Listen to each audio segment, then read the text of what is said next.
This is a work of fiction. Any resemblance to real events or persons is purely coincidental. This story is purely fictional and does not promote or encourage any form of violence. Part 1. Orbiting Chapter 1. The Larnagians won't like this at all, said Nock, holding up his device so his companion could see the reading. No, not at all. The other touched it with a tentacle. Isn't that just too bad? So the aliens were capable of sarcasm. I had wondered about that, as I had about many things. Some aliens, anyway. These two were of quite different races, and I assumed different planets. "Can you let me in on it?" I asked. Damn, I wished I understood what those stares meant.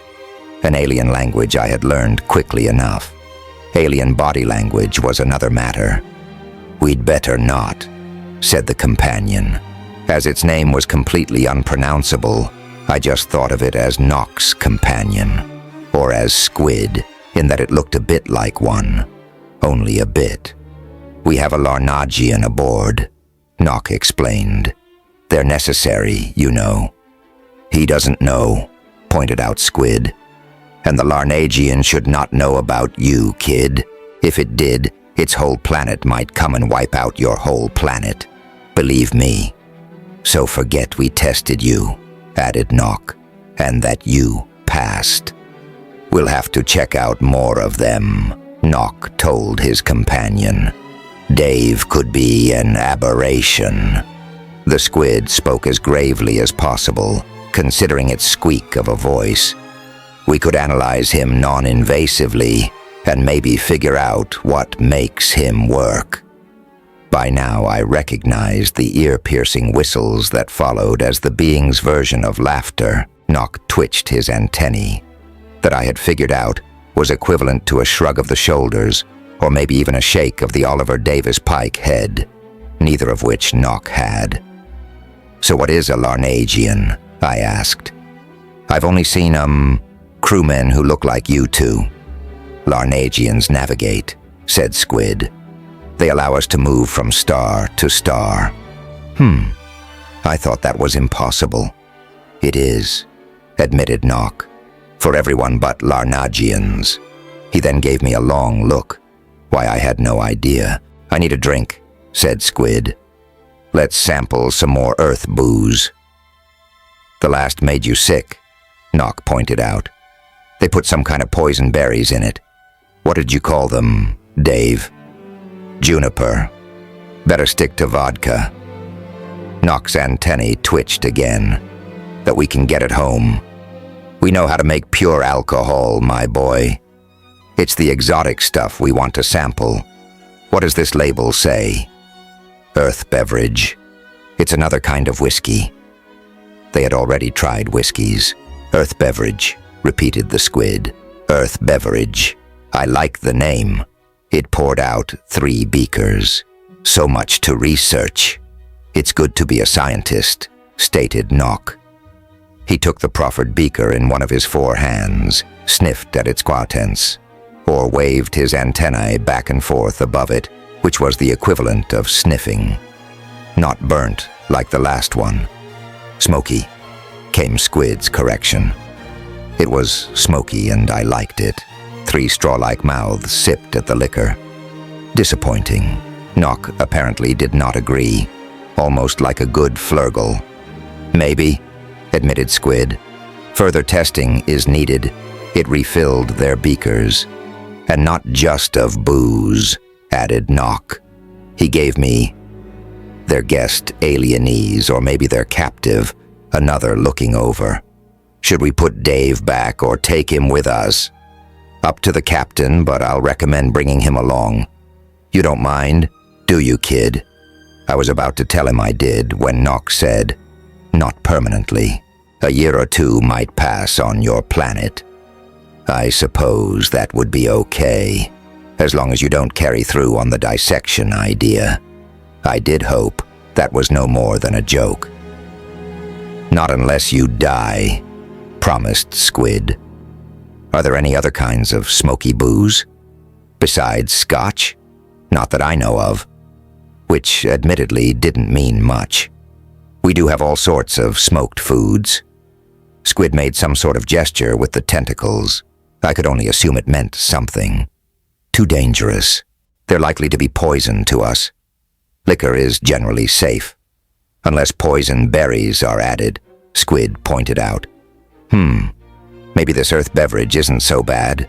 Earth beverage, earth beverage, earth beverage. Bourbon.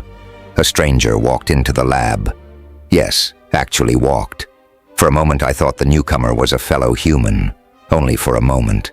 But it was sort of humanoid, with a pair each of arms and legs, as well as a head, some strange sort of skin. No, idiot, I told himself. Those are clothes. A coverall. Want a sample, Wani? Asked Nock. I thought you'd never ask. It turned its eyes on me. Interesting. Almost Larnagoid, as are a number of species on a number of planets, stated Squid. True enough. You guys are the scientists. Hey, this is good Oliver Davis Pike stuff, said Wani, tasting the earth beverage. We need to put this planet on the trade routes, after a couple decades going through the bureaucratic gears, said Nock. Or centuries, amended Squid. An opportunity for a little off-the-books trade, maybe. But you didn't hear it here, added Nock, topping off the visitor's beaker. Wani gave me an even longer looking over, nodded in a most human manner, drained the whiskey, and left. That's a Larnagian, I assume. Squid whistled. So it is, since everyone else on this ship looks like Nock or me. It was a pretty safe guess. I think she was trying to decide whether one of her kind could slip onto your planet and do a little smuggling without attracting notice. She does look a lot like a human. If one ignored the ape-like face and whatever else might be under that jumpsuit. Not my concern, at least not right then. Squid finished the last of its earth beverage, too. That will dry me out as usual. I'd better go submerge and sleep a while. It said, Bye, guys. It swayed a bit as it rolled out of the room. We might as well get out of this lab, too, spoke Nock. I'll walk you to your quarters. They always walked me to my quarters, which were locked, so I wouldn't get into any sort of trouble. What trouble I could get into, I had no idea. It might be interesting to find out sometime. I said Squid looks like a squid, but only sort of. That's because of the tentacles. Its body is more like a three-armed starfish, supporting the squiddy part. The tentacles, the mouths, the eyes, all in multiples of 3. There were more squid stars, alienese, aboard, scuttling about on those 3 thick legs and all looking pretty much the same to me. Then I saw one in the passageway that didn't look the same. What happened to it? I whispered to Nock. Injury. Just had reproduction, he whispered back. They lose a leg in the process. The individual we were whispering about had 2 normal legs plus a tiny one. It's regenerating it? Yep. Astute of you, Dave. Each partner gives up a lobe of its body to form a new individual. Then all 3 generate new legs to be whole again. Oh. I wondered if it felt good, but decided it best not to ask. And I definitely was not going to quiz Nock about his own reproduction life. For all I knew, that caterpillar-like body might turn into a butterfly. What I did ask was, then your companion is, asexual. One of the few intelligent species to be so. The 2 reproduction paradigm is by far the most common in the universe. Speaking of which, Nock hesitated and then let it all out in a rush. We intend to bring another of your species aboard. Would you prefer male or female? It doesn't matter. And it didn't. Chances were I wouldn't get along with either. Chapter 2. The language I had learned, with the help of mysterious electronic devices, was a simple one. A pidgin used by many races from many worlds. So I had been told by the technician who hooked me up to those mysterious electronic devices. She was of Nock's race. as they wore no sort of coverings and their sexual organs were in plain view, I had no problem identifying her as female and Nock as male. That did not mean they would act anything like human males and females. Not that one could trust human males and females to act like human males and females. I was ignored most of the next day. I had a clock, so I knew it was a day. A shipboard day, which seemed close enough to one at home. Home. What was home now? My empty house? My planet? This stinky spaceship? Yes, it did stink. Don't think I got used to that low-tide smell that seemed to cling to everything. Nock and Squid came to visit me, late. "We have more humans," Nock announced. "We chose specimens from your own culture. No point in putting up extra barriers." "Right. 2 females. They're being processed now." 2. "They were together, so it seemed simpler to bring both," said Squid. Nock added, "They might have been lost in the wilderness. Females shouldn't be allowed to wander away from home." Maybe I was right about the females of Nock's home not being like humans. Or maybe it was just Nock's view of things. I'd known human men who might have said something of the same sort. Alienese. "The females on this ship seem to have wandered far from home," I pointed out. Nock had no answer. Squid whistled. "So does this mean you're ready to leave?" I asked. "Not yet," said Squid. "We're going to lurk in your system a little longer. Lots to study, but we have to make an end of it sometime." Nock wiggled his antennae. "And make a report of it. And then decide whether to put you back or take you along. All 3 or any one of you. Hey kid, would you like to get a look at the newcomers?" "Sure," I told it. Squid fussed with the controls on the viewer. "The last time I tried that, I only succeeded in turning it off and couldn't get it to come back on, so I hadn't been watching anything." "Try the language lab," said Nock. Sure enough, there they were, both of them. Yep, women. They'd got that right. Youngish. Younger than me, anyway. They looked like blank-faced idiots at the moment, as they got their magic language lessons. I've no doubt I looked worse. They were unclothed, as part of alien processing, too. Probably just a part of their processing, but I felt too voyeuristic watching them, and looked away. "I'll meet them eventually." "Tomorrow," said Squid. "Maybe." "We'll watch, of course," admitted Nock, "and take lots of notes." He turned to Squid. "Do you think we'll see fear or relief?" "Both," I told him. "Not just from the women. These 2 would be watching me just as closely as their new subjects." I glanced back at the screen, despite myself. "Pale," I commented. "Most of them. The faces and hands were a bit tanned." Oliver Davis Pike Nock made some kind of note on his recorder. "Is that attractive to human males?" he asked. I could only shrug. "To some, I am sure." "All women are attractive," I could have said, "especially when they are the only ones for thousands of miles. But they did have ugly haircuts." "It's been a long day," said Squid, reaching a tentacle out and switching the screen off. "We gathered some new samples of booze, too. What say we go over to the lab and, catalog them? The ones labeled wine look interesting. You know anything about them, Dave?" "I know they are made from fruit and might give our friend a tummy ache," I informed him. "Ah," said Squid. "The sacrifices we must make in the name of science." Chapter 3. "You've learned to speak Alienese, I would guess," I said to the pair. "But English might be more comfortable for all of us."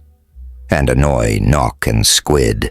I had entered their room as openly as possible, spreading my hands in what I hoped was a universal sign of good intentions. Maybe I looked like I was about to bless them. "Okay," replied the taller one. Canadian accent.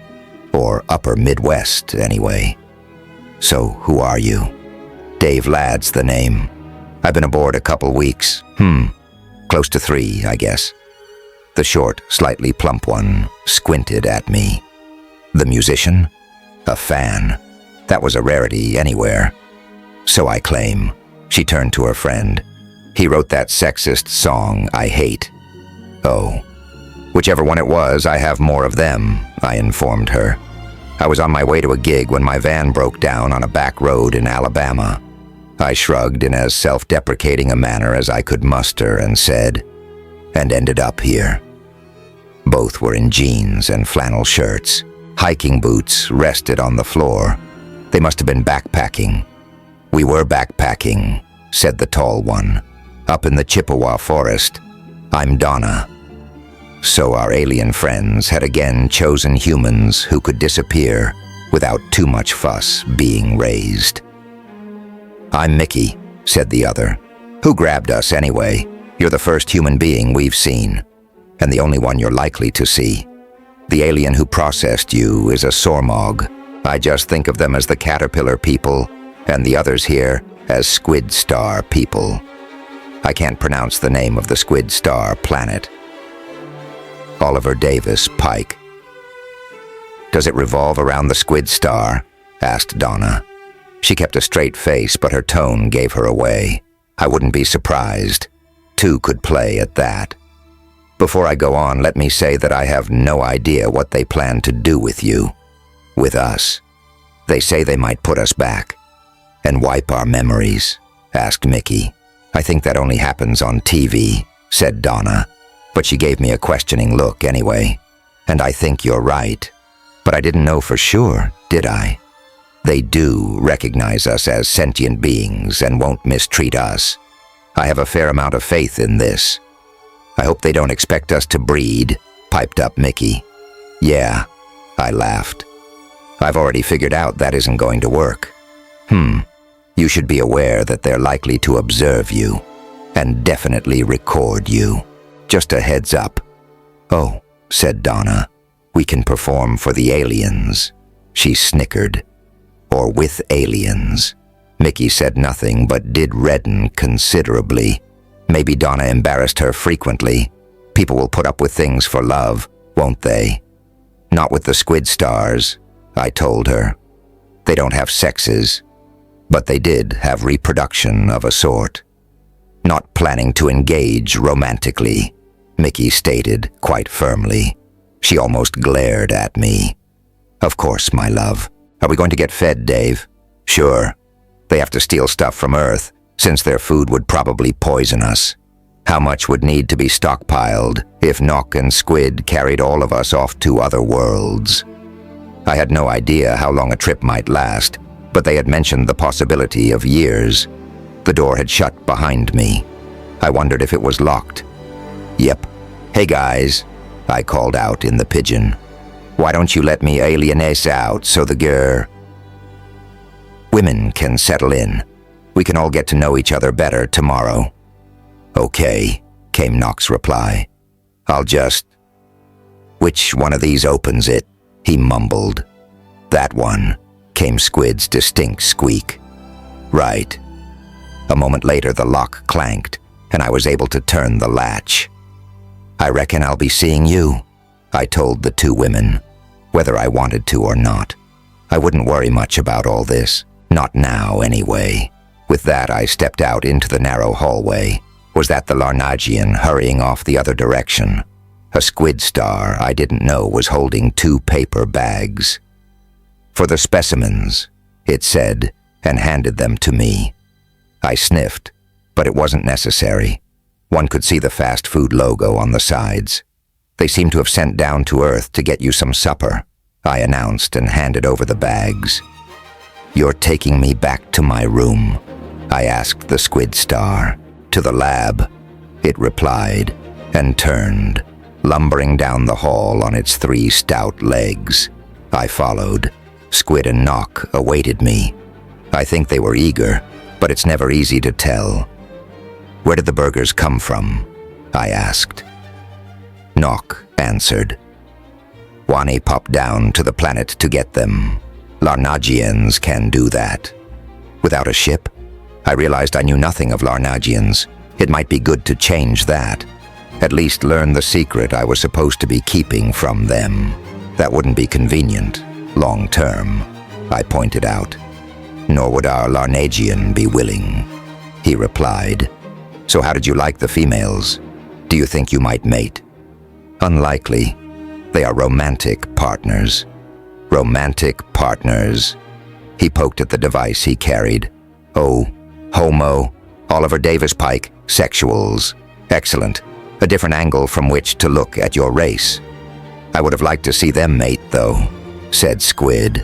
It almost sounded wistful. We'll organize a field trip, his comrade promised. I'm sure someone somewhere on Earth is mating. Most likely, I agreed. But we bring no more humans aboard. We bent the rules with 3 of them. It's necessary, objected Squid. We needed a good sample size. And we'll do some testing on our field trip to increase that sample size. Now, said Nock, what do we do about poor Dave here? He must be disappointed. Not so much, I told him. It makes things simpler. In fact, Donna and Mickey might be the perfect companions. Donna, anyway. I wasn't sure Mickey liked me much. Wani didn't bring anything for me, did she? She did. Then she ate them herself. What were those called? Donuts. She liked them a whole lot, and, I do not think they are going to upset her at all. Neither do I, said Nock. Neither do I. I didn't see much point in asking why. Also, I knew where the fridge was in the lab, so I helped myself to some of the ice cream they had brought up a few days ago. Unfortunately, spoons were not part of the lab equipment, so I had to eat it with my fingers. Trying out anything new tonight? I asked. We'll never find anything to match the rice wine we sampled last night, declared Nock.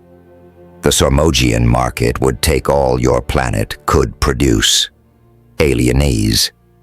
And they are welcome to it, Squid said. Rice wine would be a good investment if I ever made it back. I'd have to remember that. Maybe liquor in general. From listening to these two, Earth didn't have much else to offer the galaxy. You know what would be good over this? I asked, holding up my bowl. Some schnapps. Have you guys tried that yet? Chapter 4. Both these alien scientists were generalists of a sort. On a small survey ship, that worked best. There were some hard science individuals aboard, too. Geologists and such. But I did not interact with any of those. Nock was the equivalent of an anthropologist, maybe. Squid was more biology-oriented. That meant Squid oversaw our diet. I'll have to go with nutrition-dense food once we leave this system, he told me. There is only so much space. But we need some fiber in our diet, too, I informed him. It keeps things moving along inside us. Oh, yes, I should have known with that long digestive tract of yours. All we excreech-z gulp-screechians. I told you it was unpronounceable. Have is the one stomach pouch.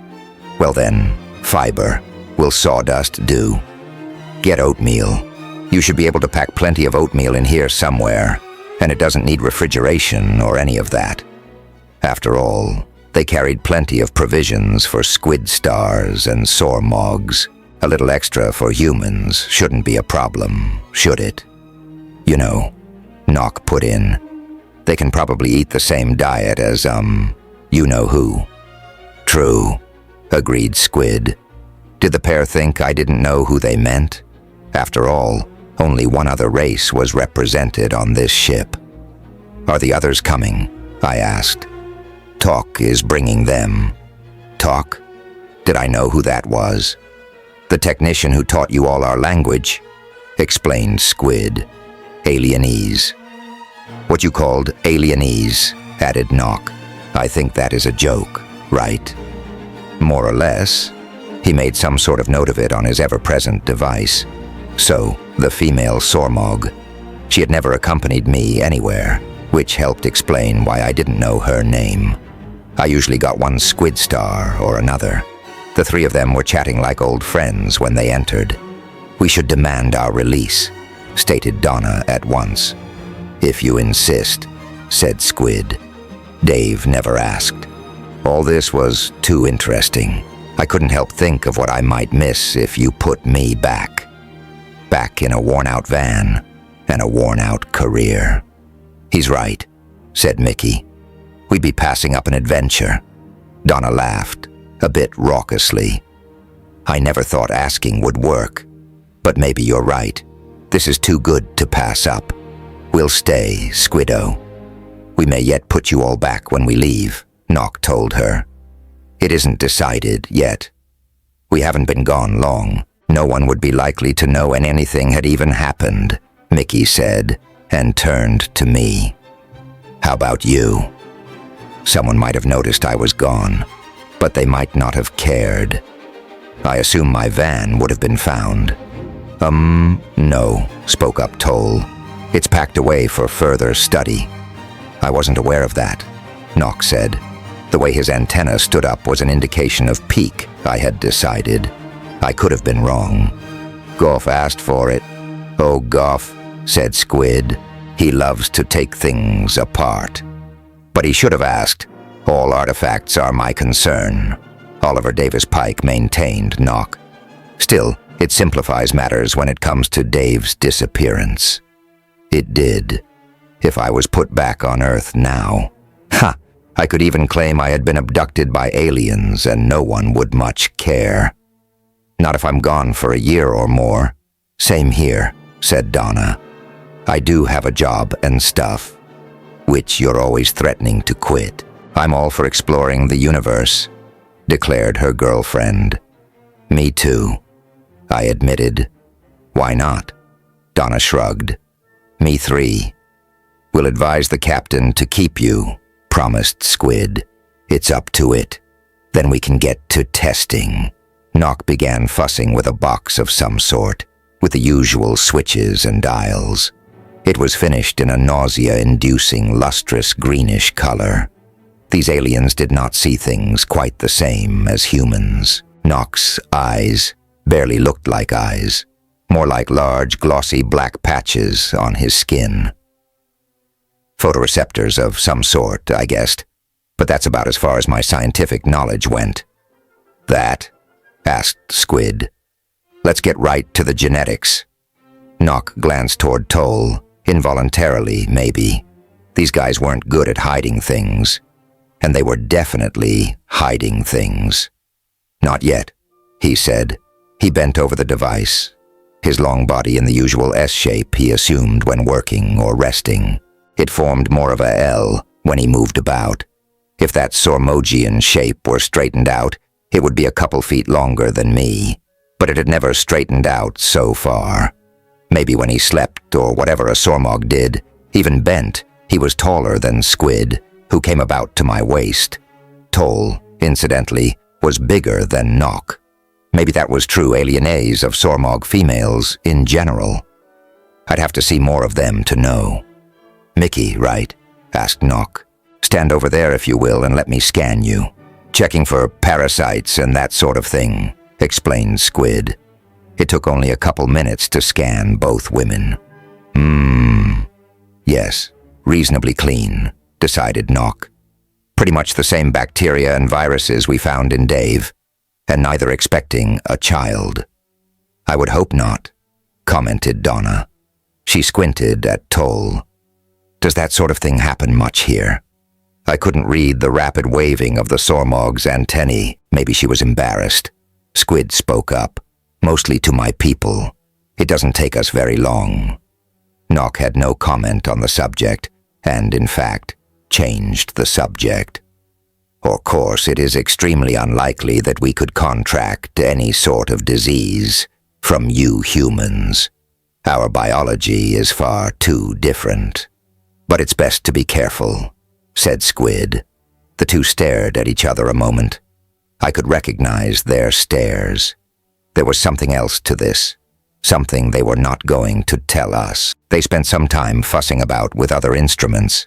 It looked like busy work to me, wasting time as long as Toll were present. That is enough for now, don't you think? Asked Nock eventually. Yes, agreed Squid. We should correlate all this. Toll, will you accompany the female humans back to their quarters, please? Maybe you should go too, Dave. We were not too far down the hall before the Sormog commented, I wish they weren't being so secretive. Don't they think I understand things? Oliver Davis Pike. Just like men, asserted Mickey. Only one is a man, male, I should say, I told her. And I don't think they are sharing with anyone, Toll. They will have to, sooner or later. Here's the room. We all went in, but I informed her. The women's room, not mine. Her antennae waved about. I don't have time to take you there. Stay with them. With that, she slid out. The door closed behind her. I was pretty sure it locked, too. Chapter 5. She steamed, said Donna. Mildly miffed, I would have said. But I didn't. I guess you're stuck with me till they want us in the lab again. Mickey stickered. Or you're stuck with us. Those whatevers. Scientists? I nodded. They were reluctant about something, weren't they? If they've learned something interesting about us, they might want to save it, felt Donna. You know, share a major discovery when they get home. Entirely possible, I said. I doubted it, but it really was possible. Or maybe Nock is just a big, odd-looking being, said Mickey. They do look like giant dicks. We're on a spaceship full of strange aliens and swid-like beings. She snickered again and pushed back the brown-blonde hair that had flopped across her eyes. I think I'll stick with Dave's caterpillar description, replied Donna. Nock does have an odd-looking being.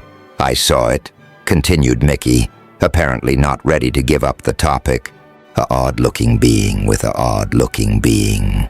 And maybe some other Sormog somewhere appreciates it, Donna said. Is it time for lunch yet? I hope we don't get pre-packaged meals again. That seemed unlikely to me. Last night was the first time I've seen any here. Mostly I ate in the lab. Nock and Squid had taken notes on it at first. The navigator brought it. You haven't seen her yet, but she's a different species from the others. She doesn't look like an odd-looking being, does she? Donna shook her head and then giggled. Hey, maybe she'll look like a floral shape. Oliver Davis Pike. I'm afraid not. Maybe you'll see her around. Though it had taken 3 weeks before I caught my first glimpse of Wani. Mickey fiddled with the controls to the viewer. She had better luck with it than I, but the image on the screen was nothing but an empty hallway. Do you know what any of these symbols mean, lad? She asked. No idea, I admitted. Donna wondered, why didn't they teach us that along with the language? Afraid we'd get in trouble, maybe. Not maybe. Probably. We remained wild animals of a sort. Well, then I'll guess, announced Mickey. Oh, isn't that Toll? I wasn't sure I'd recognize the differences between her and any other female Sormog, but it was her lab. I think so. She was curled up in a spiral, so that was how they slept. That's not so interesting. She ran a finger across the control panel and a different scene appeared. Space. And that little orb, there was Earth. Damn, said Donna. I agreed. I'm not so sure I want to stay now, whispered Mickey. I wondered if we were being observed, recorded, for sure. One would forget that fact after a time. I needed to keep reminding myself. Imagine seeing another planet like that, I said. A planet revolving around another star. I think I want to see that. Me too, said Donna. Yeah, me three. The door slid open to reveal a squid star. I thought it might be the one who brought food last night. There were differences, alienese between individuals, and I was starting to notice them. I am to accompany you to the laboratory, it stated. There will be food. Then lead on, Mac Squid, said Donna. My name is ZD Chortle Chortle XS Squeal, it announced, as we trooped out behind it. What is a Mac Squid? A term of respect, I told it, and you probably know we can't pronounce your name. I have trouble with it myself. Mac Squid is acceptable. We were there. I'll wait outside, said Mac Squid. The lab door slid closed behind us. I think I like Mac Squid, Donna said, apparently directing her remark to Squid and Nock. Can you assign him to us permanently? It, Nock told her. It isn't it, and if it and the captain are willing, certainly. So what's for lunch? I asked. Oatmeal, replied Squid. As you suggested, it was dry and uncooked, 3 bowls full. Fortunately, I had kitchen privileges in the lab. Raisins would be a good addition, I told them as the water heated. Some brown sweetener, too. Or just stock up on boxes of granola, said Mickey. Granola, Squid said into its recorder. Nock had a device of his own in one of his hands and was waving it about, nearer and farther from the women, and checking the readings frequently. Yes, the genetics are the same, he stated. We should check some more individuals down on the planet to confirm. To be sure. But I doubt these 3 are all aberrations. It would seem unlikely, agreed Squid. Oatmeal needs to be cooked, he told his recording device. With added ingredients? Oliver Davis Pike. Not essential, but they make it more palatable, I told him. Mickey made an exaggerated face. Donna likes onions in hers. Why not? It sounded like something I might try, maybe with a couple fried eggs. I think this is ready. Smells interesting, said Nock, twitching his antennae toward the gruel as I portioned it out. Do they make oatmeal wine? Not that I've ever heard of. Maybe beer. I wasn't at all sure of that. Oh, beer, spoke up Donna. Be sure to stock up on beer. Will it be a long trip? Nock and Squid looked at each other. The Sormog gave that wave of the antennae I recognized as a shrug. An extremely short trip, said Squid. Instantaneous, in fact. There's no reason you shouldn't know that. It's all the moving around before and after that takes a while. And that, said Nock, means we can pop right back here at any time, if need be. Chapter 6. But it takes a Larnagian, I understand, I told my companions. What's that? Some kind of machine? Asked Donna. The navigator I mentioned earlier. She's a Larnagian. And there is only one aboard. That seems iffy. I had thought so too. Maybe there was some practical reason. Maybe they charged a lot, and the ship could only afford one. How should I know? Here's your room, Dave, said Mac Squid. Or are you going with the females? I'll stay. Nock and Squid had kept at their tests quite some time, checking and rechecking their new subjects. Long enough that I had to fix another meal for us. Mac made sure I was inside, and the door had closed behind me.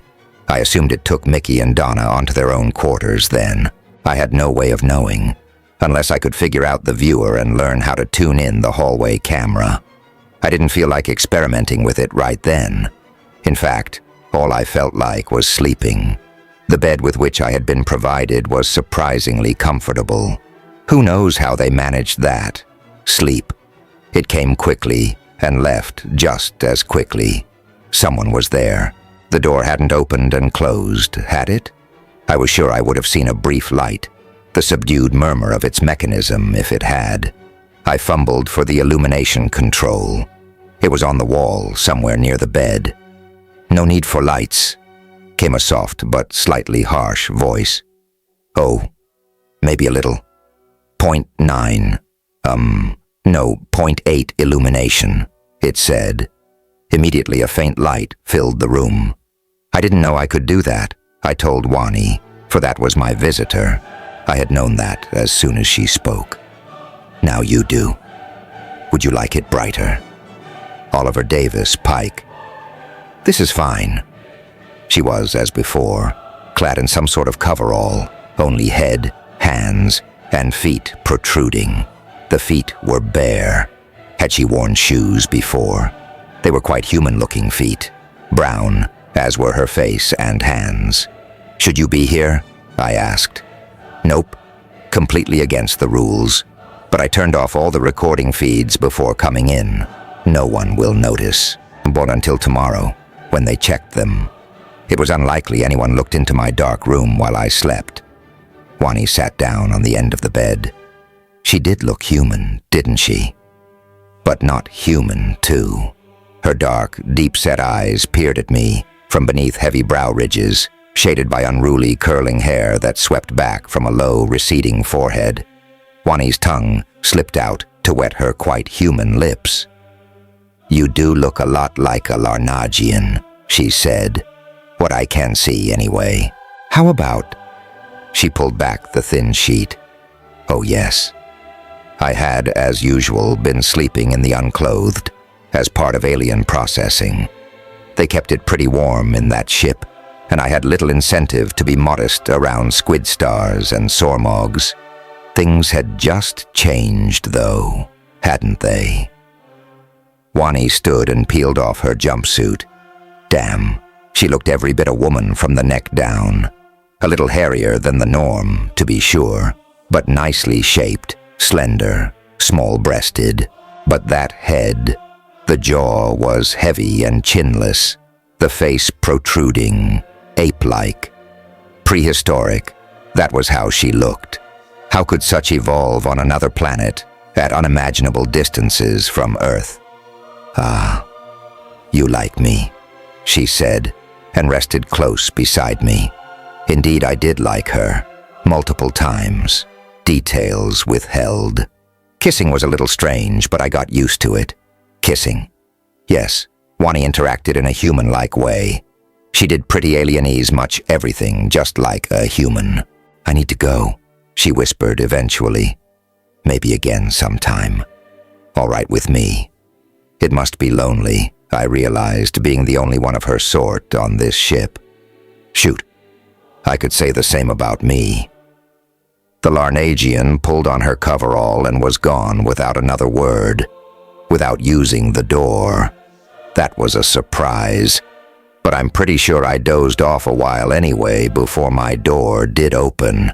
It was Mac Squid. "Time to go somewhere, Mac?" I asked. Not yet. It went over to the viewer and messed about with the controls. "Working?" it asked the air. I ducked into the closet of a restroom to relieve myself. "Perfectly," came a high-pitched reply. Another squid star somewhere. I was pulling on my shorts as quickly as I might. It felt different having someone watch me now. Mac looked around the room. "It smells different in here," it said. "Stinky." I could only shrug. This whole ship smells stinky to me. Ready? Lead on, Mac Squid. When I couldn't help it, you know. I was probably going to say that a lot for a while. Only Nock and Squid were waiting in the lab. Maybe they wanted to talk to me alone. But first, give me some time to clean up. I, perspired a lot last night. "You aren't sick, are you?" asked Squid. "Nah. I'm gonna need more clothes if we're gone very long. The girls, too." Yeah, that was an idea.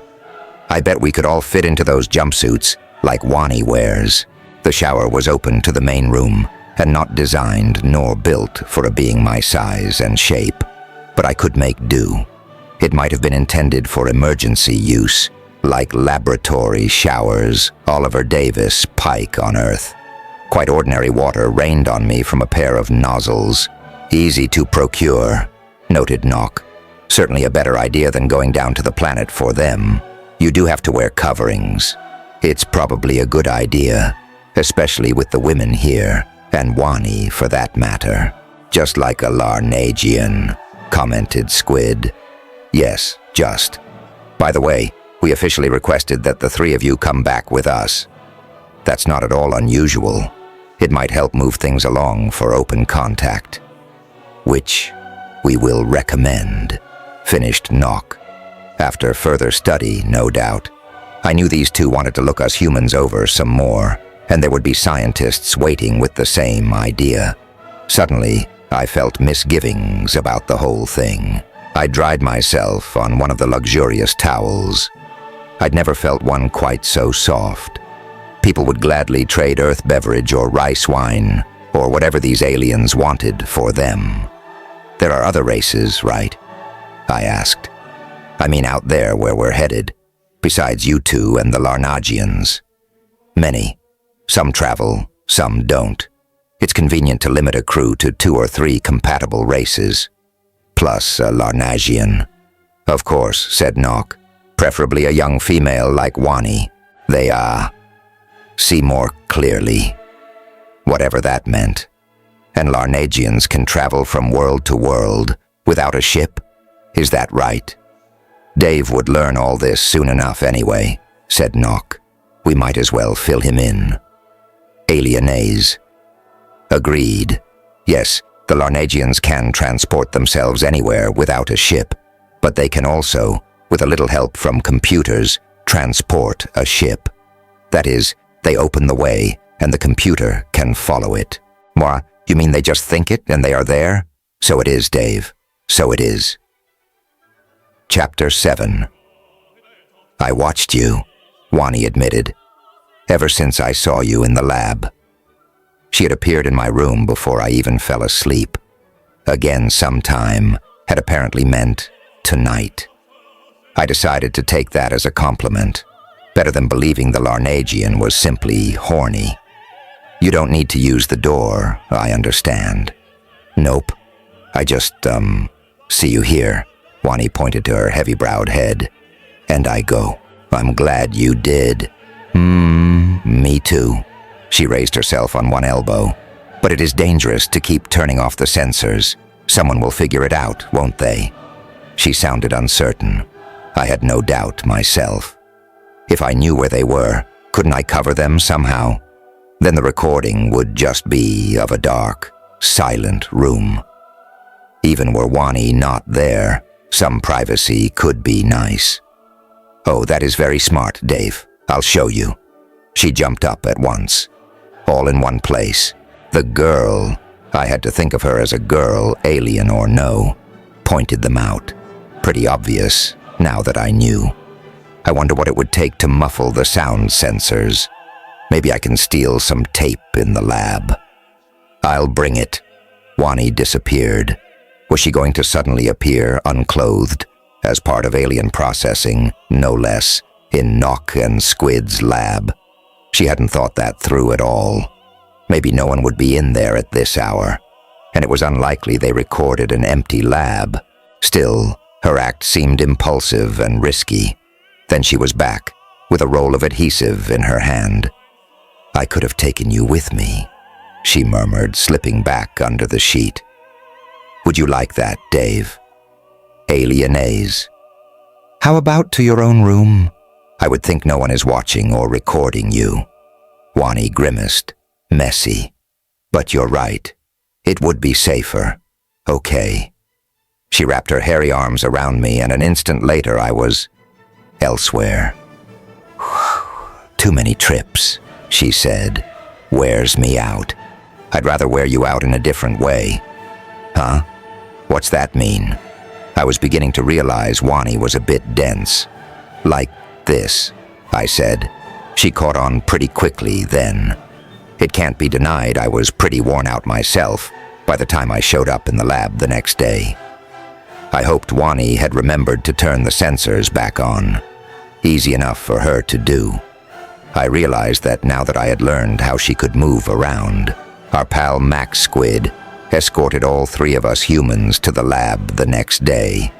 No toll in sight, and a bin of granola bars for our breakfast. Squid and Nock were in a hurry to get to work. On the women, that is. I wasn't of much interest anymore, so I sat and chewed while Nock fussed with one device and then another.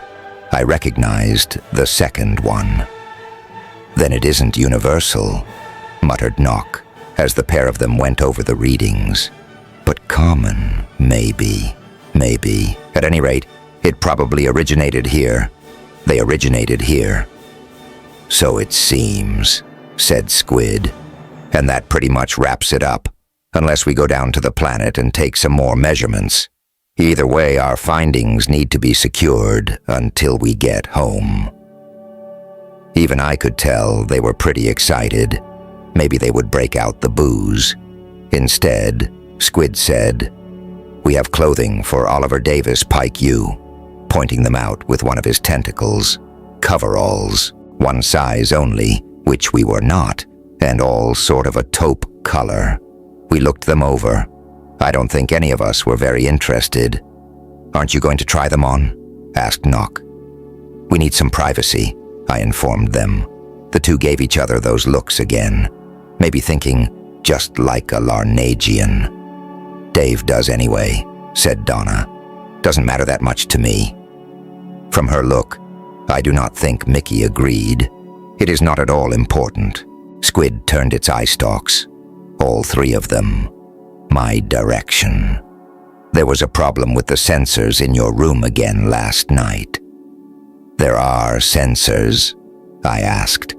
It whistled, but not very loudly. "Dave is a comedian," it informed Mickey and Donna. "It's a common condition on Earth," Donna told it. Mickey gave an all-too-knowing nod. She was living with one herself. "How about in the rest of the universe?" I asked. Had I diverted its interest from the sensors? "Humor goes hand in hand with intelligence," said Nock. "But what were you saying about the sensors?" "They've gone offline in Dave's quarters 2 nights in a row, but the problem doesn't seem to originate there." "You only missed my snoring," I told him. "Indeed," agreed the Squid. "Our other guests have proven far more interesting." Mickey once again colored up. Donna only shrugged, saying, "We tried to give a good show." Maybe she did, and maybe I should lend Mickey my roll of tape. "Now, on to other experiments," said Nock. "We have obtained several specimens of this beer you mentioned." Chapter 8. "Our Larnagian is sick," announced Squid, "and it is certain she caught something from one of you. The captain wants to send you all back immediately." "I didn't think there had been much contact between you, outside of Wani's visit to the lab when you were here, Dave." "Yeah, right, Nock. That must have been it." "Will she be all right?" I asked. "We think so. It is what you refer to as the common cold, though she seemed hot, not cold." Donna had looked puzzled through this exchange. "Mickey was at the tail end of a cold, but I thought you said we were unlikely to share infectious diseases." "So we did," admitted Squid, "and it remains true for you and us, but you and Wani, well, we did suspect that might prove different. But we couldn't say anything about it, still can't. I had wondered why Wani hadn't shown last night. Not that I couldn't use the rest. Maybe I had carried some of Mickey's germs on me or something like that." "So Captain Squid is gonna send us home?" asked Donna. "It seems likely. Though we shall recommend otherwise," added Nock. I felt let down. I really had been looking forward to seeing another world. I'm pretty sure the women felt the same. "We'd better do it soon then," spoke Donna. "We probably aren't even missed yet.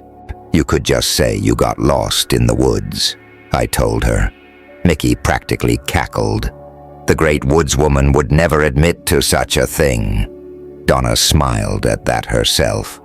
There was probably truth to it. Oliver Davis Pike. "We'll get your vehicle ready if it is needed," promised Squid. "Or should we smash it so it looks like you had an accident?" "I can't afford to smash anything I own. I would have lost a lot by not showing up at my gigs, and it might make it difficult to book more." "Oh, of course. We can compensate you for your time here. Do you prefer gold or this paper stuff?" Nock went to one of the lockers and pulled out a couple of thick stacks of bound bills, one each of 50s and 100s. "Paper is fine," I told him. "Not that I would turn down gold." "We would have jettisoned most of it anyway," he said. "No point in carrying it back with us." Nock, just how did you get all that?" asked Mickey. "I mean, is it stolen?" Stolen, I suppose so. But wasn't it being thrown out? He asked Squid. It was supposed to be. Wani got it for us, of course. We always leave some behind when we gather samples. Then it can't be traced to a bank robbery or the like, said Donna. We're safe, Mick. But what about the gold? Persisted her partner. I know they don't throw that away. No, it was natural gold. From the ground. Where is it anyway? Nock systematically went down the line of lockers. Mostly in the geology lab, Squid told him. That explains why we only have a few nuggets left, said Nock, holding out a box with more than a few. It must have been pretty heavy. He was using all 4 arms. I reached in. I'll take one as a souvenir. Both women followed my example. Then we got to the banknotes. Split it 3 ways, I asked. Alieness. You've been here longer, objected Mickey. You should take half. That surprised me some. I think it surprised Donna too, but she agreed at once. Let's see how much there is first, I said. It took a while to count to 800,000, give or take a few thousand. There's too much to fit into our backpacks, Donna pointed out. Wani must have made more than one trip, or maybe she didn't have to carry it personally. I had no idea. Dang, I was forgetting about Wani. Was she going to be okay? I'd even gotten a little fond of her, maybe. But I was unlikely to ever see the Larnagian again. There was no way they would let me get close to her on this ship. It would be wrong to let them just discard it, I told her. Take as much as you think you can carry and the rest can be stuffed in my van, right? I asked Squid and Nock. It can, Squid assured me. And I'll let you have as much of it as you want when we get back, if you're willing to go to Alabama for it. Or you can bring it to Minneapolis, replied Donna. But, okay. She looked up at the 2 aliens. We had been kneeling on the floor as we counted, assuming we are given the boot here. I hope not, stated Nock. But it does seem likely, Squid agreed. So it does. We do have time to investigate some more booze. Our farewell party, murmured Mickey. Be sure to send a sample to Wani, I said. Our apology to her. The earth beverage. That's always a good cold medicine, added Donna. Our alien friends were introduced to Aged Spirit that evening. Nock rather liked the Anejo Oliver Davis Pike. We'll send some of this to our Larnagian too, he vowed. I am told she is quite miserable. That she is, agreed Squid. I act as doctor on this vessel officially, but hardly ever am called on to do anything of that sort. Probably I should be with her right now. It sipped some more white-aged spirit. I don't think it had quite made up its mind about the stuff. I'm a nurse, offered Donna. I could look at her if you wish. Nah, the cap would have my tentacles if I let you near her. Wani seems to have a great deal of, liquid discharge in her nasal passages. A runny nose. That's normal. Is her throat sore? It is. That's normal too? Yep. And then a cough to finish things off and she'll be all over it. Give her fluids, advised Donna, and give it a week or so. If her immune system could handle an alien disease at all. I was sure Donna was aware of this, and that there was absolutely nothing we could do about it. I hope that's so. The female acts like she thinks she's dying. She'll figure out she isn't, sooner or later. Squid whistled. Maybe. Larnagians are not that bright on the whole. Really? Then Wani was typical. Their unique gift got them out among the worlds before their race was ready, said Nock. Exactly. Most of their technology was borrowed from here and there. But, Nock pointed out, none of us would be here were it otherwise. He drained his aged spirit. Nothing to do now but see what tomorrow brings. As always, Nock, as always. Chapter 9. As soon as I turned out the lighting in my room, I could command that vocally now.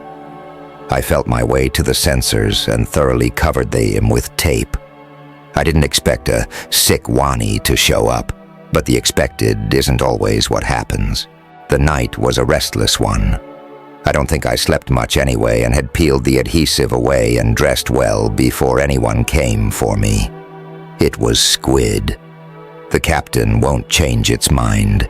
We're to send you down as soon as possible. It rolled down the hallway, opposite the direction of the lab. I'm going to inform the females. The sensors show they are awake. Do you need Wani for this? I asked. Transporting us? There are shuttles. That's how we've done most of our research. Your radar doesn't see them at all, but your eyes can, so we mostly work at night. That's fairly soon in your longitude. It paused. It might have been the women's door, but all of them looked the same. Gray metal set in gray metal walls. Easier to drop you and your vehicle first, probably. The place from which we took you. Might as well put me down at my own house. It's out in the country and no one will see. I didn't even keep animals. I tended to be on the road too much to take care of them properly. All right. It looked down at the device it held. They are, as your race puts it, decent. The door slid open. We're going home, I announced.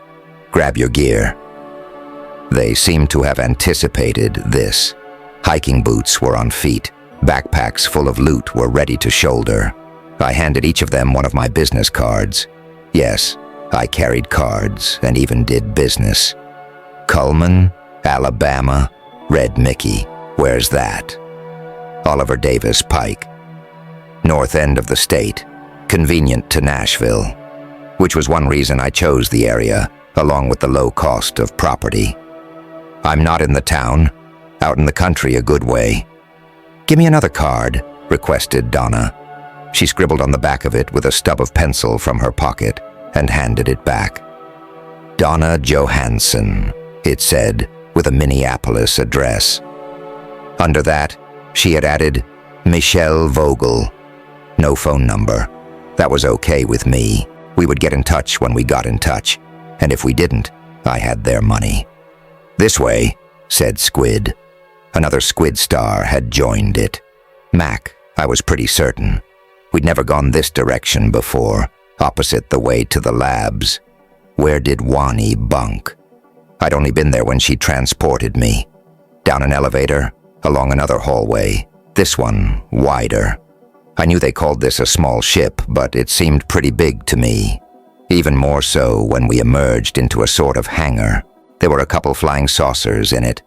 I don't know what else to call them. There you are, called Nock. We just stowed your... What do you call it, Dave? Van? Van, right. With the currency inside. I hope it's enough. I think I would like doing business with these people. No, those who followed would have more sense about such things. If more followed, Wani's illness could scare them off, couldn't it? We might be quarantined or something. We're going to go down with you, said Squid. We feel responsible. And well, you should, Donna told it. You'd best set us down near the edge of the forest, near Deer River. That's where my car is. Alienese. We'll figure out where that is, said a Sormog I didn't know. Maybe the pilot. Female. Yes, larger than Nock again. That must be normal. Get aboard, and we'll get you home. There was nothing to see but walls inside the saucer, and my van lashed down on the deck. Those flight couches will probably work for you, continued the Sormog, waving a couple of her arms in their direction. She gave us a looking over. You'd fit nicely into a Larnagian couch, wouldn't you? Only one of those. You take it, Mickey, I said. We'll fit better in these big ones. Meant for Sormogs, I figured. There were little bucket-shaped seats, too. Squid settled into one of those. Mac had disappeared, probably not coming down with us. A couple minutes later, I asked, When are we leaving?"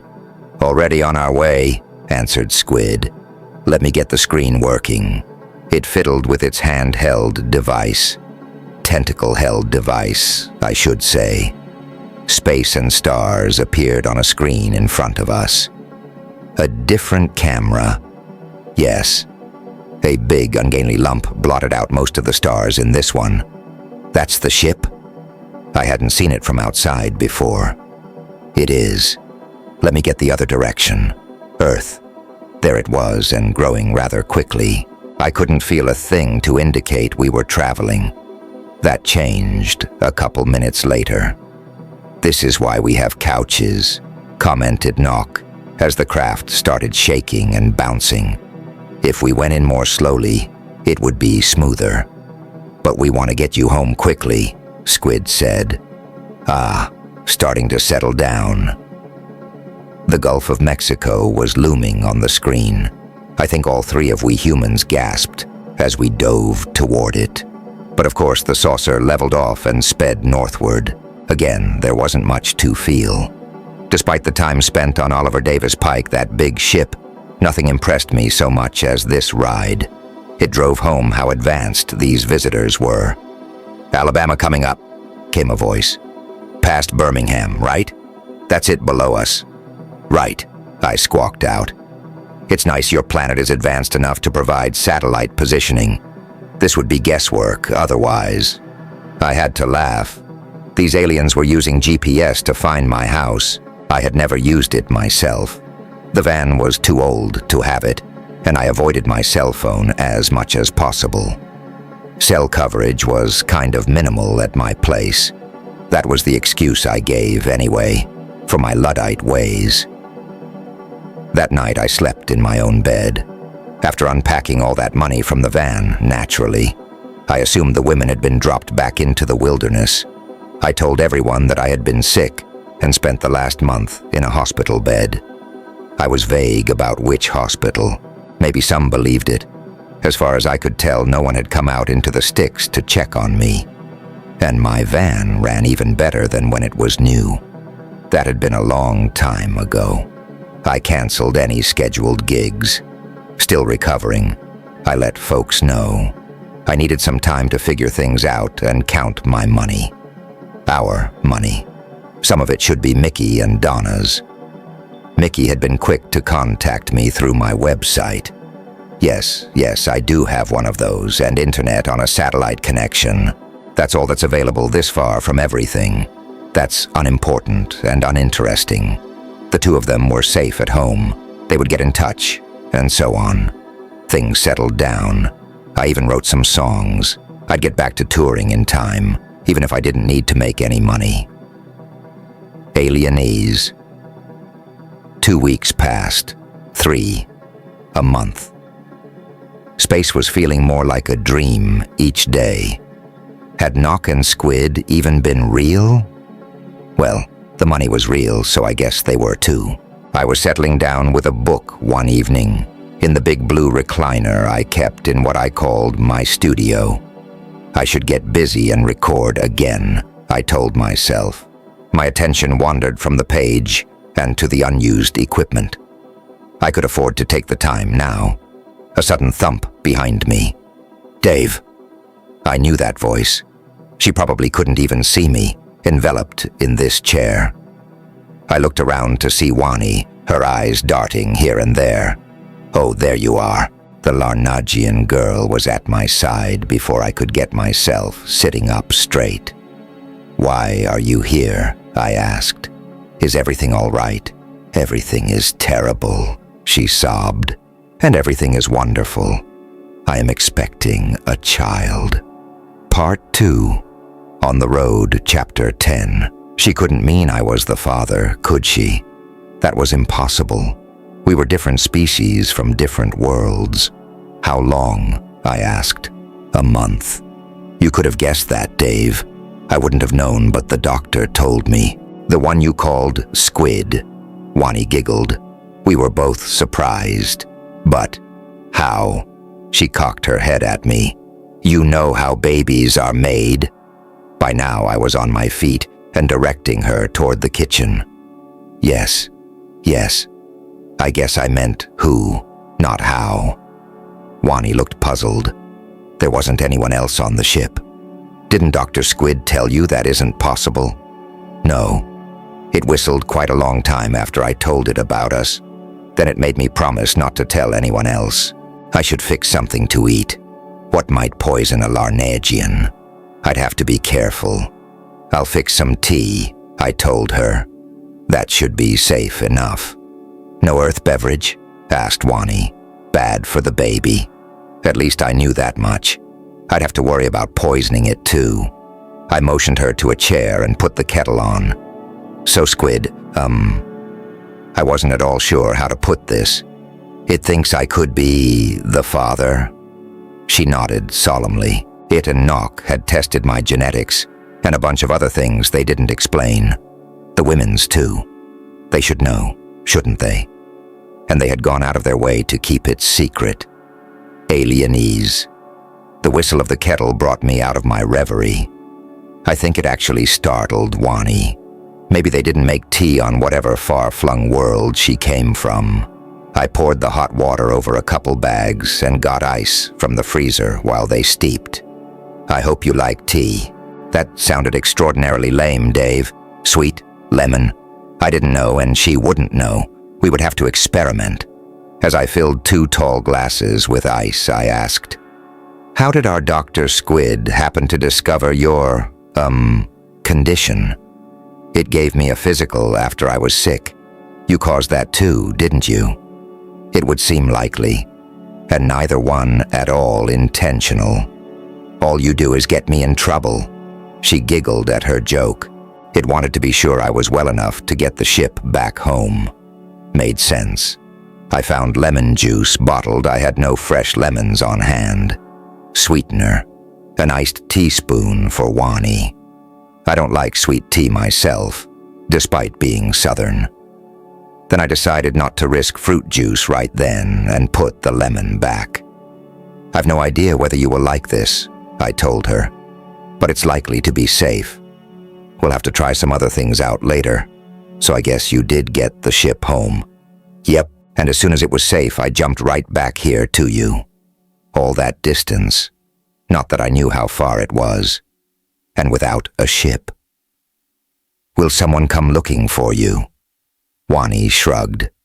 "They won't know where I went. Squid and Nock would guess. I could guess nothing. Not when they had kept so much secret."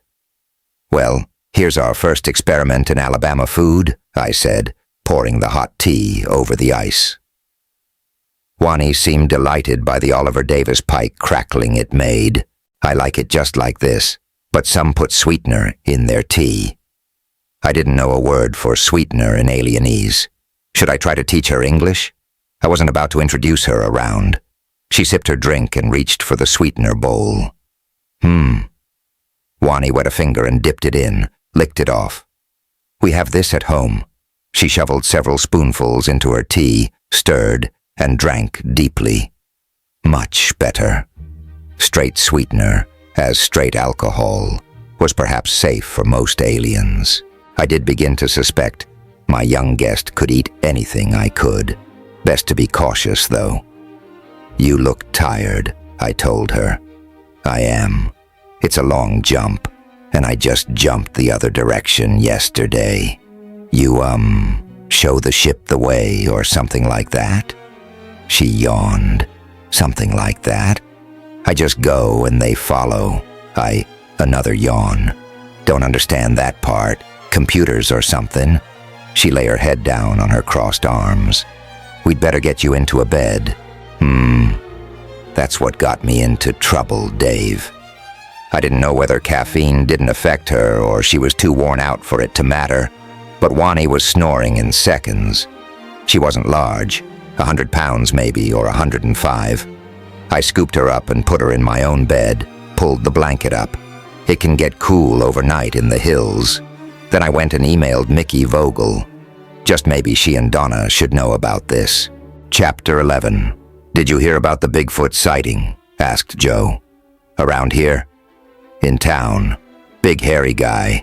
They say he just appeared out of nowhere and then vanished again. Most of the time I would simply nod and forget something like this. This time I nodded and didn't forget. Maybe he meant to go to Birmingham and got lost.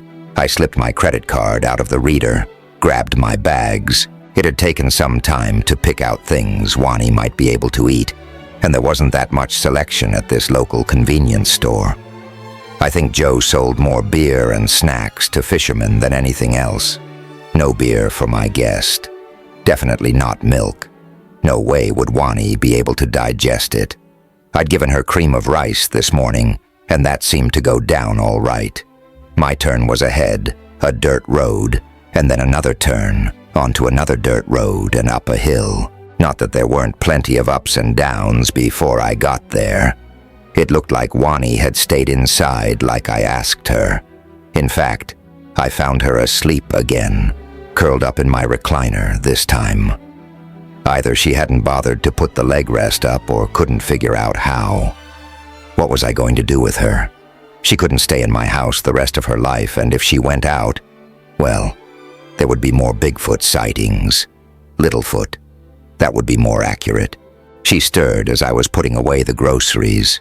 Oh, more food. I'm very hungry, Dave. I wasn't surprised. Could I try her on eggs? But first, I think one of your people was spotted in the area, a Larnagian. Oh. That was all she had to offer, so I went on. The report said he was big, but I don't know whether to believe them, or any of it.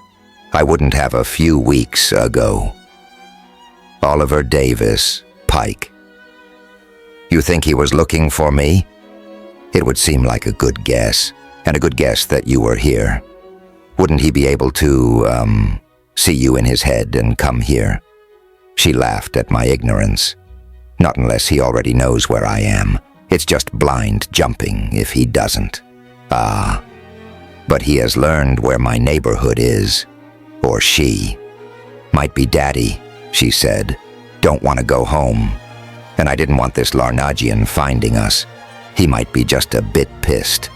That secret Nock and Squid were keeping was in the back of my mind, too. Best no aliens knew where we were. Here, I said, tossing her a bag of hard candy. I figured that was safe. I think we're going on the road, Wani. On which road? Road. The road to Minnesota. I had decided that just that second, but it made sense.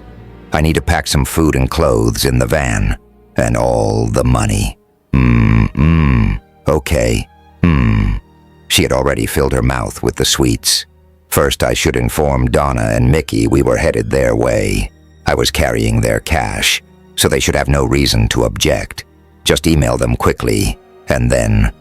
What was that in the news feed? Bigfoot spotted in Cullman, Alabama. Someone had snapped a phone pic. Yeah, that looked like a Larnagian, but big. Maybe the photo made it look larger than it was. He was. It was a good idea to get out of its vicinity anyway. Brief email dispatched. I turned to packing the van. On a whim, pretty much. I put in my usual music equipment. Just as if I were traveling to a gig. All the food in the house.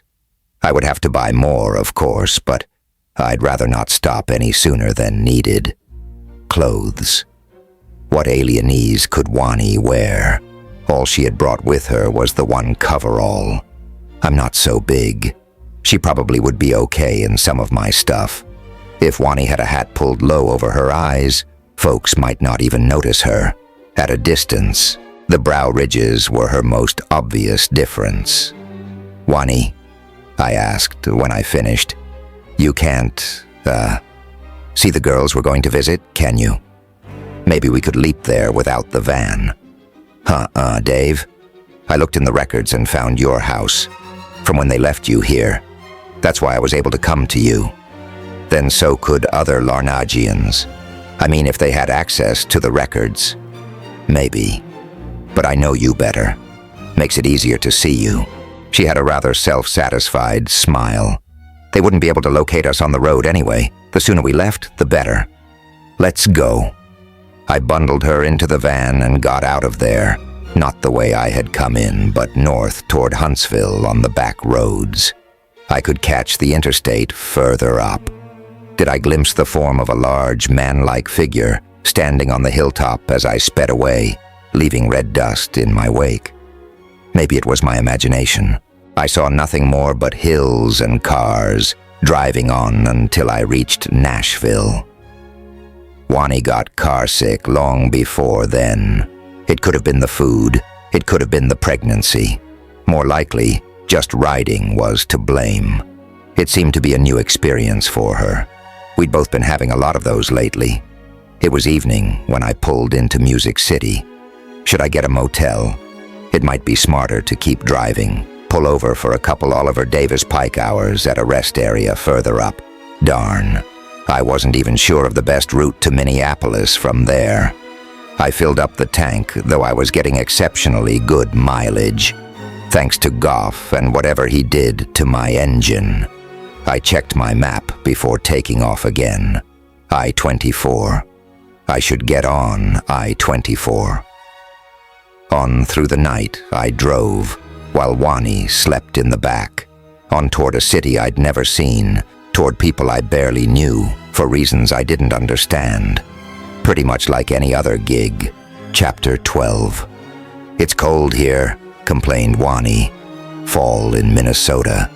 Yeah, it was cold. We may not stay very long. Where was the apartment? It should be on the left. There. I entered the parking lot. All open design here, townhouses in groups of 4, no halls to get Wani through. That was good. Unit 28. I pulled into a space right at its front door. Maybe one of the hour hosts had thought to leave it open for us. "Wrap up." The Larnagian pulled a blanket around her. "Head too. Keep your ears warm." And her face hidden. "Okay, Dave." She understood why I asked. Wani didn't have to be a genius for that. "I've only seen them on screens." She had said this before. "And they haven't seen you at all," I reminded her. "Don't worry, they'll behave." The door cracked open before we reached it, a narrow pathway of light spilling onto the sidewalk. "Come on in," called Donna. She had the presence of mind to use alienese. What would these two think of Wani?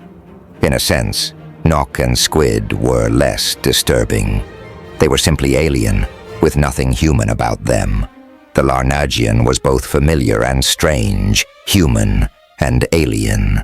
At first, I barely noticed she was different anymore.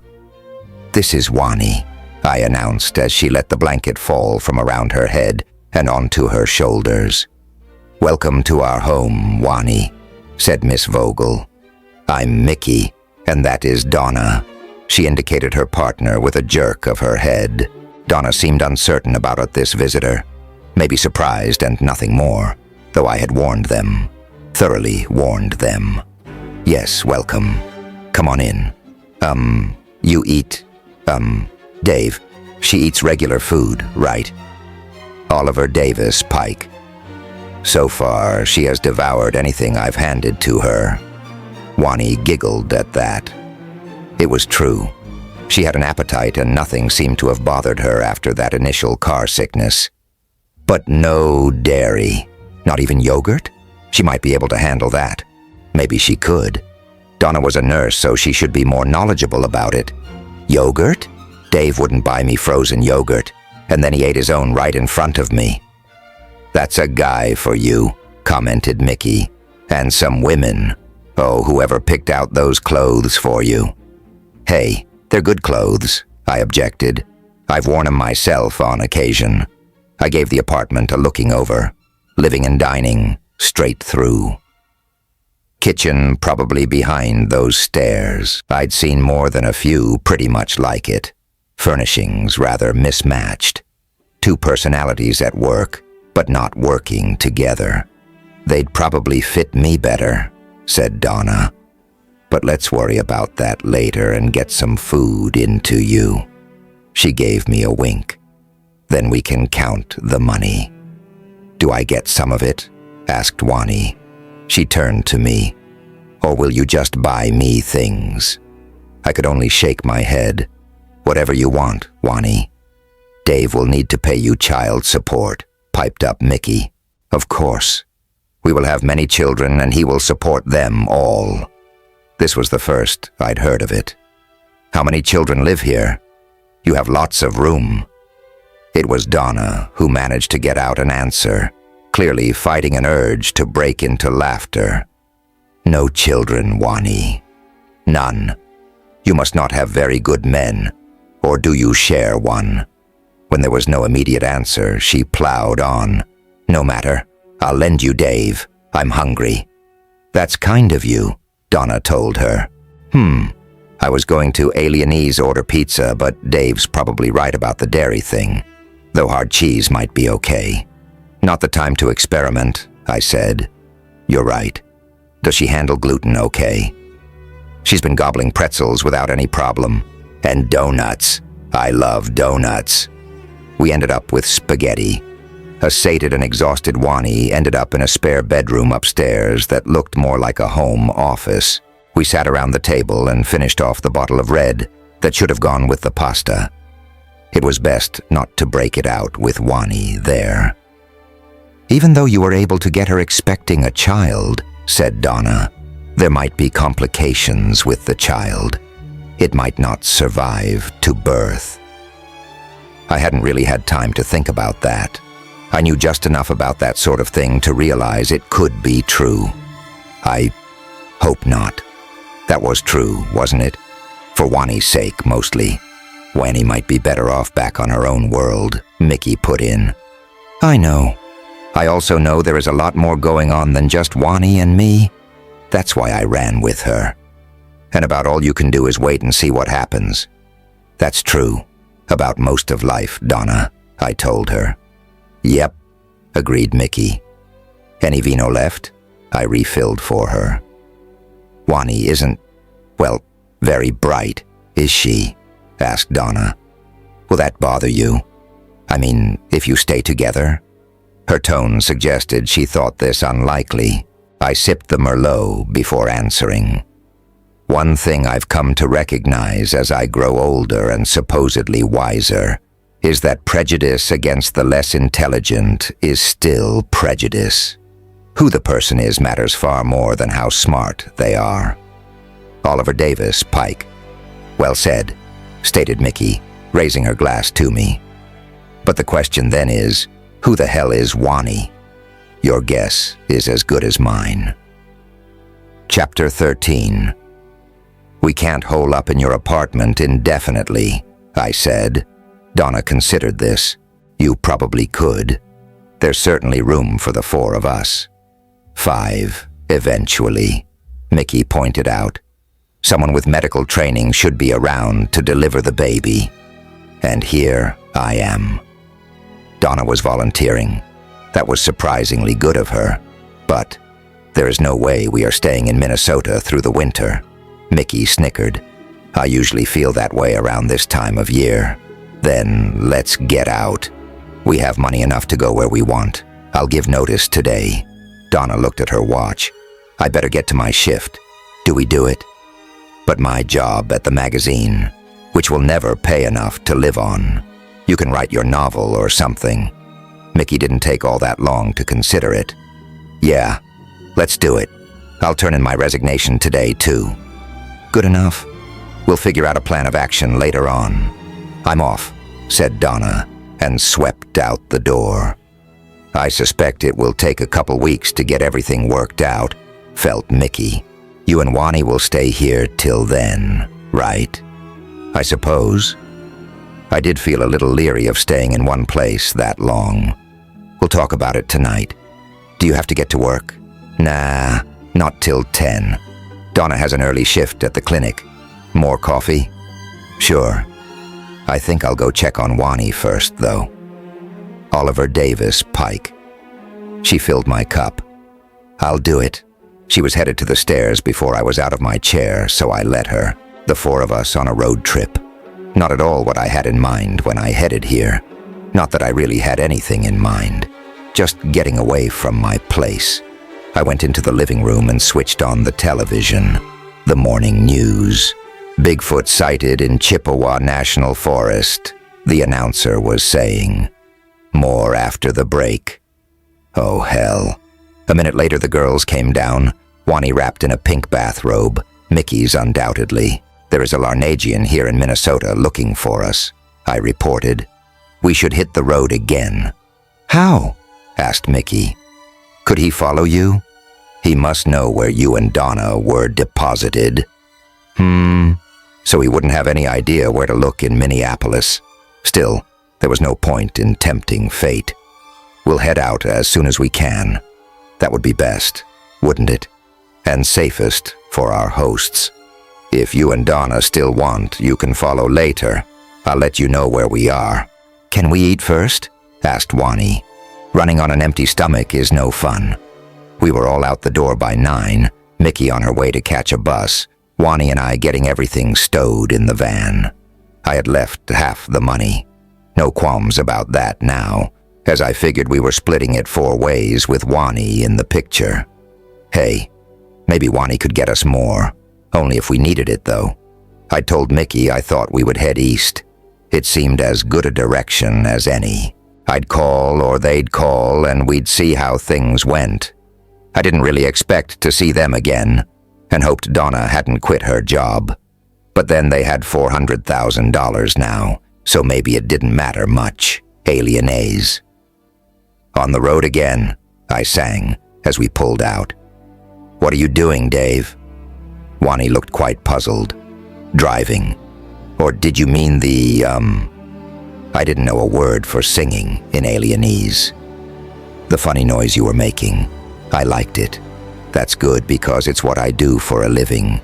Doesn't your race have music? Did any aliens? Oh, they must, or there wouldn't be a word in Alienese. Of course we do, silly. But it doesn't sound anything like that. Was that your own language? Uh-huh. I should teach you English, probably. There are only 3 humans in this whole world you can talk to. I chuckled. Too bad the radio is broken, or we could have been listening all the way from Alabama. In English. That's the radio? She reached forward and turned a knob. Music filled the van, much clearer than I had ever heard it before. Well, I'll be. Goff must have fixed it too.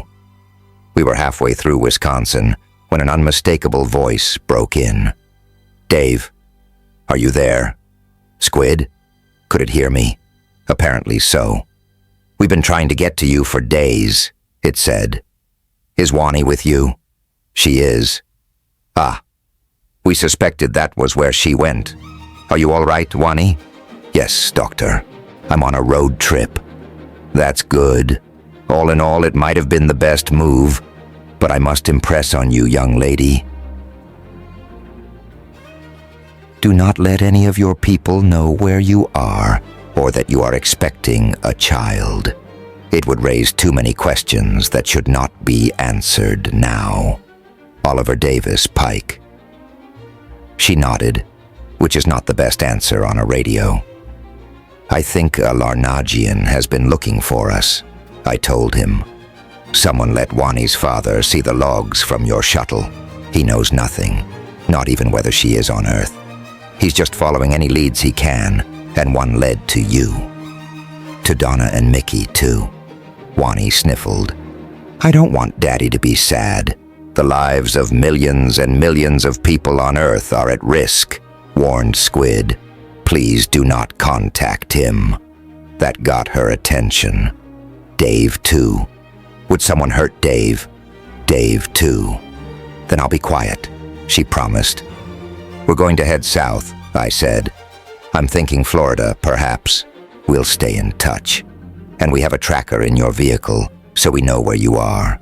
Just Nock and me. No one else knows anything about it. You came back, I assume. In orbit. We did. We had to bring along a navigator, of course. That's a danger we couldn't avoid. Now I'll return you to your regularly scheduled program. Squid's whistle was cut off by a Willie Nelson tune. Why would my people want to hurt you? Wondered Wani. She had sat and thought for a few minutes before asking this. I really don't know, Wani, I answered. I think it might be because we are, well, related in some way. How we could be, I can't begin to figure out. But you and I couldn't be having a child if we weren't. And that's why it is a secret. Okay, Dave. Do we have to sleep in the van again tonight? Alienes. One night in a bed spoiled you, I teased. I'd slept on the floor myself. The couch I'd been offered felt too confining. You'll have to spoil me a lot soon. And I shall, I promised. Chapter 14. My phone buzzed.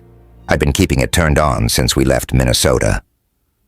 Dave Ladd Productions, I answered. Do you always say that? Laughed Donna. Force of habit. I've been doing it for years.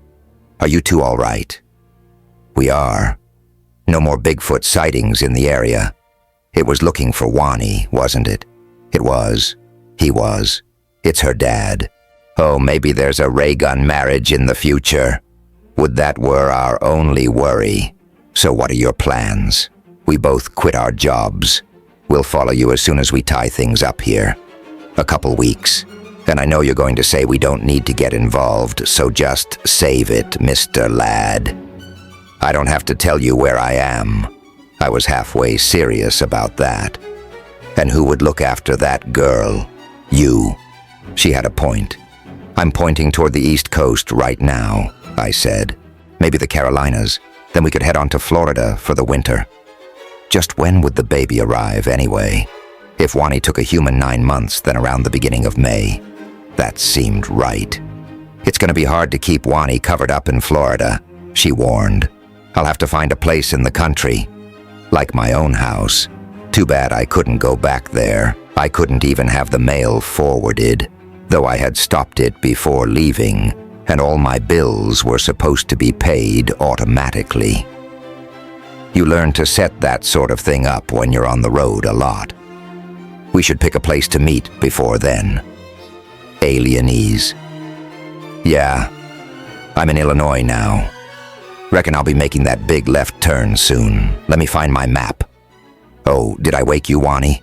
Wani says hi. The map. Don't want to drive through Indianapolis. Maybe I'll get off the interstates for a while. Is there any reason to hurry? Donna asked. I do want to cross the Appalachians before there is snow. I'm not big on driving in the snow. No wonder you got out of Minnesota. So you'll head for, like, North Carolina? I think so. It shouldn't take long, no matter what roads I choose. Yeah. So call when you get settled in a spot. Right. I wondered if I should have mentioned squid after we ended the call. 9 p.m. No sense in parking here any longer. Well, Wani, I think it's time I start driving again. Teach me how, came her sleepy response. When we find a place to stay for a while, I promised. I might break that promise. I headed south. Wani slept through the river crossings, the Wabash, the Ohio. Dawn came in Kentucky. I was tired. I'm the one who needs to sleep a while now, I told her.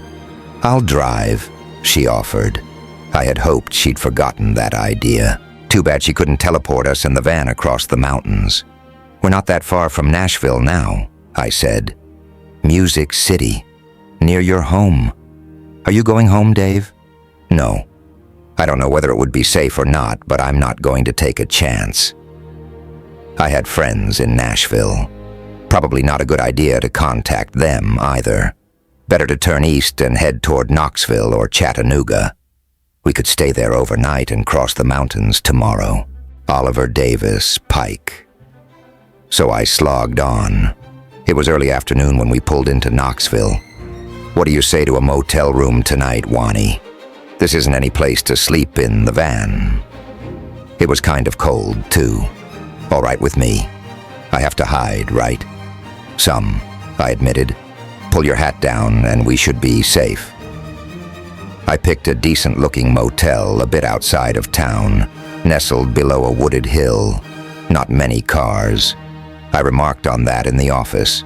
Peak season for autumn leaves is past, the lady at the desk told me. Tourism drops way off now. I nodded and checked us in as Dave and Juanita Ladd. She might have eyed me a tad suspiciously when I paid cash. People just don't do that so much anymore. No problem getting Wani into the room. Not many eyes to see her, and she was well covered. Our drinks were all warm by this time. For that matter, we were getting low on food. I should stock up when I reached Asheville in the morning. In the meantime, I'll get us something to drink from a machine, I told her. Be right back. Okay, Dave. She was entranced by the television, flipping through the channels, even if she didn't understand a single word. I wondered if she realized it wasn't real. There were a couple of middle-aged guys in camouflage coveralls and beards at the machines. I gave a polite nod and got bottles of iced tea. One of the men squinted at me for a moment. Hey, you're that country singer? So I am, I responded. I was not overjoyed to be recognized. Not now. Another time, maybe. Dave Ladd, said his buddy. The first guy looked doubtful. Isn't he dead? Alienese. Only my career, I gave the pair a looking over. Isn't it early for hunting season? Bow hunting, said one. We get first crack. He looked at the bottles in my hand. We have plenty of beer if you'd like to stop by. Room 8. Okay, gotta get these back to, my roadie. Bring him too. As long as I was fabricating a story, I might as well go all the way. Can't let him near the stuff, you know, I confided.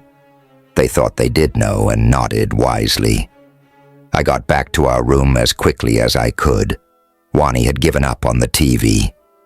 Wheel of Fortune was on. I turned it off. Will you sing more for me, Dave? She suddenly asked. Why not? After we eat. I could bring a guitar in from the van and run through my handful of almost hits. It would be a change. I could have gone right to sleep when we finished. But I had promised, hadn't I? I went out and got my knockaround acoustic, an old Ovation. I couldn't begin to tell you how many road trips we had shared. Someone called. Hey, Dave, give us a song. The guys from earlier. They had been at the beer they had mentioned. That was for sure. I could smell it. I've had a lifetime of smelling beer. Yeah. The one plopped down in a weathered cedar chair by my door. The other stood there a little unsteadily. It might be simplest just to give them what they wanted and send them on their way. Let's not do it in the room. No way I wanted them in there with Wani. I settled into one of the chairs, ran my thumb over the strings, close enough to being in tune. Would these guys even remember my songs? I could probably give them anything. Oliver Davis, Pike. I began finger-picking the opening to one. My hands were stiff from gripping a steering wheel, and there was some buzzing. Not that my technique is so great, even when I'm not tired. The door opened beside me, and Wani stuck her head out. She hadn't bothered to pull her hat low, and she looked, well, like a Larnedian. These guys were just too close to her not to see it. They stared at her. Man, that's one ugly nigger, said one. The other stepped back. That ain't no dude, he said. That's a gorilla. He pulled out a hunting knife. Get back, Dave. I'll take care of this. The man stumbled more or less forward. His confused and equally inebriated buddy stumbled the opposite direction. Wani disappeared. Chapter 15. It was not hard to convince the police that two drunken rednecks had seen things that weren't there. Maybe it was a bear, mumbled one of the pair. No, insisted the other. It was a gorilla. A big one. Or maybe it was Bigfoot, I commented with a wink to the officer. Yeah, Bigfoot. That's it. In the end, both were shepherded back to their room to sleep it off. We get a lot of this sort of thing this time of year, one of the policemen had confided. Worse when gun season starts. Then they might have shot their imaginary Bigfoot. I could only be thankful they hadn't been carrying firearms, or their bows, for that matter. But now, where had Wani gone? I sat maybe an hour with the motel room door hanging open, despite the cold, watching for her to pop back somewhere. In the room, in the van. I had no idea. For all I knew, she might have been scared enough to jump back home to her daddy's protection. My phone buzzed. Donna's number. Hello? Are you missing a girl, Dave? Wani's with you? She is. She said it was the first place she could think of when she was startled. What happened, anyway? I explained it all. Wani's definitely shaken up, but okay, I think. She also says she's not entirely sure she could teleport back to you. A little mixed up about where you are, or she lowered her voice a tad. A little afraid. Don't know which. Maybe both. I don't blame her. I'll drive back and pick her up. No, Dave, don't bother. We'll be on our way in a few days and we can just bring her along. You go find a place for us to stay. That did seem like a reasonable plan. Good enough. I, Oliver Davis Pike, agreed. I'm headed to Asheville in the morning, and then in the general direction of the Atlantic. I'll let you know where I end up. Thanks for looking after Wani, and don't let her eat too much junk food. I had been guilty of that myself, but it's hard to avoid on the road. I am a health professional, she declared. Trust me. Though she laughed then, I did trust her. She and Mickey didn't have to get involved in this at all. I was grateful. I was gone before dawn and watched the sun rise over the Appalachian peaks ahead of me. I kind of wished Wani had been there to see it. Did they have mountains where she came from? I had no idea what her home was like. I'd have to ask. For that matter, what sort of worlds spawned squid stars and sormogs. It was stupid of me not to be more curious. But then, I was expecting to go see some of those worlds firsthand. It could still happen, Dave. I told myself. Not that this world wasn't awe-inspiring enough on a morning like this, with the mist-hidden valleys below, the mountains bathed in the golden glow of morning. But yeah, the leaves were past their peak, weren't they? That was hardly important. Down I-40 into North Carolina, through Asheville, and on toward the sun.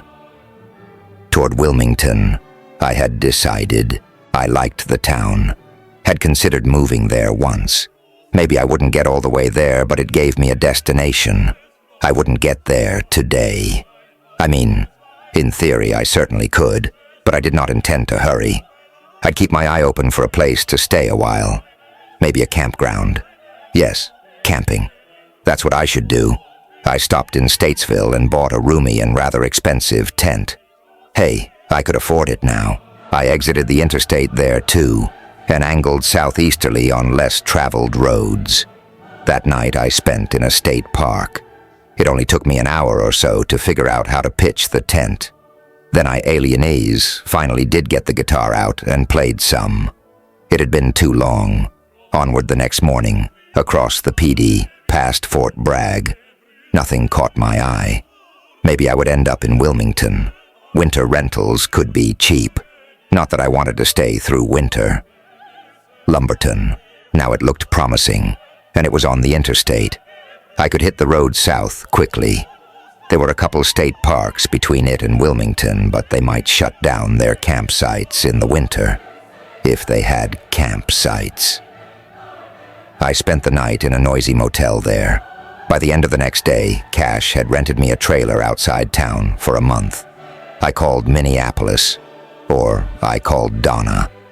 I didn't have a number for Mickey, though she was my email contact. That's great, she said. We'll be on the road in about a week. Depends on how quickly we get everything tied up here. Stuff to put in storage and all that, you know. Plus, they had probably given 2 weeks' notice at their jobs. Maybe that didn't matter at Mickey's job. That seemed kind of casual. Yeah, I know. How's Wani holding up? Well enough. No morning sickness yet, but it's likely to come. As long as it's not while we're on the road. I hope she's not going stir-crazy in your place. Tell her hi for me. When you head this way, I'll give you more exact directions. Just the address will do fine. I'm modern. I have GPS. Oh, right. One car, I assumed. Donna's. I didn't think Mickey had a vehicle. So, within a couple weeks. I guess I'll see you then. What I would do with myself the next 2 weeks, I had no idea. Maybe I would drive down to Wilmington anyway, just for the heck of it. Hey, maybe I could even play there. I'd have to check it out. Oliver Davis, Pike. I stepped out into the weed-filled yard. The moon was rising behind bare branches. A faint humming, barely noticeable, came from somewhere. An insect. It seemed too cold for that. A flying saucer slowly descended next to my truck. Maybe it wouldn't be so boring here after all. Chapter 16. So, Wani is no longer with you? Temporarily. We'll all be back together soon. I do not think Nock approved. Too bad. We could go get her, he said to Squid. To what purpose? She's as safe there as anywhere. It turned its eye stalks to me. Maybe it's time we explain some things. I thought so too. You're smart, Dave, it continued. We underestimated you at first, when we discovered your race is related to the Larnagians. You know they are, not so intelligent. So I understand. What I do not understand is how we could be related, Nock answered. That we understood at once when we tested your genetics. It was always known the Larnagians did not originate on their home planet. But no one knew where. The Larnagians included, said Squid. The Sormog picked it up again. Here's the generally accepted theory. 200,000 or 300,000 years ago, the ancestors of all Larnagians jumped into space from somewhere and landed on the planet they now call home. A pair of them, most likely. Now we know they jumped from here. Most likely, added Squid. So, they are primitive humans. Erectus, or Heidelbergensis, or something like that, or sapiens, since you can apparently interbreed. Apparently. Then what exactly is the problem? Humans can teleport too, some of them. If the Larnagians were made aware of this, they might well all leap here at once and try to kill you. They would not like the idea of competition. Oliver Davis Pike. Wait, humans could jump to other planets. Some of us, you say. It is far from universal, but fairly common. Maybe as many as 1 in 10. But we don't have a big enough sample to be precise, said Squid. Nock added, it is universal among Larnagians. In humans, it seems to correlate with what might be termed an artistic temperament. You have the ability, Dave. So does Mickey. We could read it in both of you. Then why haven't I ever teleported? Why doesn't anyone? Probably humans do it unwittingly from time to time, and have been for hundreds of thousands of years. Millions, even. People do disappear without explanation at times. Do they not? Yeah. I was nowhere near convinced. There must have been many failures before a couple of Larnagians found a planet where they could survive. Many failures since, too. Landings on poisonous worlds, on airless worlds, perhaps just in empty space. And most of those jumps would have been single individuals who would leave no offspring, even if they did survive. Then I can teleport, I asked. In theory, Nock answered. The Larnagians have training methods. They've been developing their techniques a very long time. I would have to ask Wani about this. If enough of us learned them, we would be less vulnerable to an attack. This has been discussed. A great deal has been discussed since we secretly presented our findings. Representatives of over 100 worlds are trying to come up with a solution. The thing is, we could not stop the Larnagians if they did attack you. We cannot travel between the stars without them. Alienese. Or without you, perhaps, said Squid, if you humans learn to teleport. You understand that we are not just interested in saving lives on Earth, though that is certainly important enough on its own. There is also the fact that the Larnagian monopoly on interstellar travel would finally be broken. There would be a second race to compete with them. Everyone is excited by this idea.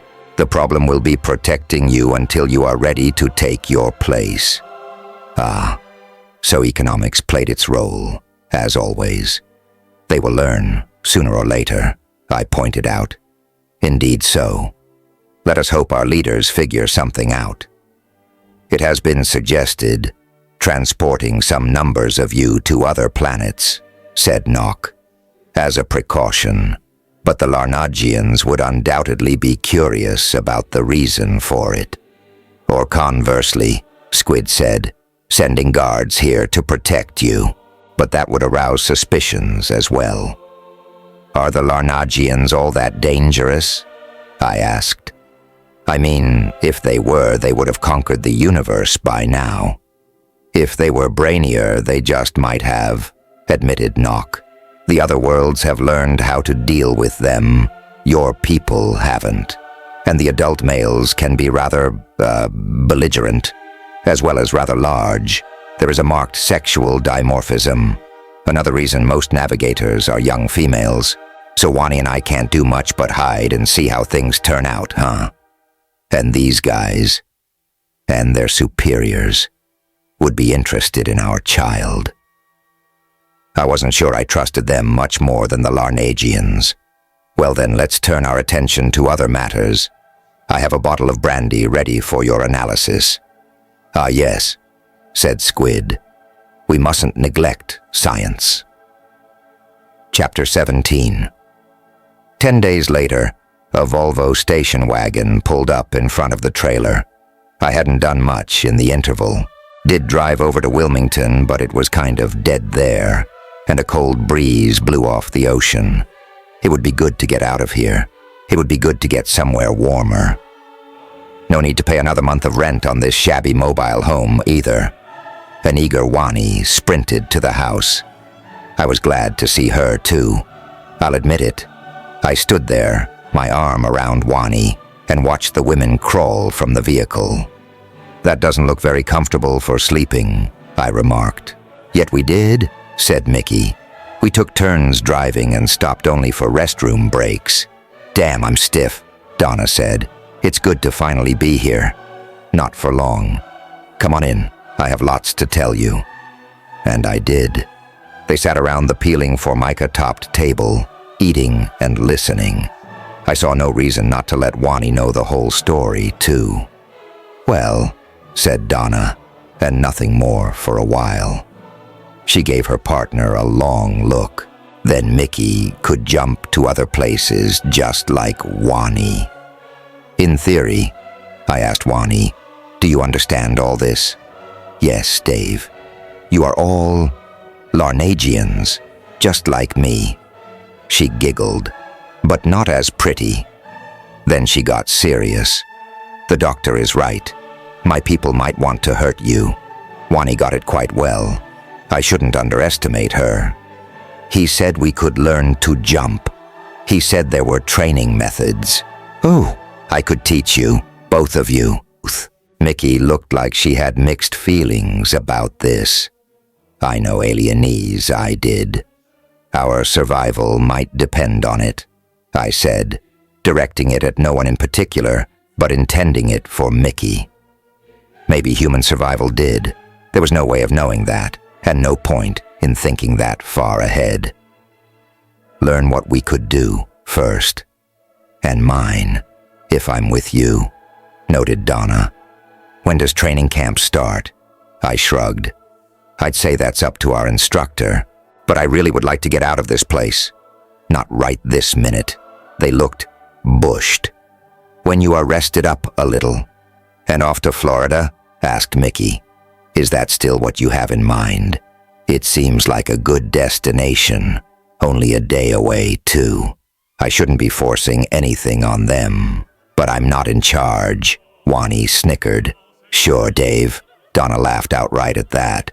We are going to entrust ourselves to your patriarchal leadership, Mr. Ladd. Don't disappoint us. So be it.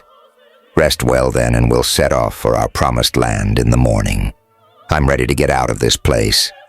A caravan south, said Mickey. Next stop, Miami Beach. I definitely had no intentions of going that far. I'm thinking a campground or house further north. In fact, there are several state parks we could aim toward for tomorrow night. We have a tent, announced Donna. So do I. Both were in use the next night, way down upon the Suwannee River. It had been an uneventful trip, on the interstate at first, and then increasingly narrower highways into the town of White Springs. I knew White Springs and the park there. I'd performed at the annual folk festival held in it. That was the sort of thing as-been country singers were inclined to do. Oliver Davis Pike. Needless to say, no one at the park recognized me. We can stay for 2 weeks tops, I told my companions, and then move on to another campground, or find a place to rent, maybe. It's not a good idea for Wani to be in a public campground, stated Donna. You know that. Yeah, I knew that. I have a friend in the Tampa area who owns land up here. A former girlfriend, but they needn't know that. I could call her up and ask if we could camp on it. That had been in the back of my mind for some time. I'd hoped to keep it there. I like it here, said Wani. I wish I could move around more. Okay, I would do it. Shoot, I could probably just squat there without asking. I knew the way. I talked to Susan that night and got the go-ahead from her. Give it a day or two first, I told myself. Enjoy some of the amenities of the park campground. It would be primitive on Susan's property, but Wani wouldn't need to hide. She sat with us around our campfire that evening, well bundled up, a cap pulled low on her forehead. The weather was cool, so the heavy clothing was necessary anyway. Northern Florida can get surprisingly chilly. Surprising to Yankees. Does it get cold where you come from, Wani? Asked Mickey. Where I grew up, yeah. She was attempting to toast a marshmallow without great success, and that took most of her attention. It slipped off her stick and into the flames. The Larnagian home planet is pretty hot. I've visited. So they didn't all live on one planet. That was probably good to know. Being Larnagians and able to teleport, it would be pretty difficult to keep them in one place, wouldn't it? My family home is on the next planet out, she continued, alienese. Like the next one out from this planet. The red one. What do you call it? Mars. Mars. Okay, Gank is like Mars. My people have always jumped back and forth between the two, but it wasn't always good to live there. I could imagine, once they borrowed technology, as my alien friends put it, from other worlds, things would have changed. Would you like to go to Mars? She suddenly asked. I could take you. We couldn't breathe, could we? Wondered Donna. And it would be bitterly cold, I would think. Wouldn't matter. We'd only look for a few seconds and come back. That sounded far too risky to me. I'm sure Donna shared my feelings. I'm game, declared Mickey. When can we try it? Right now. Wani took her hand, and both disappeared. I didn't even have time to say damn before Mickey popped back, followed by Wani a couple seconds later. The reappearances were so close to each other, one might almost have missed the difference in time. Wani looked at the trembling Earthwoman. You jumped back on your own. Did I? I think you did, I said. Squid and Nock had said she should have the ability. Me too. I didn't really believe them. You must have clicked your heels together multiple times. Details withheld, said Donna. I just knew I wanted to come back. It was so dark and cold, and and strange. Oliver Davis, Pike. That seemed rather reckless, Wani, I said. I could have used stronger words, but I was certainly not going to scold her. Impetuous, said Donna. Mickey laughed and added, impulsive. Wani grinned. Irresponsible. My teachers would say I don't always think things through. I wondered if that were a trait of Larnagians in general. I'd probably find out one of these days. Speaking of teachers, I said, I think Mickey needs one. Me too, maybe. Wani frowned. How would I bring one here? He means you, Donna said, her voice soft and with the slightest hint of amusement. Oh, right. I said I would, but she didn't seem so enthusiastic about the idea now. Second thoughts, maybe. Almost apologetically, she told us, I'm not sure I know how. Teachers first work for many years as navigators. This was only my second trip. It was very much a guess, but I said, you must be pretty good, or they wouldn't have given you the job. That brightened her up. Flattery can have that effect. Not on old cynical types like me, perhaps, but Wani was willing to eat it up. That is so, Dave. Then teach us, spoke Mickey. I'd like to know how I did that. Wani gave us a knowing smile. You've had your first lesson, Dave too, just by jumping with me. It opens you up to your gift. She giggled. That's the way my teacher put it. So maybe I could teleport. I looked at Donna, sitting across the fire pit from me, and decided to go visit her. A moment later, I was standing halfway in the fire. Damn! I jumped out as quickly as I could. Good thing I was wearing shoes. Alienae's Wani turned to Mickey. Some students are more talented than others, she observed. Chapter 18. You've become fond of Wani, haven't you? Beyond whatever duty you might have felt toward her and, your child. Donna and I stood on a low bluff, looking out over the Suwannee. The sun was rising and our companions were still in their sleeping bags. There had been a light frost overnight, painting the open ground white.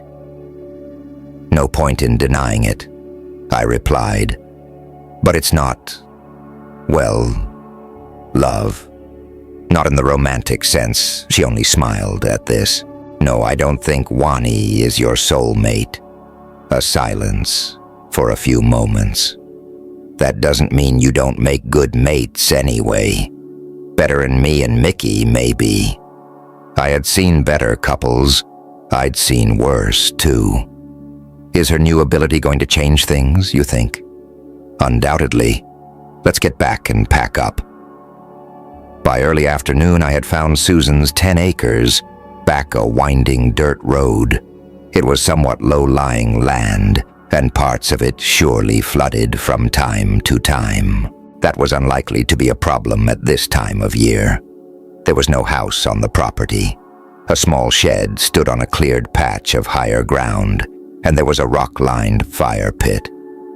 I'm not going to want to drive the wagon in and out that road too often, said Donna.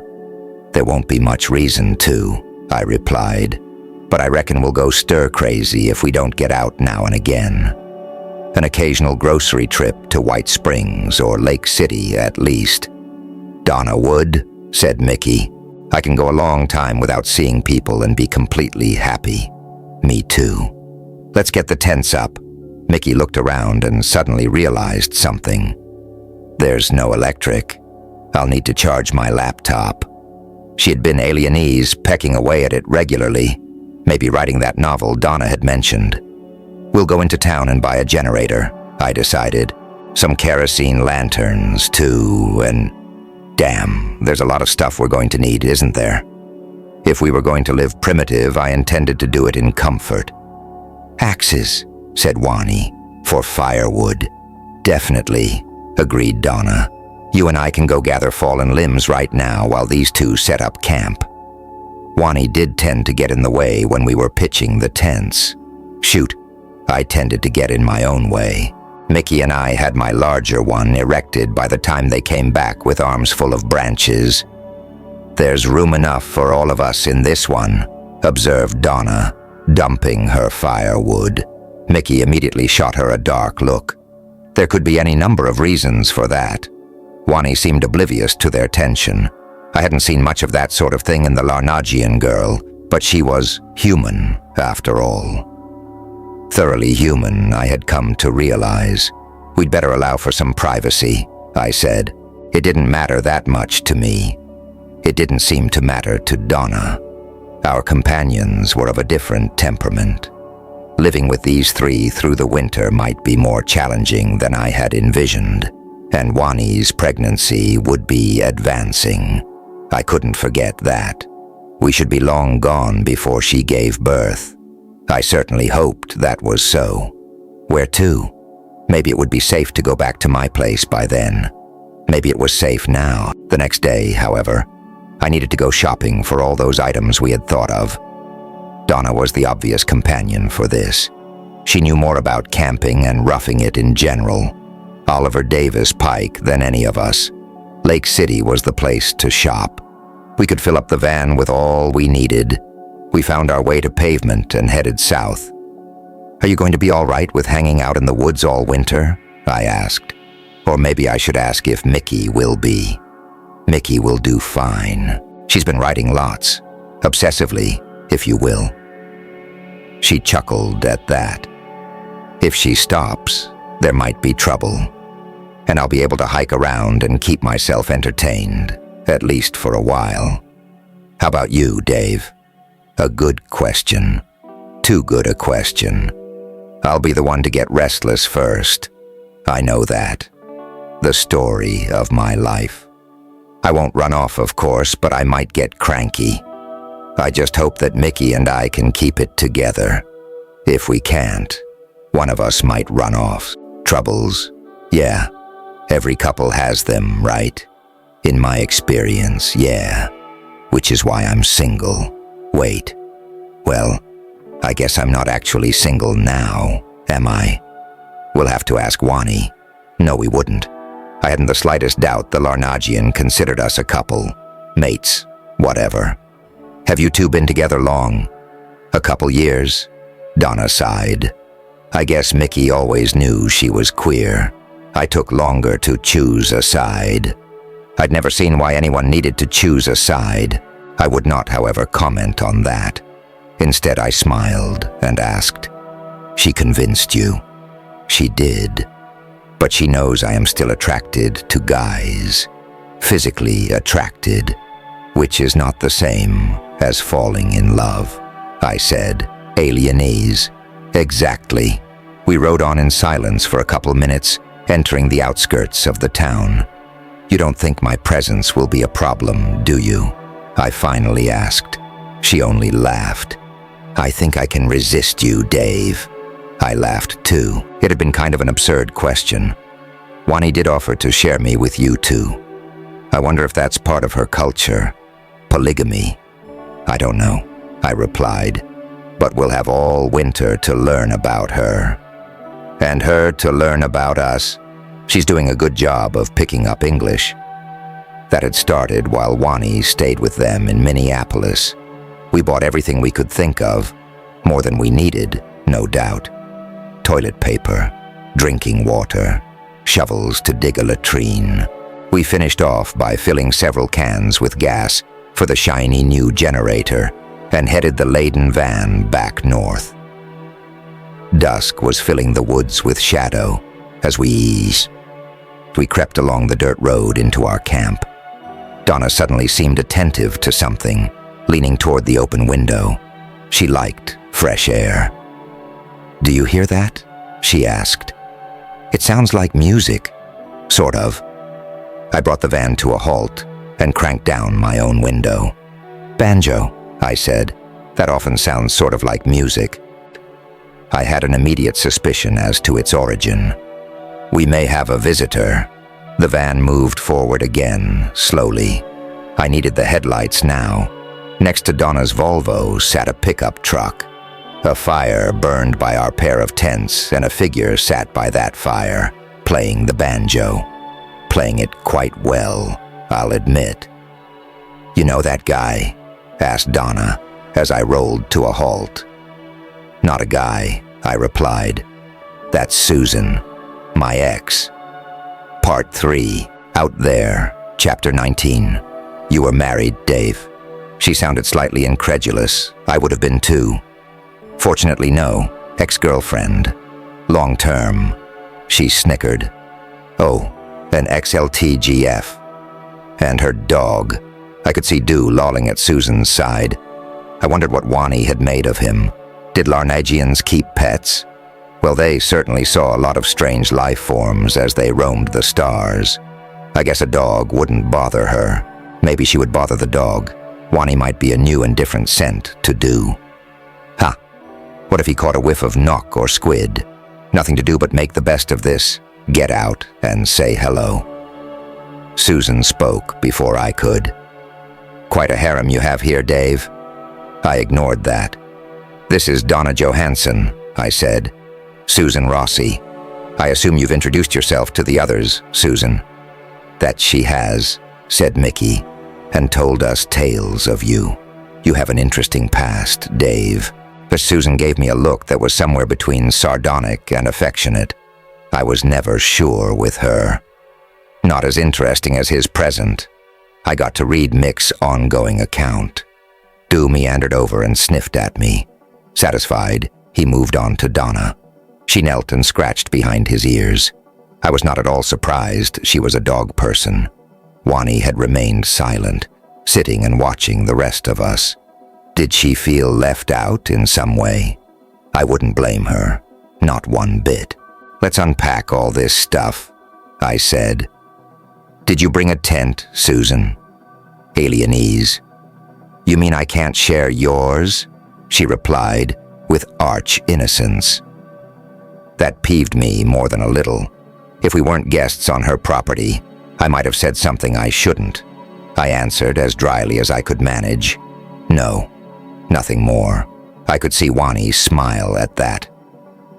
Susan did have a tent, small, but that was her choice, wasn't it?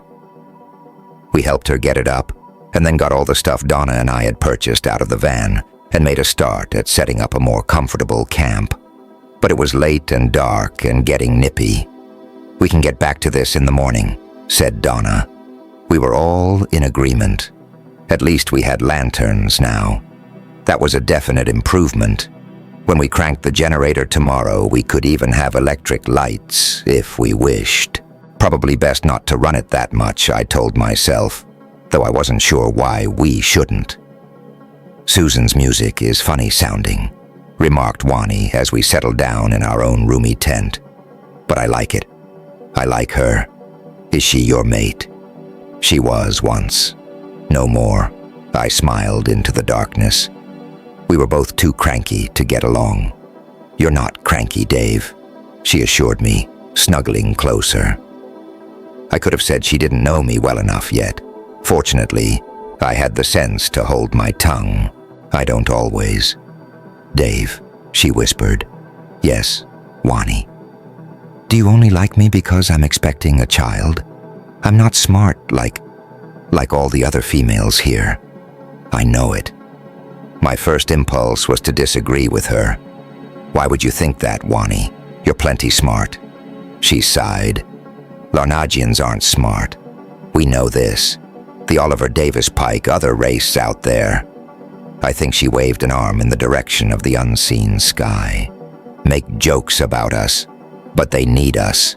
There was a bit of vehemence in this last statement. "And I need you," I told her. That time, I managed to be smart. Just you and who you are. I was not sure how true it was. But I did like her. Dang, I liked her better than any of those 3 women sleeping in the other tents.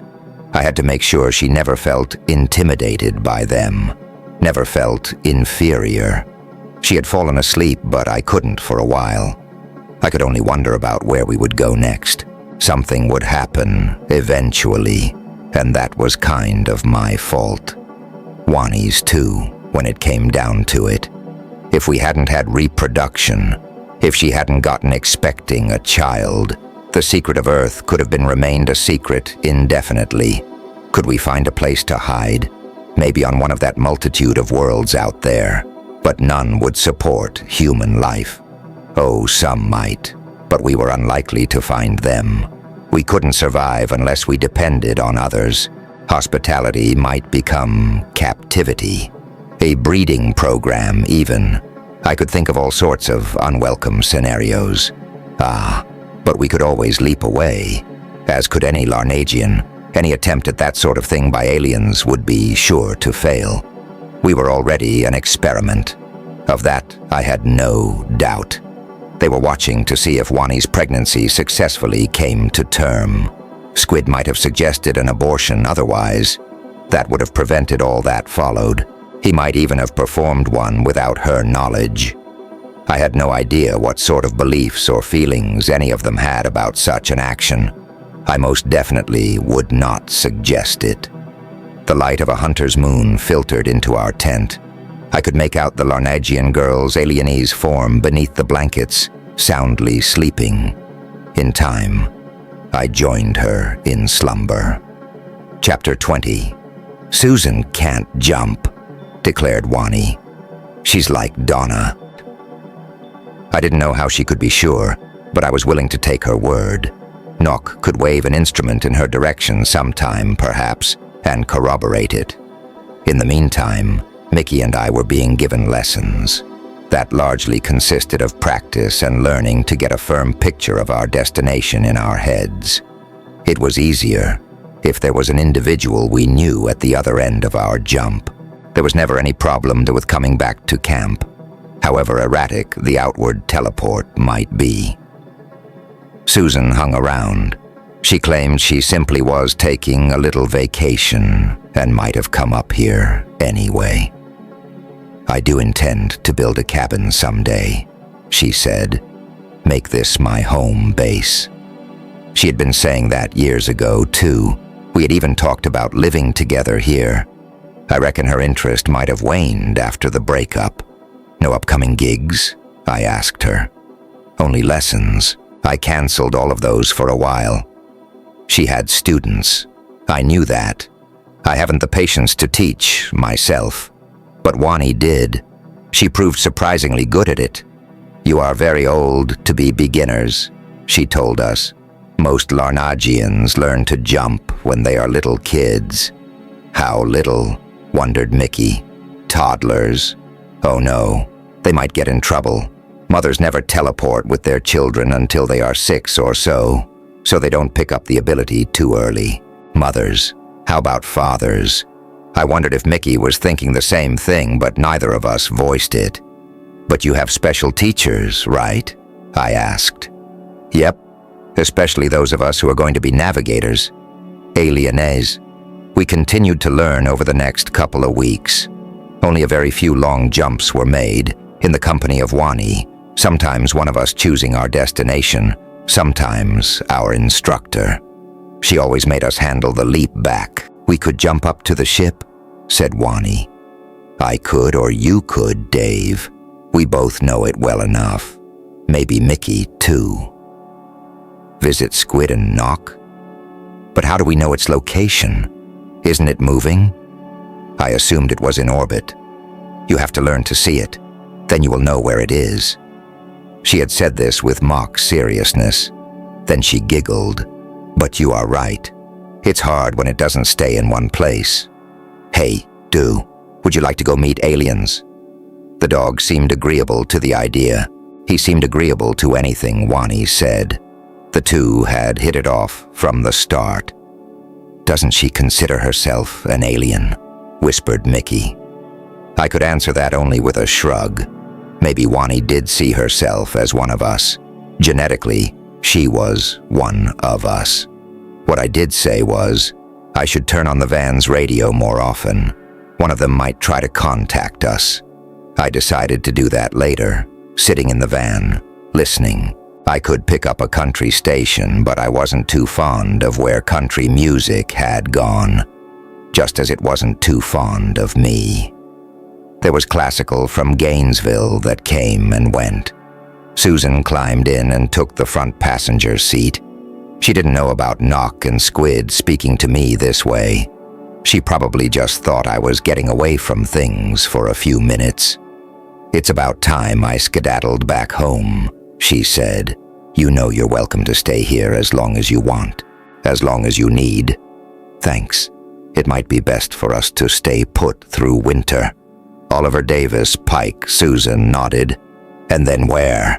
This is no place for Wani to give birth. Maybe back to my place. It could be safe. It might be now." "What after that?" "You can't hide the girl forever. That's Mozart, isn't it?" "Hayden. I'm hoping my friends upstairs have a plan by then. Because I sure didn't." "And you intend to stay with Wani?" "That doesn't seem very workable, Dave. You're too different. And you and I were too alike," I shot back. Which was true, but was also a bit of being defensive on my part. "Maybe so. Anyway, her appearance will be a problem. The face mostly, but she's kind of hairy too." Susan snickered. "Not that she's much homelier than me." Which was true. Not that I would acknowledge it. Wani did have a bit more hair than average, to be sure, on her forearms, her legs, and a thick bush in her crotch. "I've seen hairier women," I said. I could have said some were Italian, but Susan probably would have hit me. "I have grown older and wiser since we were together. But yeah, her face is hard to hide. Just, what is she? Like a Neanderthal or something? You did say her ancestors came from Earth." "She doesn't look much like a Neanderthal, from further back maybe. And of course evolved some since, just like we did." She only nodded in response, so I went on. "No way we could know. They keep finding more early humans scattered all over the place. Like those Denny something or others," she said. "Yeah, it's all just guessing. With their access to her race's genetics, the aliens orbiting above might be able to give an answer. One thing I recognize now is that Wani isn't stupid. To alienaze me, she seemed pretty close to average human intelligence, probably 90-something if given an IQ. No, she isn't. Not terribly bright either. That too I had to agree with. She needs to be around people like herself. Wani can't be a recluse like you, Dave." "I agree. And right now there's not a damn thing I can do about it." Chapter 21. "I was listening in while you spoke with your friend," Squid informed me. The alien saucer had set down in the dirt entry road, as that was the widest open space available. It had still managed to knock down some small trees on each side. Eavesdropping. Not very good manners, felt Mickey. Susan didn't have an opinion. She was still taken aback by the alien's appearance, warn her though I had. This little spacecraft we were sitting in might seem a bit astonishing, if not intimidating, as well. The only other occupant was a Sormogian pilot, a female, possibly the one that had brought us back to the planet a few months ago. She paid us little attention. Wani and Donna were off cutting firewood. I wondered if Nock and Squid had known this and thought it a good time to visit. I also wondered when they had learned to speak English, for that was what they were using, probably for Susan's sake. If their machine could teach us alienese, I guess it could teach them English. It would be handy for listening in on Earth too, wouldn't it? Wani had been picking up English pretty well, and more so since Susan arrived. The two had gabbed quite a bit, and I was rarely called on to translate anymore. "So, you have learned to teleport? Both of you?" asked Nock. "We're learning," I admitted. "Your offspring will certainly have the ability, in that Wani and you do," said Squid. "We have isolated the primary gene involved. Recessive, of course," Nock added, "so it might not be a good idea for Wani to jump as her pregnancy advances. It could have unforeseen effects on the child. She is aware of this. All Larnagians are. That is one reason Aliene's young female Larnagians are given solo duty on ships. It keeps them out of trouble. They are a horny bunch, as you discovered. I've even heard of them propositioning Sormogs. That wasn't very flattering to me. Susan was smirking. Nock took up the narrative. It can be noted that those who are chosen to be navigators are, more intelligent than average. The cream of the Larnagian population, really. So Wani is an extra smart Larna Dune? Asked Susan. She is. Wani is from a distinguished family, too. Her father is a leader of their people. The ones on Gans? I hazarded. Indeed, said Squid. I didn't know you were aware of Gank. Mickey's voice came soft, almost as a sigh. Wani speaks of it sometimes. I think she is homesick. Wani wasn't the only one. Mickey might well be the most content of us all, riding away here in the middle of nowhere. But she sensed how the rest of us felt. There aren't so many of them on Gank, are there? I asked. Not near as many as on Larnag. There are a couple other isolated colonies on planets barely suited to sustaining life. It is difficult for any race to find such a place, but Larnagians do have an advantage there. Yes, agreed Nock. They can search more quickly than we who need ships, but our ships are an advantage in themselves. He paused for a few seconds before continuing on a slightly different tack. It may be the first to jump to. Larnag remembered the way back to Earth. There might have been a certain amount of teleporting back and forth for a few generations, possibly even carrying mates to their new home. Only 2 individuals would have been a very small Jean Oliver Davis Pike pool, Squid pointed out. Maybe even an untenable one for their survival. Well, that particular waving of the antennae I knew to be Nock's version of a nod.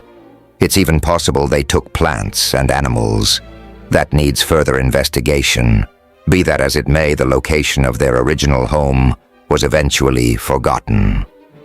They wouldn't have needed it once they were established, would they? I asked. Susan took that up. Probably more interested in living their lives and propagating their species, especially if they are as horny as you claim. No hornier than we are, said Mickey. It's a human thing, don't you think? Absolutely, said Susan, and I almost simultaneously. Considering how many there are of you, I can believe it, remarked Squid. It turned its eye stalks to its companion. Maybe we should let the Larnagians murder them all. It didn't whistle, but I knew it wanted to. Do we really want to unleash smarter, hornier Larnagians on the universe? It's too late, said Nock. They've already learned to teleport. You say this one can't. He looked through a box at his side and pulled out a small device. He pointed it at Susan. No, doesn't have the genes. Doesn't have the gene, I should say. He showed the reading to Squid. Only one copy of it. Your offspring might have the ability, Squid informed her. Its attention turned to me. Have you 2 mated? I hesitated. That's not surprising. Susan jumped in. Many times. But no, offspring, I added, alienese. Too bad. You should mate with the other one, declared Squid. Mickey sputtered. I thought for a moment she had felt offended, but realized she was trying not to laugh. For the sake of science, she asked. You would? Asked Nock, apparently quite serious. I thought you were homosexual. She jokes with you, Nock, Squid told him. As I joked with her. Hey guys, you in there? Came a voice. Yeah, Donna, Mickey called back. Come on in. Wani came through the doorway first. She was starting to show, that was for sure. Still a long time, though, and it hadn't prevented her from sprinting up the ramp. Donna followed at a more leisurely pace. We were just discussing whether I should jump Dave, Mickey informed her. For the advancement of the human race, you know. And then we'd all go live on a distant planet and raise a mess of talented kids. contributed Susan. "Oh, can we?" asked Wani. Damn, she'd taken it seriously. Donna decided to as well. Maybe it's not as ridiculous an idea as it sounds. Maybe it wasn't. Maybe a little human colony somewhere was a prudent idea. I was absolutely certain those alien leaders out there had considered it. But it would only keep a few of us safe. What of the rest of humanity? Curmudgeon and misanthrope though I could be, that was something that concerned me. As a last resort, maybe, I said. I think perhaps we all agreed with that, Nock and Squid included. Oliver, Davis, Pike. "It is to be hoped a better solution can be found," said Nock. "It may end up with this planet being quarantined for a while." "Which could mean centuries," interjected Squid. "Possibly. Hide its existence. But you would have to leave, all of you." "Even me?" asked Susan. "I wasn't part of this." "You know too much of it," felt Nock. Squid was not so sure of that. "She can't teleport, so it may not matter. But we cannot have people jumping into the universe from this planet. It would give its existence away, sooner or later." "Then you could stay too, Donna," said Mickey. There was no inflection to her voice to tell me exactly how she felt about it. "And in the meantime, there would be an attempt to find a solution," I said. "We might be the solution," Mickey pointed out. "If we're off breeding on some other world. But we'd be just as likely to reveal its existence if we started teleporting, or our descendants did." "It doesn't look good anyway, does it?" asked Susan. "So we need a real solution, and soon," I stated. "Agreed," said Squid. "Meanwhile, it might be wise not to teleport much," Nock said, "if any. It would be best for your child, Wani. You know that, right? Only if you have no choice." She nodded. "Right, Dr. Squid. But the others can practice, can't they? Only little jumps, definitely not to other worlds." That seemed reasonable. "Are you guys going to hang around?" I asked our alien friends. "I think we should have a party before Susan takes off. We'll even let her play her banjo." "Alienese. It sounds very beautiful," enthused Wani. "Well, I suppose we could. How about it, Pot?" This was addressed to their pilot. Apparently she had been taught English too. "All right with me. Captain said to use my discretion." "You're invited too," I told her.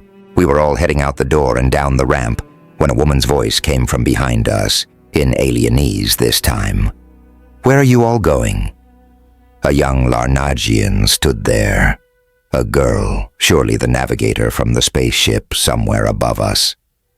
"This changes things," observed Squid.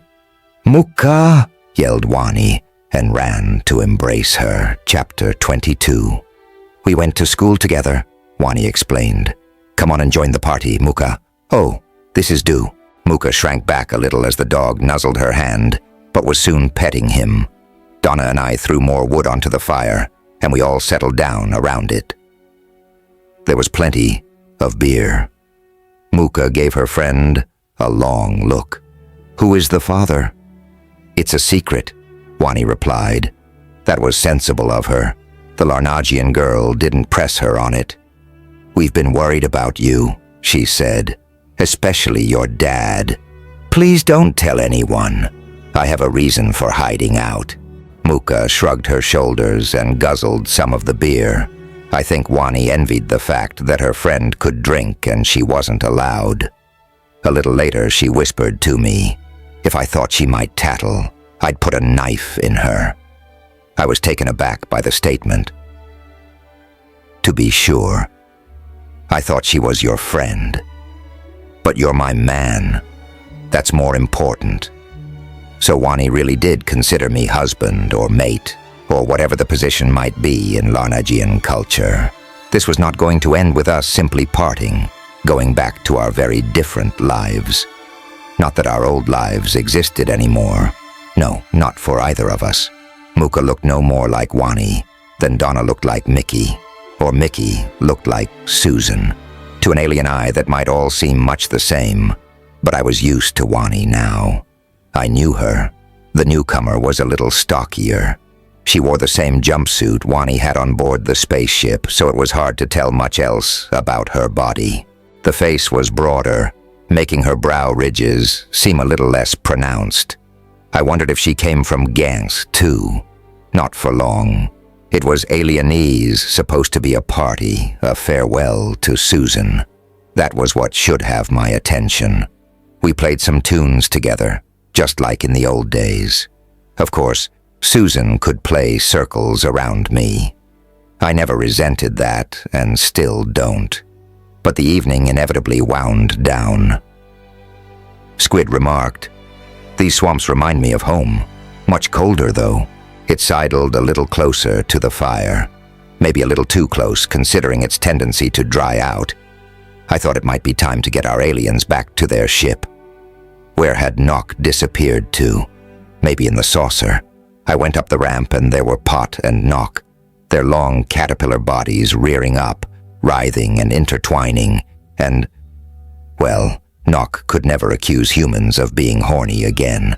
I backed out and let them get on with getting it on. Too much beer for them. I had no way of knowing anything about Sormogian mating customs, but I did whisper of my inadvertent discovery to Squid.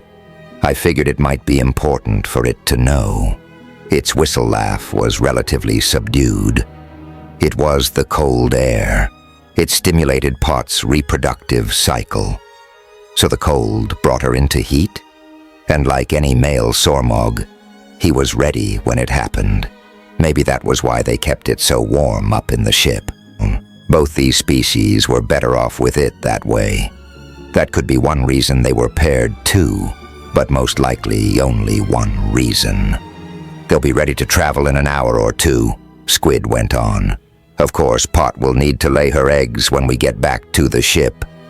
Its eye stalks swiveled, scanning the camp. "I say, where did our navigator go?" It didn't take long to realize she had slipped away.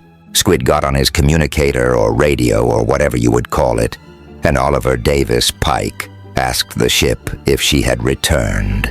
She had, and then jumped away again. "I fear she has gone to turn Wani in," it said. "She would betray her friend?" asked Donna. The same question was in all our minds, but she put it in words first. "Her loyalty to, her tribe?" "Not sure that's the right word," mused Squid. "Other loyalties, anyway. They may have seemed more important to her." "Well, I'm getting out of here," declared Susan. "Right now, not in the morning," which wasn't that far away. I thought it was a pretty good idea. We all should. Let's pack. By now, Pot and Nock had emerged from the saucer shuttle, and Squid went over to confer with them. Both Sormogs seemed lethargic. I didn't pay much attention nor care much. Where should we head? Muka could corroborate that Wani was on Earth and give directions to the camp, but once we got away, no one, alien or otherwise, should be able to find us. Nock addressed us. "We think you should all come up to the ship." "No way," Susan replied. "I'm going home. Take them up if you want."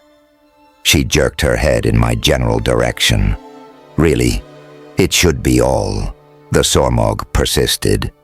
"It would be far safer for everyone concerned." "I'm sorry," said Squid, messing about with some relatively large piece of equipment they had brought out. It had a handle, like a suitcase. I saw Nock give that equivalent of a shrug with his antenna. Then, everything went dark. Chapter 23. This was just like the first time the aliens had abducted me. A blackout, an awakening on their ship. We were all laid out there on thin pallets, not comfortable at all. Yeah, it was Nock and Squid's lab back on the ship. "Damn," I rasped out. All our stuff was down there. Not that it actually mattered, but I wanted something to complain about. "And we brought it all up," said Squid. "Every vehicle, every canvas shelter. We wanted to leave as little evidence as possible, added Squid, so we, burnt everything in the area before we left. What? You burnt my woods? Susan had awakened. It didn't dawn on me for a few seconds that she had spoken alienese. They must have had her in the language lab. In fact, everyone was starting to stir. Where was Wani? She wasn't with us. Only the campsite, Nock assured her. Now we have to get out of here. I fear we will have to ask Wani to jump despite her pregnancy. To this, Squid added, she's with the captain now, charting a destination. You know we can teleport too, Mickey told him. But you do not know any of planets we might travel to. Maybe not, but did that matter? If you just want to get away from here, either of us could do it. Me and Mickey, I mean. This is true, admitted Squid. It activated the intercom and spoke into the air at some length in Squiddish, rather than alienese. My guess was it was talking to the captain of this ship. The answer came in the same language of wheezes, clucks, and chortles. Oliver Davis Pike. Less than a minute later, the door slid open. I am to escort humans to the captain, said the squid star that entered. I'm not sure which ones. We too, Mickey said, taking my arm. Lead on, Mac Squid. It was Mac, wasn't it? Our very own concierge. We went up the elevator this time. Something scuttled by in the hall as we exited, small and metallic looking. What was that, Mac? Robot. Haven't you seen one before? They do much work around the ship. First, I've heard of it. Mickey had apparently heard nothing either, or maybe she was ignoring us. She seemed subdued. It is true we attended to you ourselves, said Mac. That is protocol. Here is the captain's office. I shall wait outside. The captain looked pretty much like the other squids aboard. One of its limbs, or lobes, was only about half normal size. The captain must have mated, or whatever one called squid star reproduction, sometime recently. I didn't know how quickly they regenerated, so I could not even guess how recently. In fact, if they kept splitting off parts of themselves and regenerating, did they grow old? I might think to put that question to the doctor sometime. Right now, my attention turned to Wani, who sat in a comfortable-looking padded chair, one of the few pieces of furniture I had seen here that seemed designed for a Larnagian. "Oh, Dave," said she, "the captain says you might jump instead of me. Do you think you can?" "I think I should," stated Mickey. "Which is better?" asked the captain. Wani looked us both over. "Mickey," she admitted. "The female. Alienese. Not surprising. Let's go. Take us anywhere as long as it's away from here." Wani directed Mickey toward the chair. "Put your hands here and here," she said, "and just go. The ship will follow." "Okay," said Mickey, and teleported. "A rather timid jump," remarked the captain. "We are only at the next planet out." "Mars?" I asked. The place she went when she first jumped with Wani. Maybe it was on her mind. It wasn't what I intended. She seemed perplexed. "No problem," Wani assured her. "Rest and try again later. Or I could take us somewhere. Unless you think this is safe enough, sir," I said to the captain. "It does make me nervous to be here," it replied. Something beeped. "What is it?" it asked. "Ship just appeared by Earth." "No, 2 of them now," came a Sormogian voice. The captain looked at me. "We got away just in time, but we need to go further." It waved a tentacle toward the chair. "Anywhere, huh?" I settled myself in, placed my hands as Mickey had, and went. Wow, I felt dizzy. I tried to stand, but couldn't. The teleport had knocked me silly. "That was stupid," scolded Wani. "It is dangerous to jump so far." "Which no one ever told me." The captain whistled. "I think you will survive." Dave, is it not? A long leap, to be sure. We're not quite sure where we are. Nor am I admitted. That makes it all the more dangerous, Wani said, shaking Oliver Davis Pike her head. Just like a male. That's why they don't become navigators. It was Mickey who laughed this time. Or snickered. But she made no comment. Anyway, said the captain, we're not going to be detected now. That was a danger where we were. Had a Larnagian known we were there, she could have jumped aboard or brought one of the ships. Or he, murmured Wani. There might be males. Sent by your father. Yes, that is indeed possible. Can you walk now, Dave? Best you get to quarters and rest while we figure out where you put us. A low whistle, maybe the equivalent of a chuckle, erupted, and it turned to an array of instruments. Wani and Mickey helped me from the room. Are there rooms for us? Mickey asked Max Squid. There are, it said, and led the way without further word. I'm pretty sure they were the same rooms we had before. Wani stayed with me. It's just as big as mine, she decided, so I might as well. Besides, the other room stinks of muka. I doubted this was true, though the whole ship smelled a bit ripe to me. But didn't argue it. Wani was certainly welcome to share my bed. I assumed the others found their own beds. I didn't feel up to checking. By the time we woke, I felt only a little drained and a lot hungry. Empty. That covers both. The door was not locked. That was a change. Wani and I found our way to the lab without an escort. I suppose, strictly speaking, she was my escort. No one else was up yet. Or maybe they were locked in. Only Nock was there. Working on his notes, I think. But he put them aside when we entered. I have all the food alienés here we brought up from your camp, he said. Of course, now we know you can eat a Larnagian diet. Feeding you will be simpler. I turned to Wani. You don't have any strange food habits, have you? No live worms or anything of that sort? It was a joke, but Wani didn't catch that, and only solemnly shook her head. I should learn her language. I wondered if that could be done with the machines here, the way we rapidly had alienese poured into our brains. And Wani could finish learning English the same way. Hers was still a bit broken. I should ask. I should also ask Nock how he was doing. He was a friend. I was fairly sure of that. Are you and Pot going to be all right? I asked. I figured that was about as neutrally and innocuously as I could put it. Neither of our spouses will be happy about this. I'm not happy, and I'm sure Pot isn't. But accidents do happen. Couldn't you have restrained yourself? And left her with unfertilized eggs? That would be a great cruelty.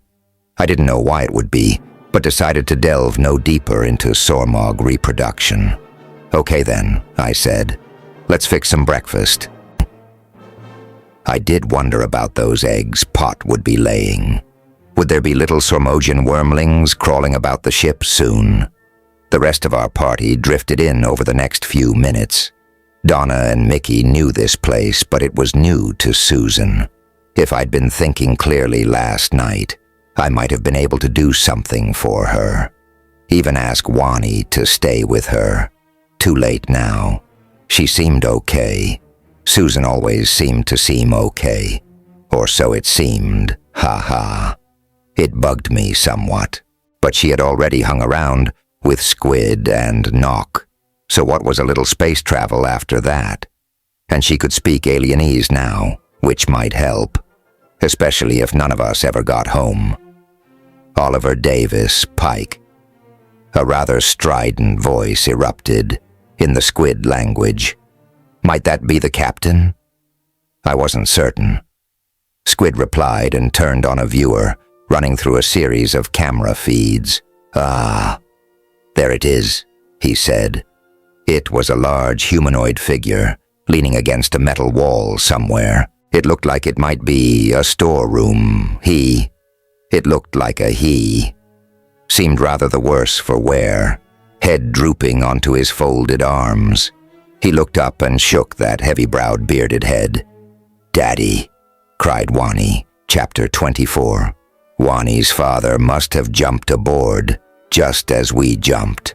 That left him quite disoriented, maybe unconscious. Nock told us. It was only luck he didn't end up in space instead. "Can you lock him up?" asked Susan. "Think about it," I told her. "Oh, right," she frowned. "But you could knock him out. A sedative. He's too important for that sort of treatment, isn't he?" I asked. "If they went that far, they might as well kill him." "Not that they would, Wani," I hastened to reassure the girl. She had added nothing to the conversation, only watched her groggy father. "So he is with us unless he decides to teleport somewhere, which he won't," Mickey pointed out, "because we would immediately jump somewhere else and he'd never locate us again." "I say, you all have a very good grasp on this," remarked Squid. "You are quite right. Nagudagdag will choose to remain with us. And we will have to risk offending him by not taking him wherever he thinks he should be. That might be almost as bad as sedating him. But what else can we do?" asked Nock. "He will be a prisoner by his own choice," I said. "Is someone going to go help him?" asked Wani. She seemed impatient and a bit peeved by our jabbering. "On their way," Squid told her. "You, know your father, male Larnagians, adult Larnagians, can have a temper and, The girl giggled. "And you're all afraid of him?" I think maybe I was too. "If you wait much longer, he'll come Oliver Davis Pike find you instead," I told them, and he was unlikely to be in a good mood about it. Ah, the captain must be speaking to our guest. Nagudagdag, yes, I remembered the name, was apparently listening to something. For some reason, Squid had chosen not to turn on the sound. Later I decided maybe the captain had ordered it. It would want its conversation with this high-up Larnagian to be private. "He looks pissed," remarked Donna. "He does," agreed Mickey. "Probably wants to see Wani." "And he will, but he should not see any of you. Not right away," said Squid. He was right. "You and I had better bunk separately for a while," I told Wani. "It would be safer." The door to the room in which Nagudagdag sat slid open, and a Squid star entered. Captain Squid himself and an aide. "I should get down there and check him over," said the doctor. It rolled out of the lab. "And the rest of you should disappear. It's likely to bring the Larnagian back here for his checkup." He considered Wani. Maybe you too. He can see you soon enough." No sooner did I get back to my room than the door opened. "The captain wants to see you," Mac informed me. "All of us?" "Just you and the Larnagian girl. She's already on the way." I couldn't expect any more explanation than that from Mac. It was pretty closed mouth. All three of them. I followed it up to the captain's control room. That's what I assumed it was. Wani was there, watching her dad on a screen, being gone over by Squid. "We should speak," said the captain. "While Wani's father is alienés being kept busy in the lab. This I must know. How did you choose this destination?" "I just envisioned a place that would be good to live and went there." "Extraordinary," it said. "I've never heard of such a thing, Wani." She apparently hadn't either, so it continued. "We have a good fix on where we are now, well outside of any area that has been previously explored. And yes, the planet below us is a pretty good place for Larnagians or Earthlings to live. Survive, anyway. That could be improved over time." It reached out a tentacle to turn on the sound from the lab. "How much longer?" The big Larnagian was grumbling. "I'd better see my daughter soon." "Why don't you go on down to him, Wani?" asked the captain. She nodded, but didn't hurry on her way. The girl certainly would have reservations about talking to her father. "You can watch with me," the captain told me. "I know this is important to you." I sat down to watch the show. I could judge Nagudugdug's physical appearance better now, seeing him there beside Nock and Squid, and even better once Wani entered the lab. He was a big guy, but not as big as my imagination had made him. I'd seen plenty of humans on Earth who were larger. He was 6 foot or so. Deep-chested and muscular. Hairy, but again, no more so than many men. He did have the low forehead and heavy brow ridges one would expect from a Larnagian, and a massive jaw. Probably pretty much chinless beneath the thick beard. His only clothes were a pair of shorts. Maybe he hadn't been dressed when he made his mad jump to our ship, or maybe he just, Oliver Davis Pike, preferred to be casual, as he was the only male Larnagian I had yet seen. I can't tell you. "At last," he roared, and pulled Wani into a fierce embrace. Then he stepped back to arm's length. "Who?" he said. Wani only shook her head. I expected anger, but instead he gave us weary exasperation. "Why not?" he asked. "I am not angry about this, but I would like to meet my daughter's mate and learn what another Larnagian was doing on this ship." Of course, he would think a Larnagian was responsible. "Did you have a lover who jumped here to be with you?" "No, Daddy. I can't tell you what happened. Not yet." He scowled now, and his scowl was a fearsome sight. "Well, he must be on board still. I know you didn't bring the ship here." The scowl turned to a chuckle. "Only a crazy male would make such a jump." The Larnagian turned to Nock and Squid. "I suppose you two won't tell me either. I'll have to take it up with the captain." The captain whistled rather loudly. "Good luck with that. Maybe you should get back to your cabin, Dave. Don't show yourself for a while, all right?" "Yes, sir," when it was all right. Captain Squid was all right, too. I considered jumping to the room to avoid a chance meeting with Nagudugdug in a corridor, but decided to use the elevator instead, riding down with Mac. How had I managed to bring the ship here? I didn't have a clear idea at all of where I wanted to jump. I figured it would just be a random spot in space we could teleport away from again in a few hours. Yeah, I did see a planet in my head, so we would end up in a safe orbit, rather than inside a star or something of that sort. Wani had filled me in on that sort of thing early on, even before we knew I had this ability. Alienase, not that any of this mattered, not that I could see. Our primary problem remained, that of dealing with the Larnagians when they inevitably learned about us on this Earth. And first, we would have to deal with one Larnagian, here on this ship. What effect might that have on all that followed? The door to my room slid open. There was nothing to do but wait and see. I was still tired and fell asleep almost at once. Chapter 25. Daddy has a great deal of respect for you. He thinks you must be a very talented Larnagian, and a fearless one. That's more important to him. Wani giggled. I think he's going to be disappointed.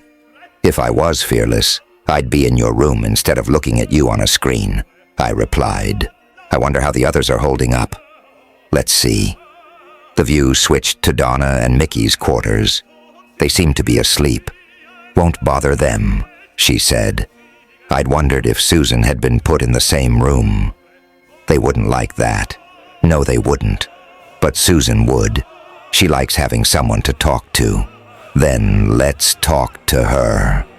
A few seconds later, Susan appeared on one half of the screen. Hey guys, she said. I've been figuring out how to use this contraption and looking around the ship. It's keeping me from going stir-crazy.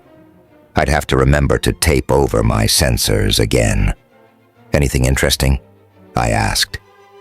I've been peeking at Wani's father.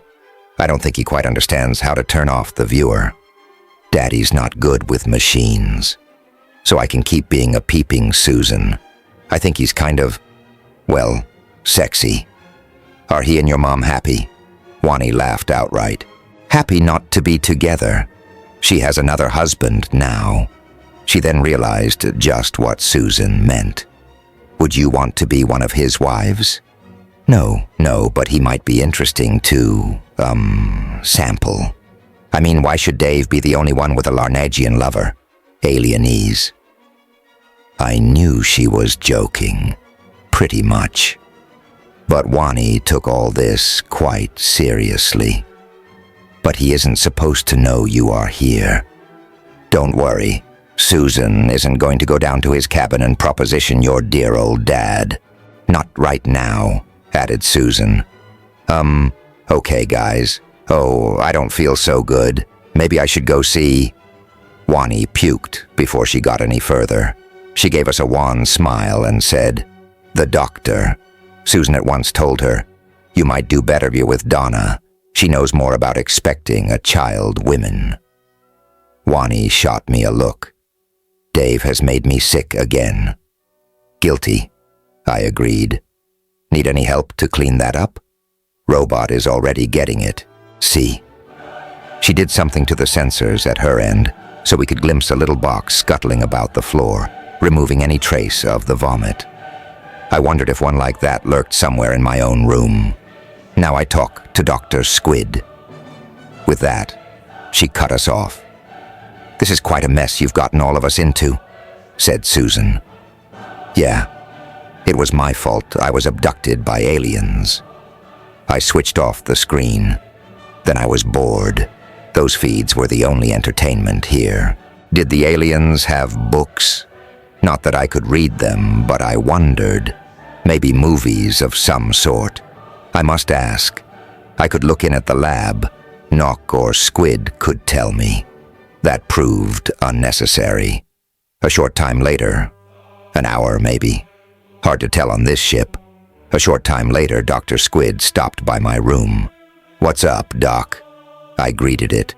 I had taken to calling it Doc recently, as I was getting to know too many other squids. I was visiting Wani, it told me.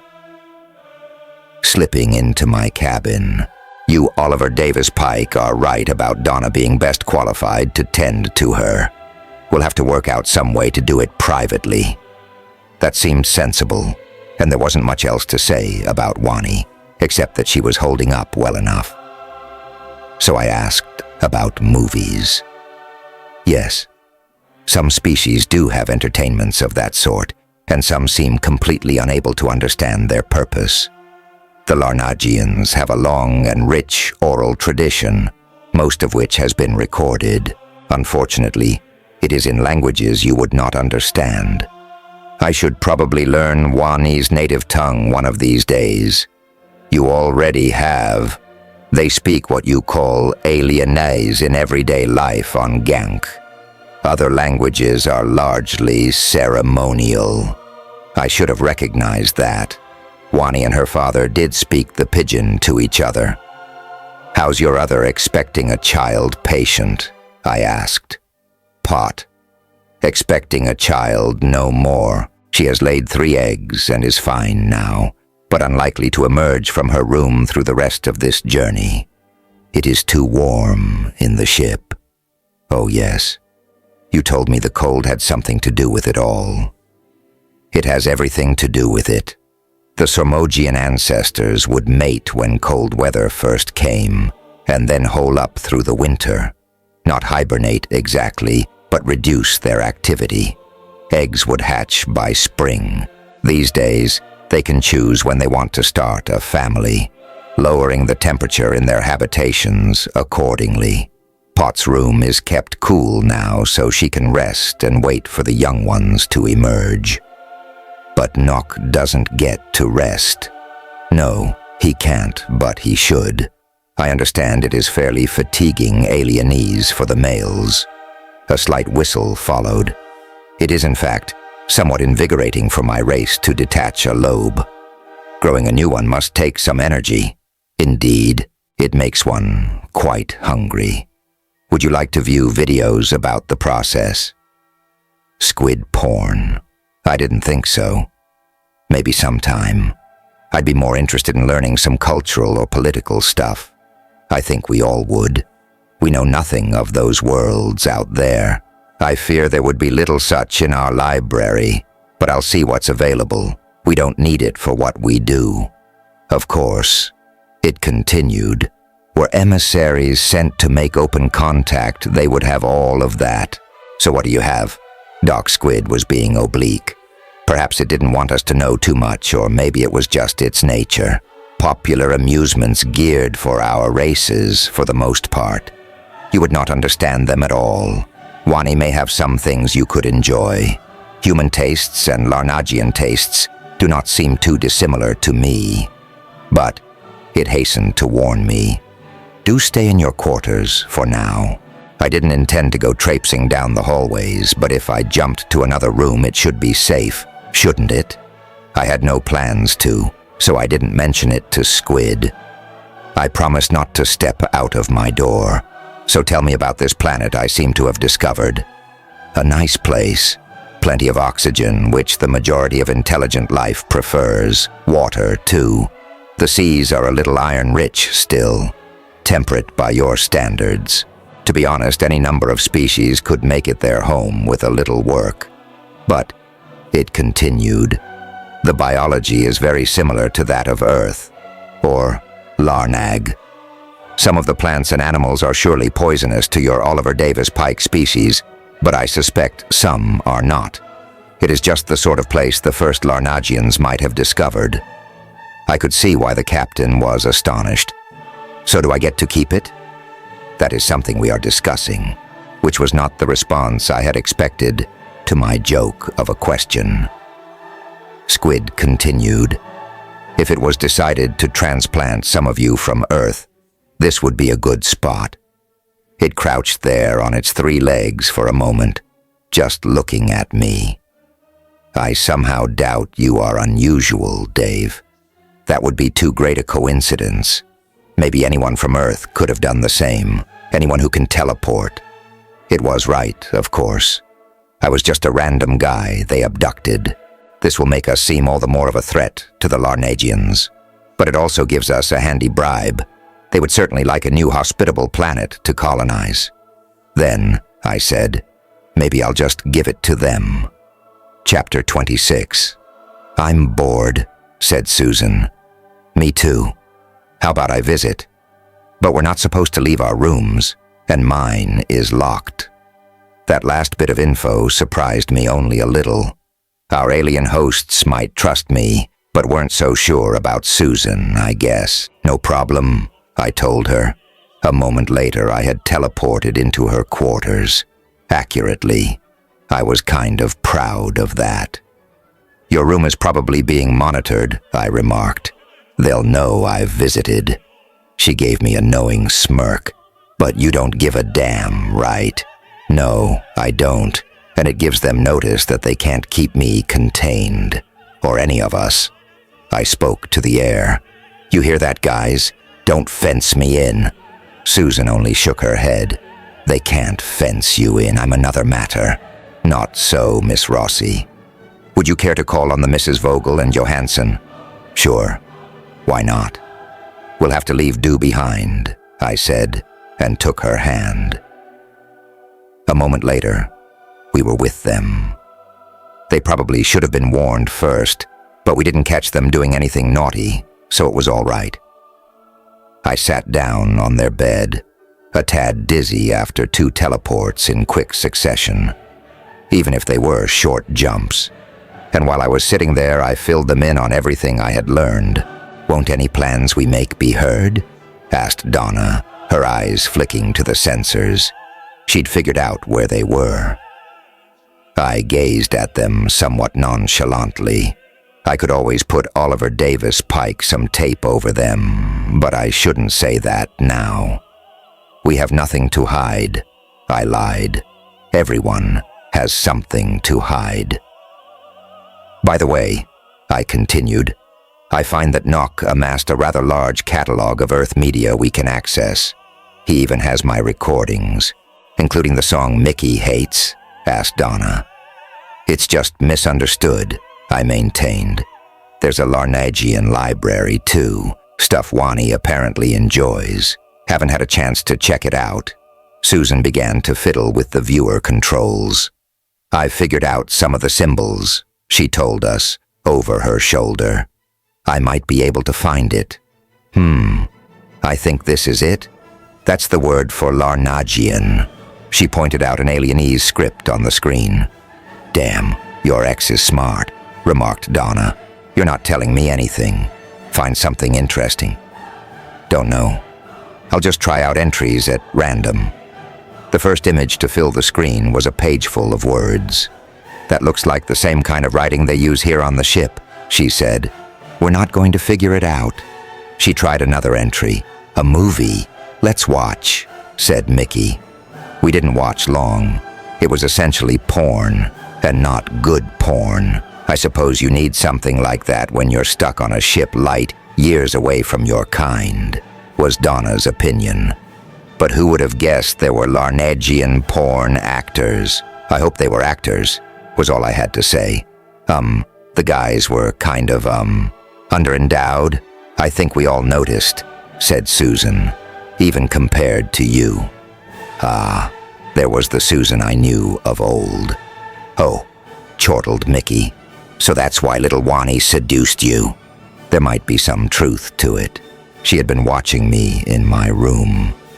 Anything else we can try to watch? Alienese.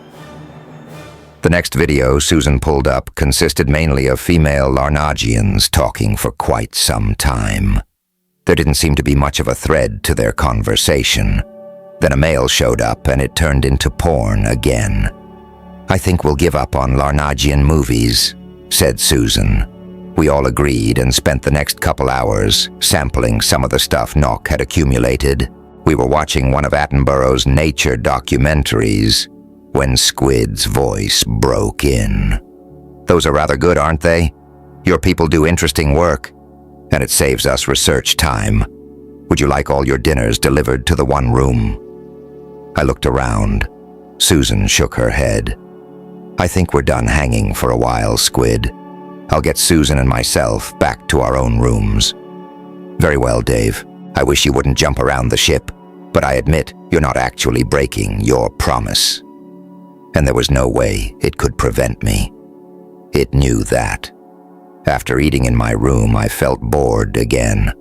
Probably Susan did too, but she knew how to access Larnagian porn now. I missed Wani. It was true. I got her on the viewer, but we didn't have much to say. "I'm just sitting in my quarters too," she told me. "I wish you were with me." "Why not?" "Lights out," I mouthed. She didn't get it, so I pointed to my own lights and told them to turn off. A moment later, her room was dark too. Not that it mattered if anyone watched me pop in to visit Wani, unless it was her dad. I didn't know if he had access to a viewer or even knew how to use one. The alien crew definitely would be preventing him from seeing into any human-occupied rooms. Oliver Davis Pike. I was with her at once, and I had tape. It was nice just to be there with her, to snuggle against her. I wondered about our child. Was Donna right? Could our genetic differences keep it from being viable or affect its health if it did survive the pregnancy? I even wondered if it would look like its grandfather, Nagudagdag. All that would be as it would be. The same way things had been since all this started. We fell asleep there, in Wani's room, in Wani's bed, my arm around her. "Wani?" asked a deep voice. It was coming from the viewer, her father to be sure, and he wouldn't be able to see a thing in the room. "Are you there?" Her answer was a sleepy, "Huh?" I figured I'd better teleport out of there right then. Suddenly, the voice was in the room, not in the viewer. "Lights on. Full." Of course, Nagudagdag could teleport in just as readily as I could go out. He frowned at me from beneath those beetling brows. Maybe I should jump anyway. No, best to stay here. I shouldn't desert Wani. "Who is this?" he asked. What is this? Oh, Daddy. Hi. She sat up. This is Dave. He's the father of my baby. Nagudagda glared at me again, and I didn't like it one bit. Chapter 27. Most of them cannot teleport. It is a relatively rare ability on Earth. 1 in 10 wasn't really rare, but I could see why Squid would shadow the truth a little. But some can, muttered Nagudagdag. You think my ancestors came from this Earth planet? Why did we change so much? He gave me yet another looking over. There had been a lot of them, as if he couldn't quite believe I existed. They are the ones who changed. Larnagians have remained surprisingly close to their original form. Squid turned to me. You may have been right with the Heidelbergenist hypothesis, Dave, from what genetic evidence we've found. Or quite possibly a step or two closer to what you humans consider modern. Well, I knew we came from somewhere. The big guy laughed. I am not one to believe Nuvu created us on Larnag. I am educated, and a pretty smart Larnagian, I guessed. Maybe he could be reasoned with. I hope we can get a fresh start now, Nagudagdag, I said, now that you know about me. Dagdag, he said. Nagu is the family name. So your daughter is Naguani. He looked puzzled. Who ever heard of females having family names? Until they are married, of course. Was that a hint?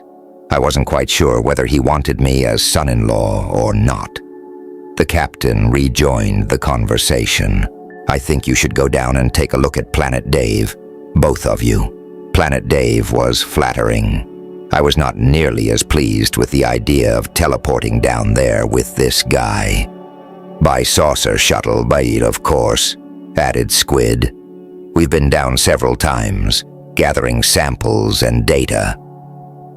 Oliver Davis, Pike. That would be better.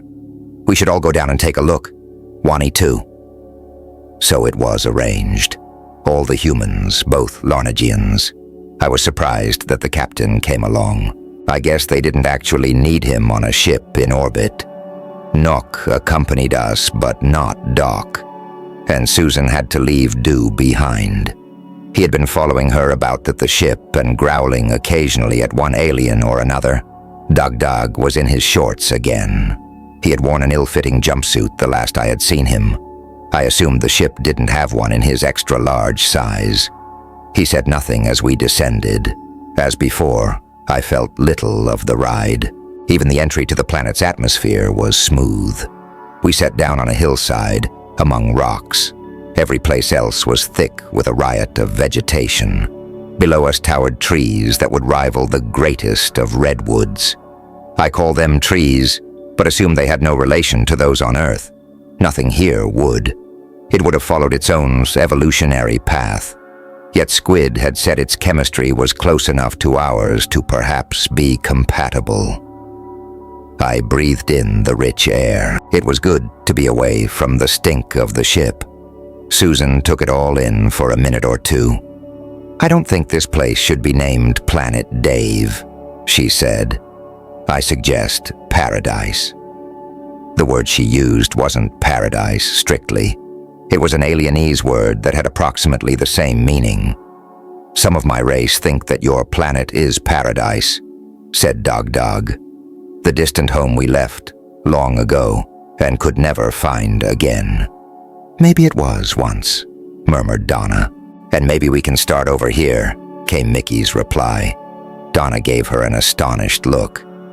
You and me? If you want, Mickey laughed. I meant humans in general, alienese. Maybe Larnagians too, I added. There was a lake in the distance, or maybe a sea. What creatures might dwell in its depths? What roamed that great forest? I looked up to see if aught flew through the skies. I admit to being disappointed that I saw nothing. Nagudagdag jumped up onto one of the rocks and surveyed this world. This puts Gangst to shame. I wonder if Larnag was once so. Or Earth, whispered Susan. When there were men like Dagdag roaming it, said Dagdag roared out. I would have this world as my own, mine, and my people's. Perhaps, said the captain. Something can be arranged. First, we must work out the problem of Earth. He leaped down.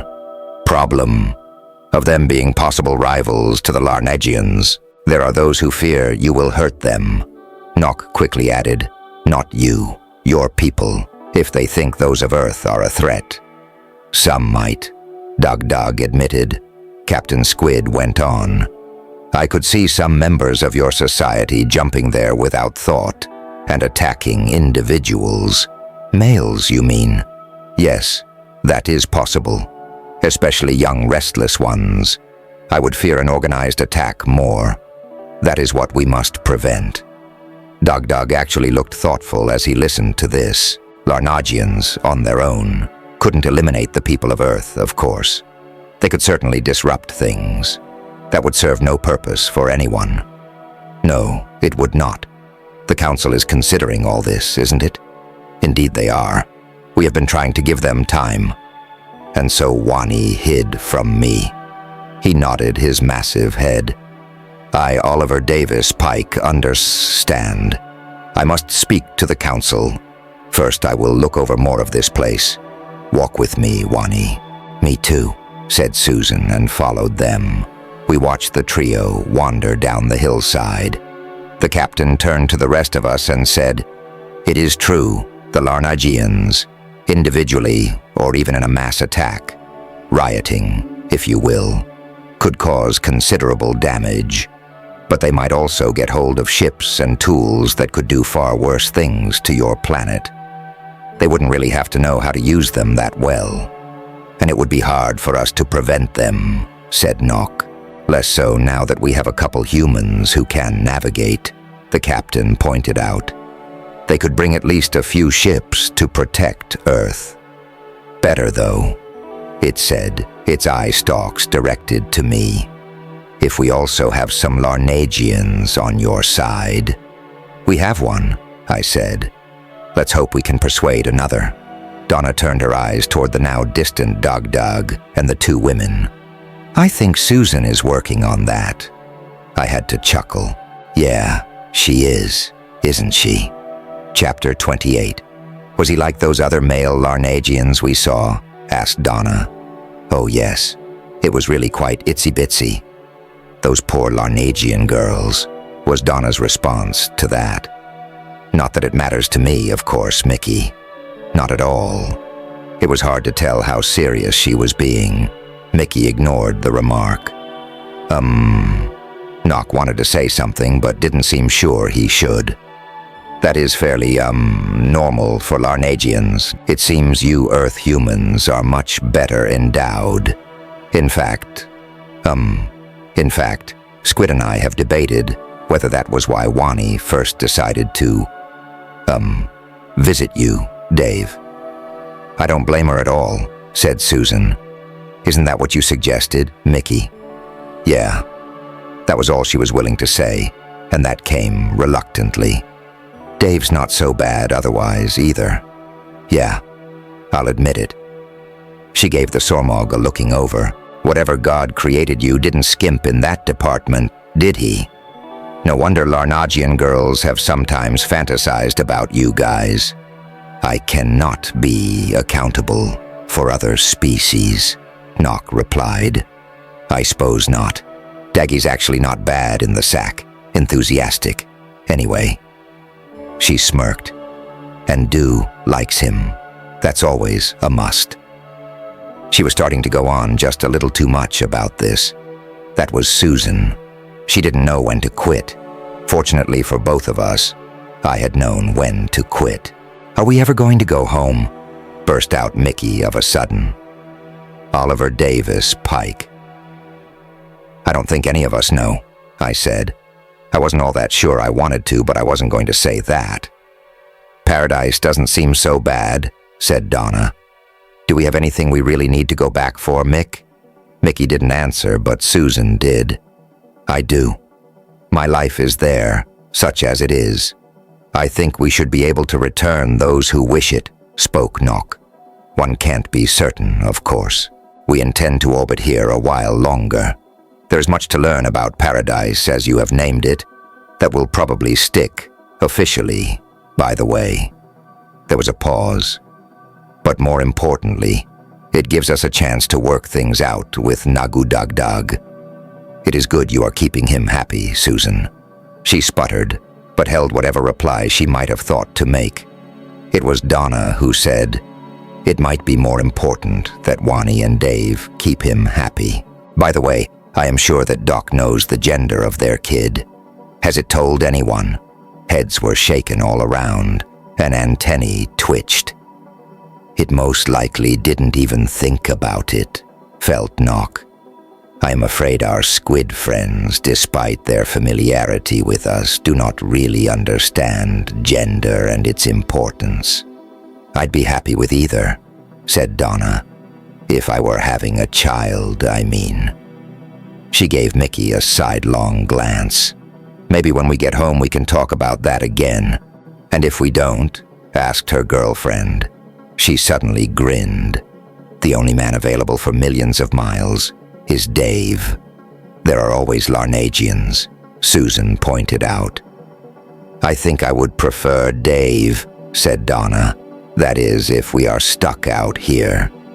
"Yeah," agreed Mickey, giving me the sort of look I might a alienese plate of cold French fries. "You know, Dave, it's not like I find the idea loathsome or you repulsive. I'm just not very interested in reproduction with guys." She shrugged. "I suppose it still feels good and I could always use my imagination." I had to laugh at that, though a fleeting image of a threesome with her and Donna slipped in and out of my head. I would think our alien scientists could come up with a scheme for artificial impregnation, if you really wanted to do it. "But not now," I added, addressing Nock. "Understood. You would be their last resort." I'm pretty sure he meant it as a joke. It was also true. A faint whir as the door to the lab slid open. Squid preceded our two Larnagians into the room. Wani at once came to me. Dagdag looked like he might want to do the same with Susan, but held back. Was this big guy, a supposed leader of his people, actually shy around women? Or maybe just shy around Susan? He wouldn't be the first. He might even be intimidated by a woman far smarter than any he had ever known. Not that the Larnagian was stupid. Among his own people, he might well have prided himself on his intelligence, and, as his daughter, he would be somewhat average in the brains department back on Earth. This was what had come to worry me the most about the Larnagians. Not just that they would see us as rivals because some of us could teleport, but the fact that we were smarter. Already, they knew they weren't as bright as the other alien races out there. To have us outstrip them as well might simply be too much. "It is a very good world," Dagdag was enthusing. "We should bring animals from Gank. From Earth, too," I said. "And crop plants." Oliver Davis Pike. "Dogs," added Susan, his heavy brow furrowed in thought. "But which of our peoples will live here?" "Why not both?" I asked. "Wani and I have already made a start on that, you might say." I realized at that moment I did want to stay here on this new world. Earth held nothing for me anymore. The big Larnagian let his eyes rest on Susan for just a moment, almost bashfully. "Why not both?" he agreed. Chapter 29. Susan and I had come up separately from the others. We were both tired of wandering around on the planet. We'd been doing that a couple weeks now. I would have thought at first there were wonders enough to hold our interest for a lifetime. The emeralds and beryls and opals of the riotous vegetation, the clear sapphire sky, the burnished gold of towering peaks. But we wanted to get to doing something. I could come and go as I wished, being able to teleport. If I paced myself, it wasn't that draining, and taking someone along with me didn't seem to make a difference. We were sitting in the lab with Nock now, sipping beer. I wondered how much was still on board. "He keeps popping in every night," Susan was saying. "Sometimes during the day. A teleporting lover is a pretty big nuisance." Nock looked at her a moment before going to one of the lockers and pulling out a small device. "I should probably leave this to the doctor," he muttered, apparently to himself, as he waved it towards Susan. Yes. Expecting a child, though naturally the embryo isn't implanted yet. "We could rid you of it if you wish." "Oh, hell," was her only comment. "If you do, make it now," I advised, "before Dog learns about it." She nodded. "I need to think about this." She'd never thought about it while we were together. Susan had used birth control throughout our relationship. Maybe she'd run out of pills or something. It was kind of far to the closest pharmacy. "Walk with me to my room, will you?" she asked. "Sure." I nodded a goodbye to Nock and accompanied her out the door. "No more teleporting for you if you keep it," I informed Oliver Davis Pike her as we passed down the corridor. There would be 50-50 chance the child would be able to teleport, wouldn't there? No point in bringing that up until she had made her decision. At her doorway, she turned and said to me, "I decided to go off the pill when I drove up to White Springs. Honestly, Dave, I decided I wanted a baby before it was too late and, well, I'd as soon have had you as the father as anyone. You hadn't told me about Wani. You planned to seduce me, Miss Rosie. It's not so hard to do. But when I got there, I could see it was not a good idea for either of us." Susan was in her mid-30s, a couple years younger than me. I thought I could understand. Not completely, but some, you know.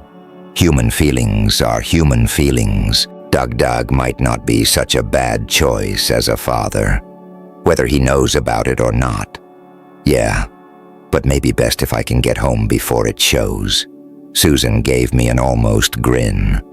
It may be a homely kid, but being mine, people would expect that.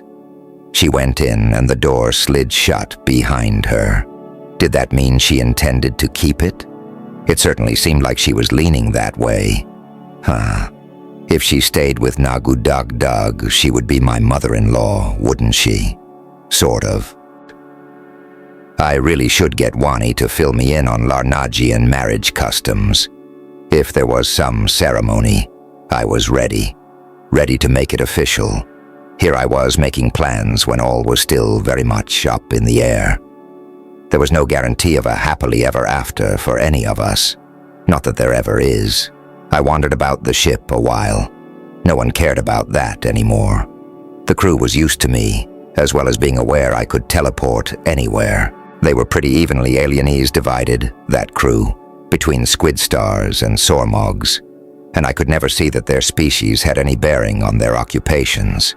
I could see that the ship was designed for them, and their two very different body shapes and sizes. That every ship carried a Larnagian as well meant there were also concessions to my own shape and size. There were other shapes and sizes out there in the universe, scores of them, and I would see some of them sooner or later. Not that I could say I was eager to. There was definite apprehension about the whole thing. Who was I to go speak with them for the human race? Dave Ladd, a middle-aged musician, never quite famous enough to rank as a has-been. Earth could do a hell of a lot better. I found my way to Goff's workshop, which connected with what I thought of as the engine room. I'm not sure it actually was. Goff was Sormogian, male, and thicker through than any others I had seen. Whether he was naturally robust or Sormog simply got fat, I didn't, and don't, know. All our stuff was there, some of it dismantled, some whole, some out, some stowed away. "Hey, Goff," I said. "I wanted to see if I can get one of my guitars." "Guitars? The sound makers? Over here." I followed him. What are they used for? To make sound, of course. And I thought better of the joke and added, "They are for music." Ah, I do not understand Earth music. I had heard Sormogian music and did not understand it, so we were even. as far as I could tell. Each piece consisted of one droning note. I chose the old ovation, first checking that the rest of the instruments were intact. Maybe I should grab Susan's banjo Oliver Davis pike too, I decided. She might like to play while she thought. Or play so she didn't have to think. Both work. I headed back to her quarters with both instruments, walking, not teleporting. Mac was outside her door. "You are all to see the captain," it reported. I left both banjo and guitar in Susan's room and we followed it. Dew padded along behind us. "We're going to the lab?" I asked. "We are." Captain Squid waited there, along with Doc and Nock, both Larnagians, both human women. They had been waiting on us. The captain had but one announcement. "We are done here. It is time to jump home." Part 4. Paradise. Chapter 30. Wani is out, of course, and Mickey and you don't know your way around the universe well enough, the captain explained. So Nagudagdag must serve as navigator. I did not get the impression it was pleased with this. We could find the way back to Earth, I'm sure. Either one of us. I have considered this. It is likely at least one ship remains there with a Larnagian who could go fetch us another navigator. But I won't chance revealing your abilities before we are prepared. They'll have to know eventually. Dog certainly wasn't going to keep his mouth shut forever. This is so. It seemed to ponder for a while. Why did the captain choose to impart this information to me and not the others? Did it see me as the leader, the spokesperson for his little group of humans? There is a saying of your race, "Look before you leap," is there not? Males like Nagudagdag have a tendency to do the opposite. It whistled a laugh. "Perhaps you do, as well." "We're reckless," I said, "which is a danger with a clumsy jumper. Nagudagdag is skillful enough. He will have to serve." That was its decision, to be sure, and quite possibly the correct one. So where are we to go? It brought up what I assumed was a chart on one of the screens. I couldn't make a whole lot of sense of it. "We'll make the long jump to this system first." It pointed it out with a tentacle. "That will get us into connected space. Then we'll work our way to Oliver Davis Pike, wherever the council is currently meeting. The exact route will be up to our navigator, though I shall certainly make suggestions." "Are all navigators young females then?" I asked. "The males aren't trustworthy at all." I wasn't sure I could believe there was that much difference between the sexes. But they weren't Earth humans. I couldn't judge them accordingly. Some males are perfectly good at it, and have long careers, longer than most of the females. But the talented ones, it continued, tend to end up on courier duty, teleporting from planet to planet on their own. Our Nagudagdag served so when young. I could buy that. I could also see those young male Larnagians vying with each other to make long and dangerous leaps. I was beginning to figure them out, and realized they were a lot more like us than they were different.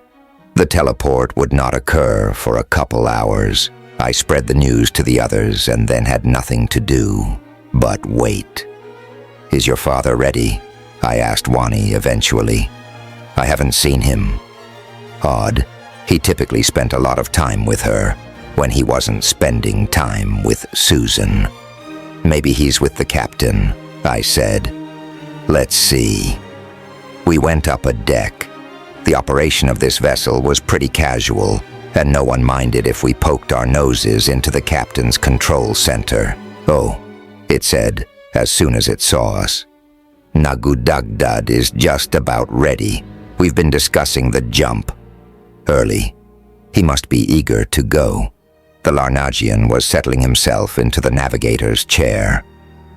"I'm ready." It came almost as a growl. Dog seemed edgy. The captain announced the jump to his crew and gave him alienese the go-ahead. A moment later, Captain Squid was checking its instruments. "That's not our target below us," it said. "No, it is not." Nagudagdag agreed and disappeared. The captain took only a few seconds to get its bearings. "We're above Gank." "Damn," I said, and slipped into the navigation chair.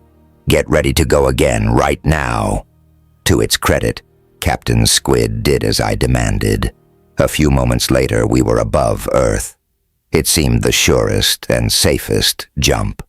"We shouldn't stay here too long," I told it. "Dugdug may come after us." "With more Larnagians. He intended to come back and try to take over the ship, didn't he?" said the captain. "It is good you saw that at once." "And claim paradise." Dugdug might well have pulled it off, given a little longer to organize back on Ganks. It would take a while to round up even a handful of followers.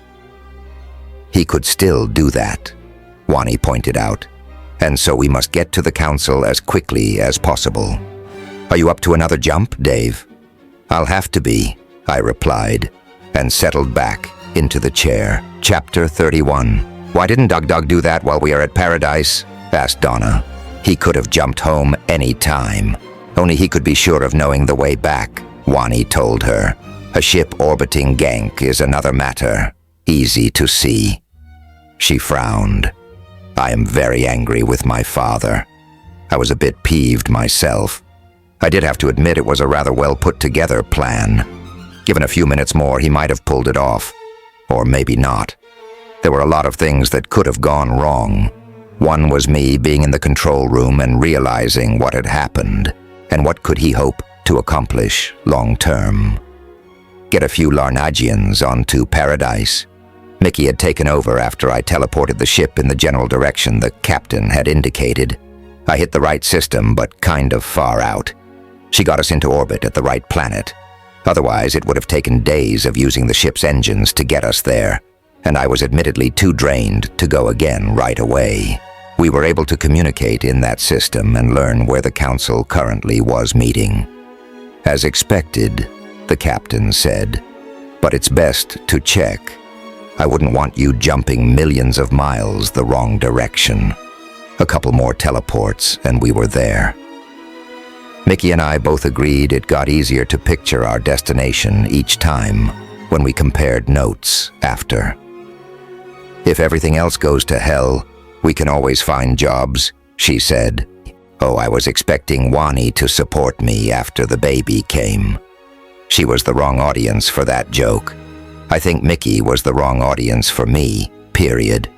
No matter. I was to accompany Squid and Nock down to speak with this council of theirs, or members of it, anyway. I got the alienese feeling all this was rather unofficial. "The captain wants Mickey to remain aboard just in case there is a need to suddenly teleport the ship," Doc Squid told me. "Would you prefer Susan or Donna accompany you?" "Donna," I said. I didn't need to think about it. She was the most level-headed one of us.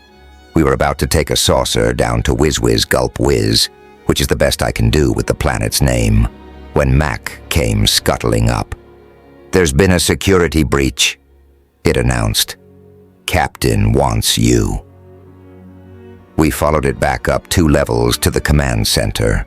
Without any preliminaries, the captain announced, "We had an intruder, a Larnagian.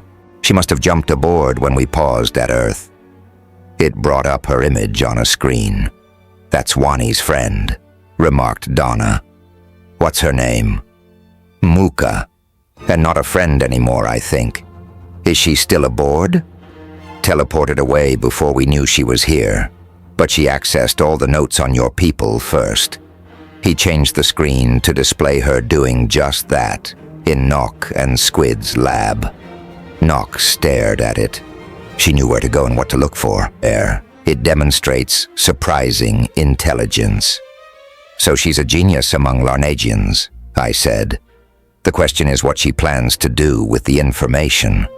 "Hand it over to someone higher up?" asked Donna. "Quite likely," said the captain. "Someone on Larnag." "We're not going to be a secret any longer," I observed. The question now is how the Larnagians will act. Do they know about this down below?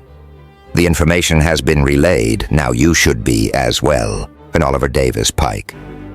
We took that as a dismissal and hurried back to the shuttle. Shortly, we were dropping through the planet's thick atmosphere. That's not breathable for you and me, Doc informed us. Nock could handle it a while. But it's way too cold, said the Sormog. We won't go outside. The council chamber will have a suitable atmosphere. Except we're not going to meet with the full council. Not enough time, the doctor told him. It was news to Nock. A private meeting and quick action is called for. Does this council, rule the universe or something? Asked Donna.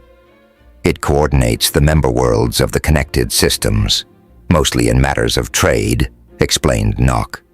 The council avoids getting involved in politics as much as possible, which would sometimes be impossible. As now, the saucer landed in some sort of hangar. I could see the murky purplish-brown atmosphere all around us. How would we get indoors? A tube? Spacesuits? I'd seen too many ideas in sci-fi movies. What they used was a bus, for want of a better word. It locked onto our door. We got in. It took us away. A simple and sensible way to do it. Maybe the quickest way, too. But I wished it were quicker yet. Who knew what was happening on Paradise or on Earth? If the Larnagians wanted, they could make everyone blind to what was happening elsewhere. Everyone but Mickey and me. There were those new aliens I expected to see inside. I had too much on my mind to pay them close attention. A couple of them were humanoid, or Larnagoid, as our alien friends would put it. One looked like a rather large spider, but with more legs. Too many legs. We were hurried along, down a hall with crystalline-like walls, pale blue. Alienese. Our guide was a familiar squid star. Yes, familiar and almost comforting by this point, amid the novelties and strangeness of this place. Perhaps that was intended. It led us to a translucent door. Enter, it requested. I remain here. I decided I should be the first in. It was purely a decision of the moment, a whim even. But the future of humanity was going to be addressed, so humanity had best assert itself. I led the others into a modest room with the same crystal walls. The one at the far side was completely clear, and the thick planetary atmosphere swirled beyond. I thought it a window to the outside. No, a figure, two figures, appeared at it. Another room, suited to the natives, or maybe some other aliens with similar biology. I had no way of knowing. Wouldn't a viewer have been more practical? I whispered to Nock. Practicality is not a concern here, he replied. The symbolism of meeting face to face is more important to some races. Those are our hosts. Nock would know these things. They were pretty much his specialty. They looked like badly made balloon animals, with a tangle of yarn glued on top. The other occupants of the room came to only 3. One of them vaguely humanoid, or perhaps more like a 4-limbed stick insect. On one side of it sat something like a 6-legged bear. On the other crouched one of those multi-legged spider things. I am Knack Knack Knack Knack, Insect Man announced, head of this committee. We have been given complete emergency authority to deal with this situation, it said. She said, I decided, and quite a situation it is, I replied. So what do we do? Chapter 32. I'm inclined to believe we should deal with Paradise first, and then take up the issue of Earth. I told them. We had been only laying out what was what up to that point. Why so? Asked the spider. It spoke with one of the most beautiful voices I had ever heard.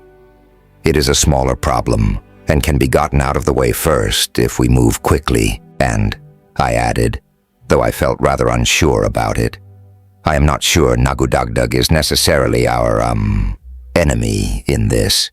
He was hoping to get himself into a strong bargaining position.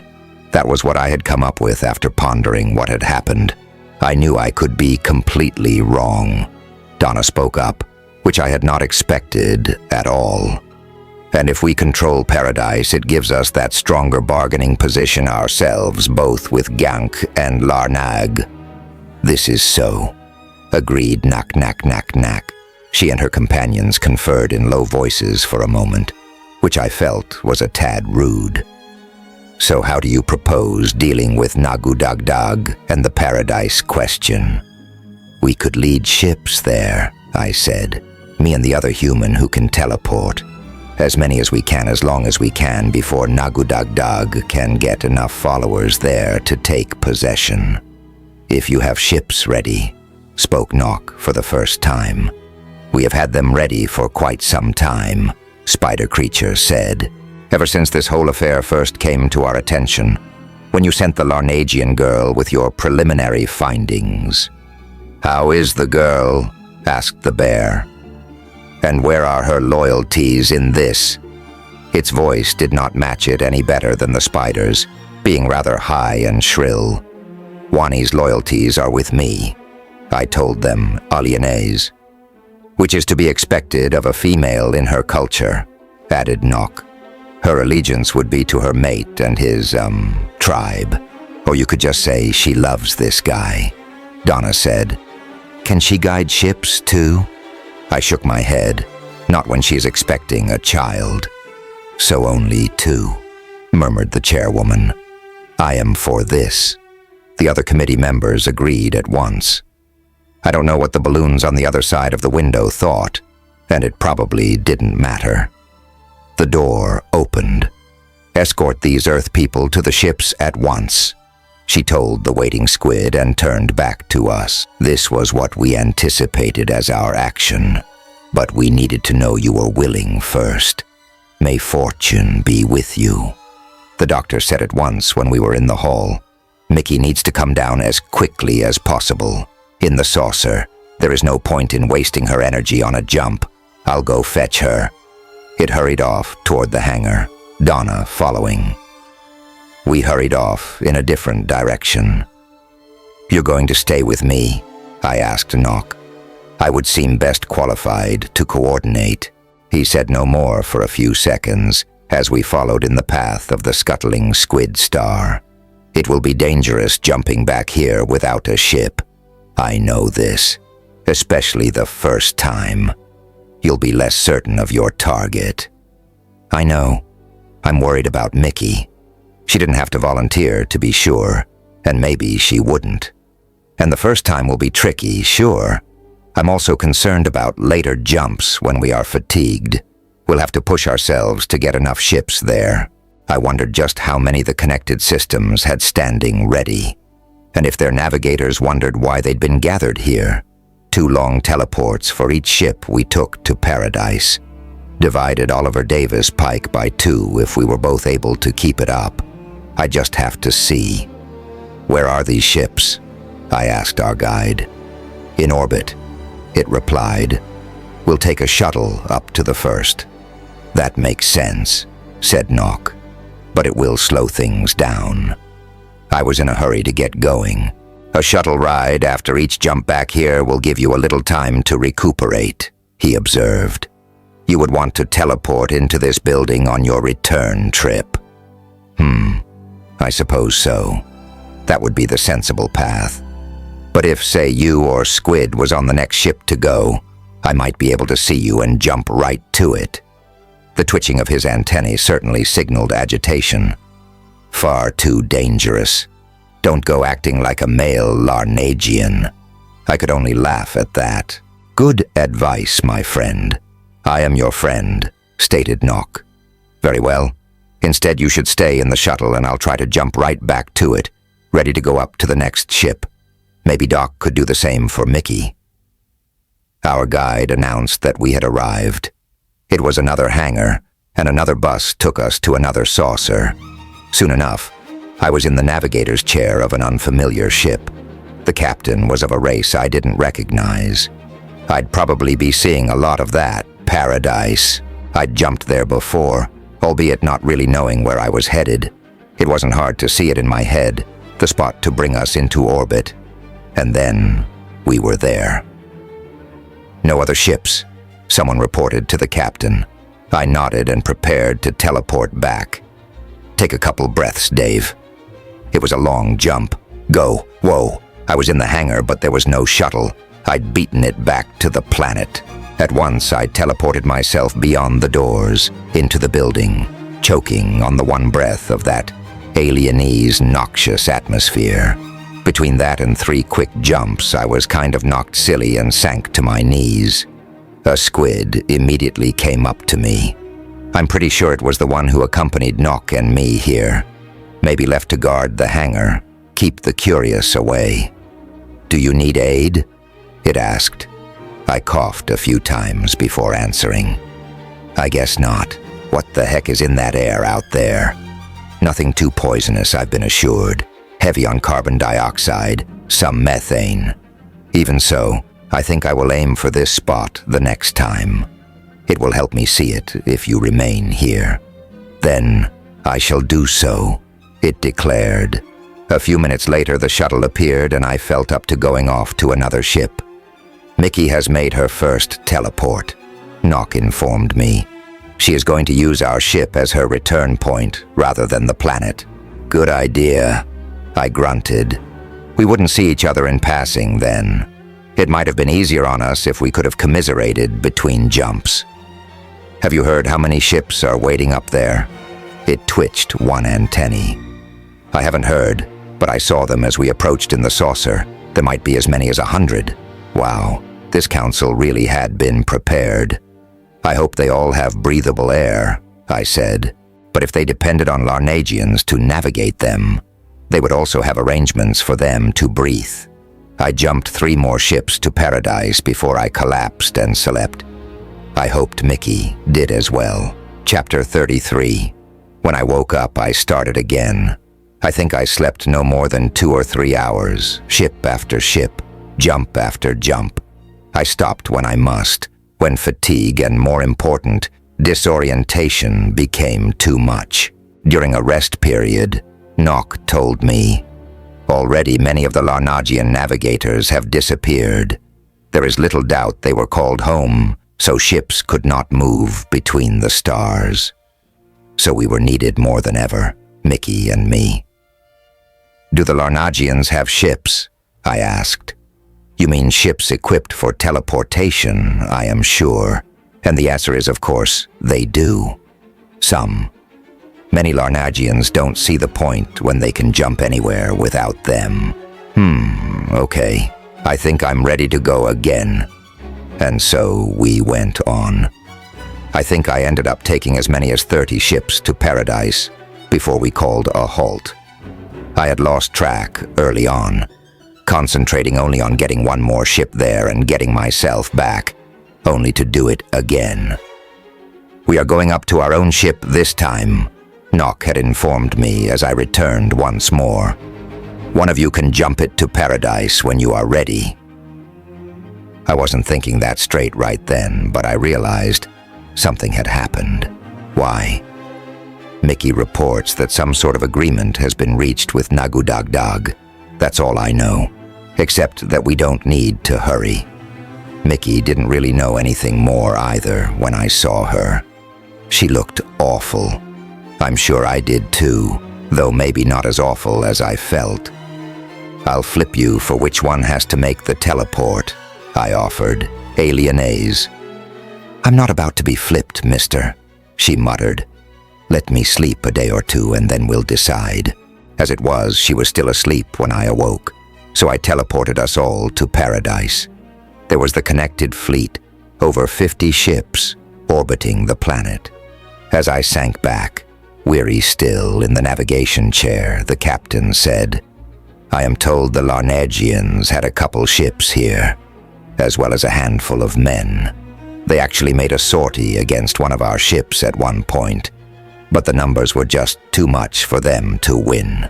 Even with their ability to teleport, a landing party of Larnagians could suddenly materialize inside any ship. That was a scary thought. They could be a danger to a ship like this, it replied. Not so much to one with a large, well-trained crew ready to defend it. Soldiers? Policemen? I needed to know a lot more about these connected worlds. I should probably rest some more, I said, and find Wani. I should think so. You have the gratitude of many for what you and Mickey did these past days. Perhaps you should have the gratitude of your home planet, but they are unlikely to ever know. I wasn't completely sure what it was implying with that. I let it go and meandered in the direction of my quarters. No, I decided, I'll stop in the lab and steal some of my alien friends' booze. I deserved it, and then some. Everyone was there. Even Mickey, looking a tad more rested. Wani flung her arms around me.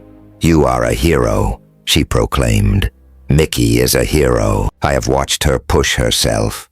I don't think I could have. Not like her. You never know until you need to know," I answered. "So who is in all these ships we've been bringing anyway? If they made Dag back down, they have my respect." Oliver Davis, Pike Squid, answered. "Most are security forces from one system or another, not really used to this sort of thing. The elite here is from the Connection Patrol, which primarily concerns itself with pirates." Pirates? I thought on that. There would have to be Larnagians involved in that, wouldn't there? Larnagians have been known to engage in piracy. That is, navigate for pirates, mostly. Petty theft is much more common for them, jumping aboard a ship, grabbing something, and jumping away again. It's something young males sometimes do, just for the thrill, or as a dare. I had to chuckle. That does not surprise me at all. You'll find similar behavior among young males on Earth. "Fortunately," said Doc, "they cannot teleport." "Not yet," I reminded him. "When they learned how, the Connection Patrol might have its hands full." Anyway, this fleet did the job. I'm glad Mickey and I were able to help. Donna wasn't having that. She put her arm around her girlfriend. "More than help. Wani's dad would have gotten away with it if you hadn't got them here." "My father is going to come up to negotiate soon," Wani said. "He insisted we be here first." "Speaking of your father, do I need to ask him for your hand in marriage?" She tipped her head at me. "What a silly idea. What does Daddy have to do with it? But of course," she continued, "you must bring many valuable gifts to my mother before you beg her to allow us to marry." I quite believed her. It was Squid's whistle that gave her away. "Maybe I should just be asking you, Wani." "That's a good idea, too. When are you going to do it, Alienese?" "Soon." "Idiot," said Susan. "Okay now, will you be my wife, Wani?" "Yep. It was about time we got that out of the way." "You'll need a priestess, right?" asked Nock. Almost apologetically, he explained. "I've been looking into Larnagian customs. Not for me. My family is atheist. We just need to say we are married in front of a couple witnesses." She looked around and frowned. "I think they should be Larnagian witnesses." "Genetically, we are Larnagians," Donna pointed out. "Oh, good enough then. I, Wani, am married to, Lad, right? I am married to Lad Dave. I, Dave, am married to Wani." Her father had already told me she couldn't have a family name. Until now. "Lad Wani." "Great. Let's eat." She patted her tummy. "The little one is hungry." "Don't we get to throw rice?" asked Donna. "At least you can kiss the bride, Dave." So I did. Then we didn't throw rice, but it was among the things I started to cook up. There's no denying, I was the only one who could really cook in our entire troop. The rest sat around and drank wine or beer, except Wani and Susan. They had reason not to. "I was wondering," began Susan. What with being, you guys know I'm expecting a child, right?" For the most, she got blank looks. Oh, I guess not. Well, I am, so that's that. She rushed on. This whole thing about not teleporting with an unborn child. There is a chance mine will be. Well, you know. Able to jump, I said. Yeah, that. So is it dangerous to be on a ship that jumps? I mean, you haven't been worried about it, Wani. Wani seemed perplexed about coming up with an answer. I, Oliver Davis, Pike, think. She had simply been told that some ways of doing things were safe and some weren't, without much explanation, so the doctor jumped in. A navigator is not teleporting the ship nor teleporting anyone on it. The ship's computers are able to follow when she jumps. It's like falling through a hole the navigator has made. So it doesn't affect people the same way, I asked. That is how it seems. We only have theories about how it actually works, I shall admit. Maybe someday, said Donna, you'll have machines smart enough to do it on their own, and all the Larnagians will be out of a job. I suspected there had been plenty of research done in that direction. Just figuring out how to follow a Larnagian would have been a pretty huge accomplishment. Wani was staring at Susan. Is it my father's baby? She asked. It is. It was hard to read Susan's expression. She reached down and scratched Dew behind the ears. Your brother or sister. Will you marry Daddy? Susan shook her head. Not a good idea. Not at all. The captain's voice broke in. The fleet commander will be shuttling over shortly. It informed us. She'll want to see you all before Nagudagdag arrives. And when Nagudagdag arrives, I asked. That, it replied, will be up to the commander. Chapter 34. Outside of Larnagians, Zizuz was the most humanoid alien I had seen so far. She only came up to my waist. Her mouth was wide and rather lizard-like. The fleet commander's coverall hid most other details of her anatomy from me, including the fact that she was female. I had to take the captain's word for that. This is Nagudagdag's daughter, were her first words to us. I answered before anyone else could. She is, and my wife. He is aware of this. Not yet, admitted Wani. As soon as he gets here. Perhaps it would be best to get that out of the way immediately, Nock put in. Perhaps, replied the commander. She turned back to me. We may need you to act as courier to the council. It wasn't a request, nor was it an order. I can do that too, said Mickey. Very well. Do you all understand the situation? She lifted herself into one of the chairs, designed with Larnagians in mind, and perched there. We looked at each other. Some, I told her. Our analysis is that Nagudagdag is attempting to establish Gance's independence from Larnag. Wait, said Susan. Larnag rules Gance. Perhaps I could fill them in on the background, Commander, offered Nock. Do. Very well. The Larnagians, he began. Those on Larnag, that is, have a loose confederation of tribal and semi-feudal governments. They claim to have dominion over Ganks, and the leaders on Ganks are just as adamant that they are independent. Oliver Davis Pike. Mostly they just posture at each other and have done so for generations. So taking control of Paradise strengthens their bargaining position? Asked Donna. If they could have maintained that control, Zizou said. They have already lost it, when I wasn't so sure of that. It gives us a strong bargaining position now. Whoever us was. A stronger one, to be sure, said Nock. The council has made no decision on ownership, have they? None, the commander answered. But the discoverer certainly would have the best claim. That, she said, addressing me, is why you are here, Dave lad, and should take part in any negotiations. Not that they could keep me out. What of Larnag then? I asked. Will they attempt to gain control here? One of their ships showed up and jumped away again when it saw the fleet, she informed us. We can assume individual scouts have teleported into the planet from time to time as well. It is most unlikely they shall attempt to oppose us here. The captain's voice interrupted us. Nagudagdag is ready to come up.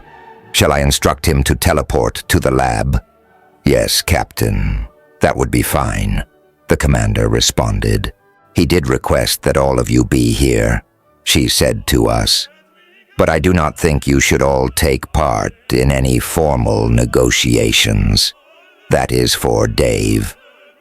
We are all involved in this, I said. Mickey, especially. After all, she had done her part in bringing Dog to the bargaining table, or wherever aliens bargained. Whatever comment Commander Zizuz might have had on this was forestalled by the materialization of Nagudagdag. Alienes. Dave, he roared out. I've heard of your heroic jumps, and yours, Mickey Vogel. He turned to his daughter. You have chosen a worthy mate, Wani. I married him a few minutes ago. Good, good. Now we must find a male good enough for Mickey. I greet you, Commander Zizuz. I greet all of you. I was relieved the big guy approved of our marriage. For all I knew, he might have seen me as an enemy. Now we had to see if we could work them together and come up with an agreement for the planet below us. And maybe for the one where I was born. I'd decided Dog's whole plan for seizing paradise was pretty half-assed, but then realized he didn't truly risk much. Maybe it was smart for him to take a shot at it. Be that as it may, we had the upper hand now. You should have taken my suggestion of sharing paradise, I told him outright. I wanted to get to it. I'm pretty sure Zizuz disapproved. I'm absolutely sure Nock did. Too bad. And I would have shared it, the Larnagian said. But you wanted to be in a better position first. He laughed loudly. It is so. Now you are in the better position. What will you do, Dave? We'll do something. I was cutting the connection right out of this conversation, wasn't I? I'm more concerned about Earth right now. Yes, Earth, spoke the commander. We must know your intentions there, and those of Larnag. Dog shrugged. I had and have no intentions. As for Larnag, who can say? I can, said Muka, who had suddenly appeared among us. Chapter 35. Wani looked like she was ready to commit murder. What have you to say? Asked Zizuz. Do you speak for Larnag? I do not. I've had it with those idiots. Guursatlag? Asked Nagudagdag. That's the one, she replied, more than a little scornfully. I didn't know he was going to be so stupid. Never overestimate your friends, said Susan, nor underestimate your enemies. That is good, Dog said. I must remember it. How are you, Susan? Expecting a child. That shut the Larnagian up momentarily. Muka continued with her explanations. You know, I jumped to Wani's father when I first found her. That was all it was about then, just letting him know. She turned to her one-time friend. He was very worried about you. Wani nodded but said nothing. I knew it might end my career as a navigator, but I thought it was my duty. I couldn't go requesting another post right away, that was for sure, not after deserting. I promised you would always have a place on a Larnagian ship. Dog slipped in here. Muka didn't comment on this, but I could see she thought it was a step down. Navigators for the connected systems were surely at the top, the best of all those who could move among the worlds. I was left idle. That was when Guursatlag contacted me. Nock felt he should let us know. Guursatlag is the top leader on Larnag. Alienes. And my enemy, growled Nagudagdag. Enemy? Wondered Muka. Opponent is more accurate. You males are always so dramatic. Please continue, requested Zizuz. She swung her rather large, bare, and somewhat greenish feet back and forth a couple times. The commander was getting tired of inaction. Very well. Gur had heard rumors and was curious about the secrecy concerning this planet we had visited, Earth. So he invited me to his clan house and asked me about it. By the way, it's nicer than yours, Nagu. Surprisingly, Nagu Dagdag only chuckled at this. Zizuz, however, glared at the girl. "Stay on track, please," she said. What it came to was that I had little to tell him but knew how to learn more. I offered to do just that, and he accepted. Made me some big promises, too. You can be sure. Or you made sure, I said. We needn't know what they were. I was growing impatient, too. She smiled and shrugged. I wasn't at all certain I could deliver what I promised, but I figured I might as well try. You know what I did then? I jumped to the ship above Earth, hid and waited, just in hope you'd show up. And you did. I teleported aboard this ship, accessed the records, copied them, jumped back to Larnag. But I did make sure to peek at them myself. They were very interesting. Muka giggled. I had to explain them to Gur Satlag, so he and his followers know about Earth and its people's abilities, said Commander Zizuz. And also about Planet Dave, Muka told her. That was in the records. We call it Paradise now. He probed here, but nothing more. Yes, the Larnagians saw it was too well defended, so Guhur went to a different plan. He intends to attack Earth and remove it. Oliver Davis pike as a threat. Even now he is putting together a fleet, small compared to this one, and teaching the way to the planet to more and more of his followers. Just what we wanted to prevent, I sighed. The commander had something more useful to say. Why? She asked. What does he hope to accomplish? Muka tipped her head as if she were explaining something to one slow-witted. She probably had lots of practice on Larnag. Why? To prevent humans from coming to take possession of Paradise, as you name it. He believes Nagu here has allied with them and is going to establish a colony. She smiled knowingly. With the connection's approval, of course. There might actually be some truth behind that, and she knew it. The commander slid down from her seat. How shall we prevent this? We have a fleet of ships that are useless without navigators. Then we will navigate for you, said Dagdag. I shall go down at once and arrange things. He disappeared without further word. Zizuz turned to the girl.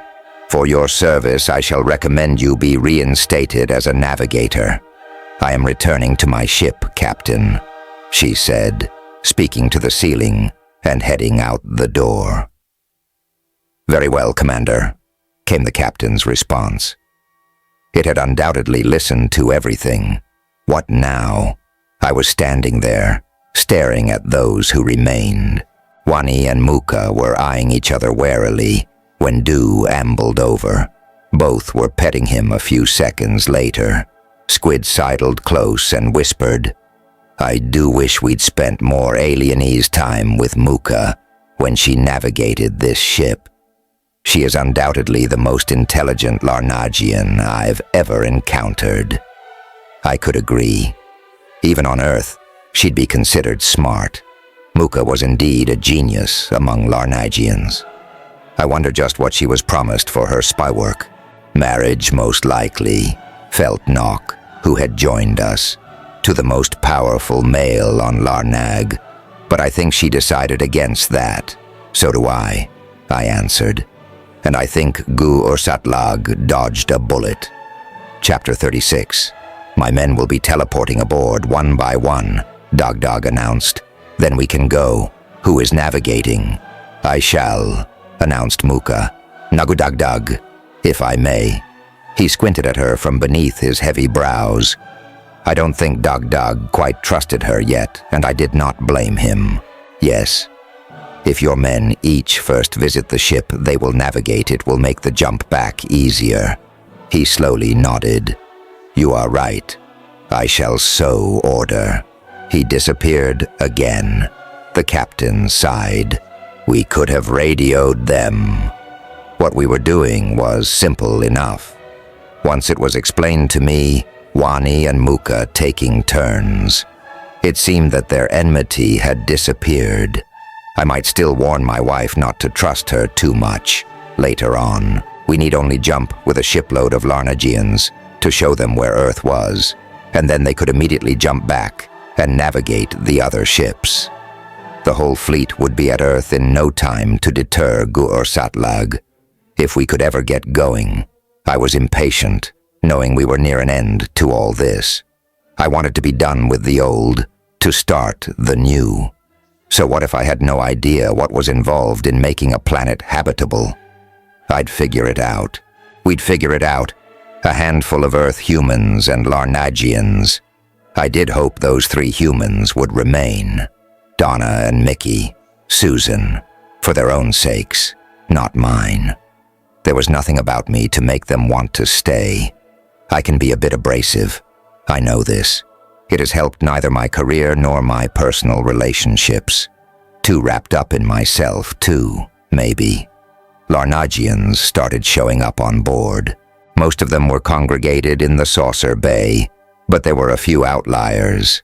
Telly, alienese porters who ended up in crew cabins or utility closets. These were guided to their comrades. They did tend to be big guys. On the whole, though some were no taller than me, most just sat down and rested. They had already jumped twice and knew they faced 2 longer jumps shortly. A big view screen was turned on so they could see Earth as soon as we arrived, get their bearings, and teleport out. Windows would be better. Wani confided in me, especially for these males. They're not so good at orienting themselves.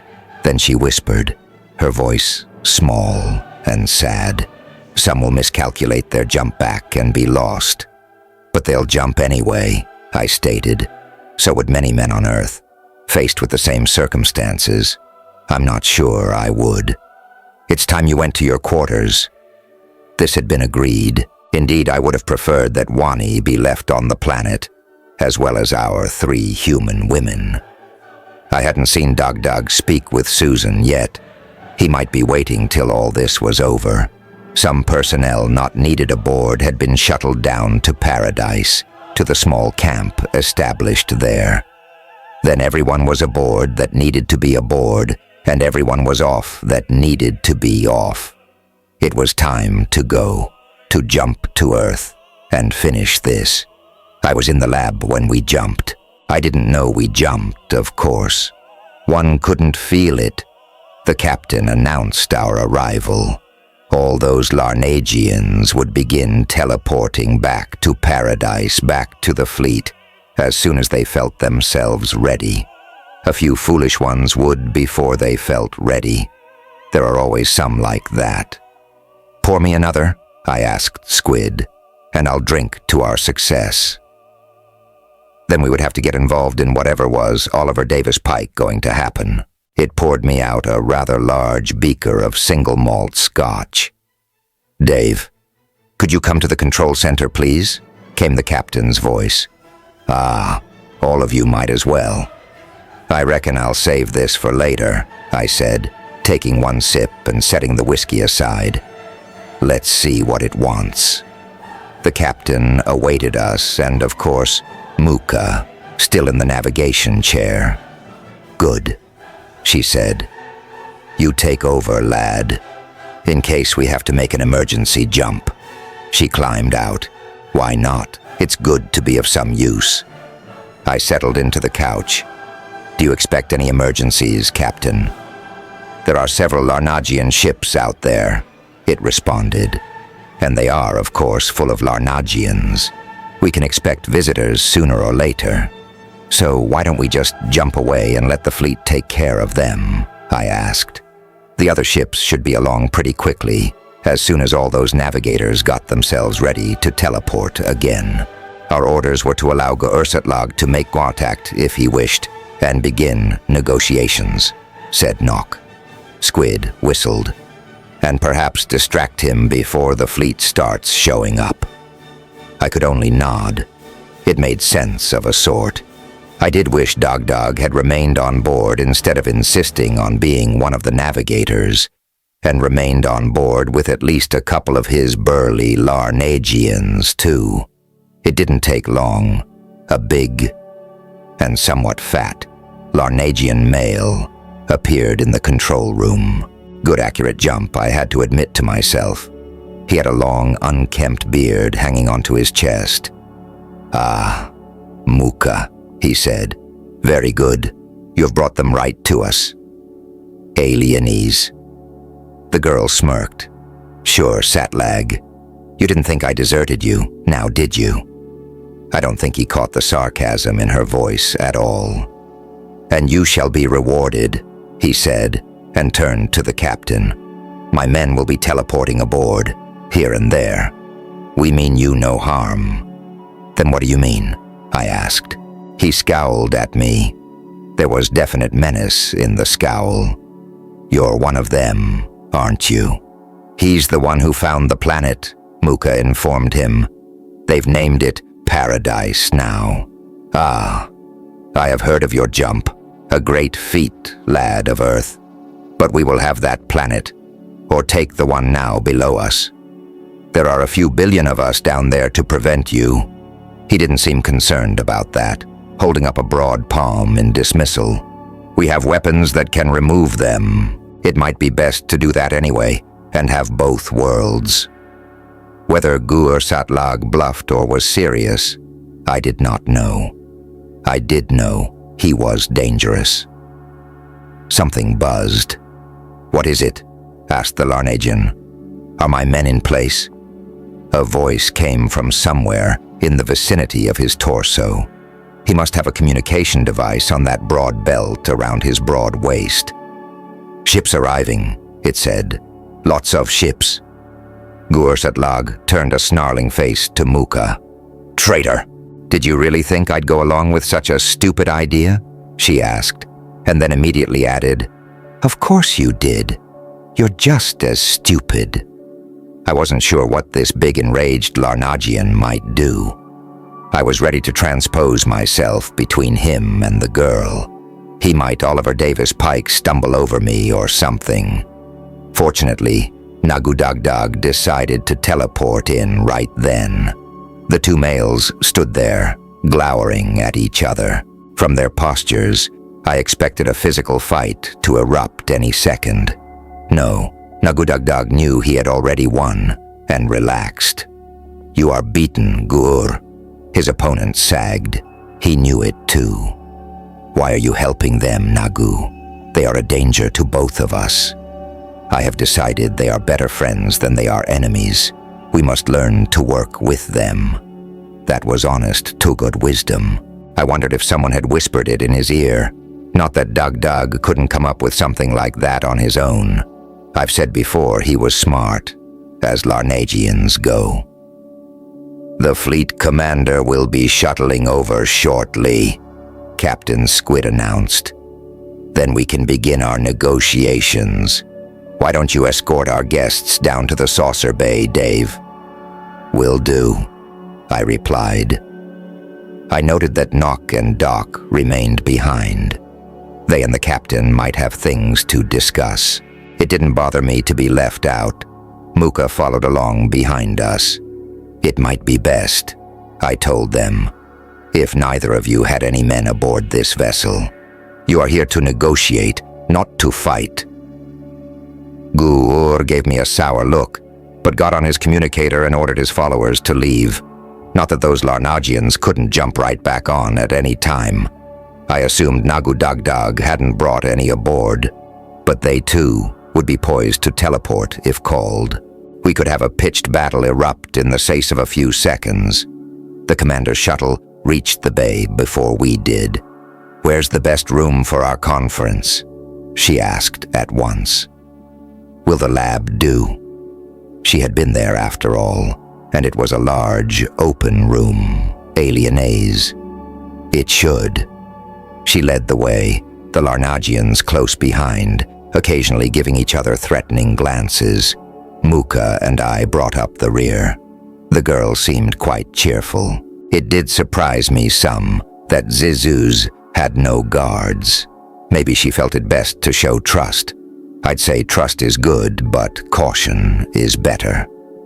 Nock and Squid were both there waiting, apparently having been informed the lab was our destination. No one else.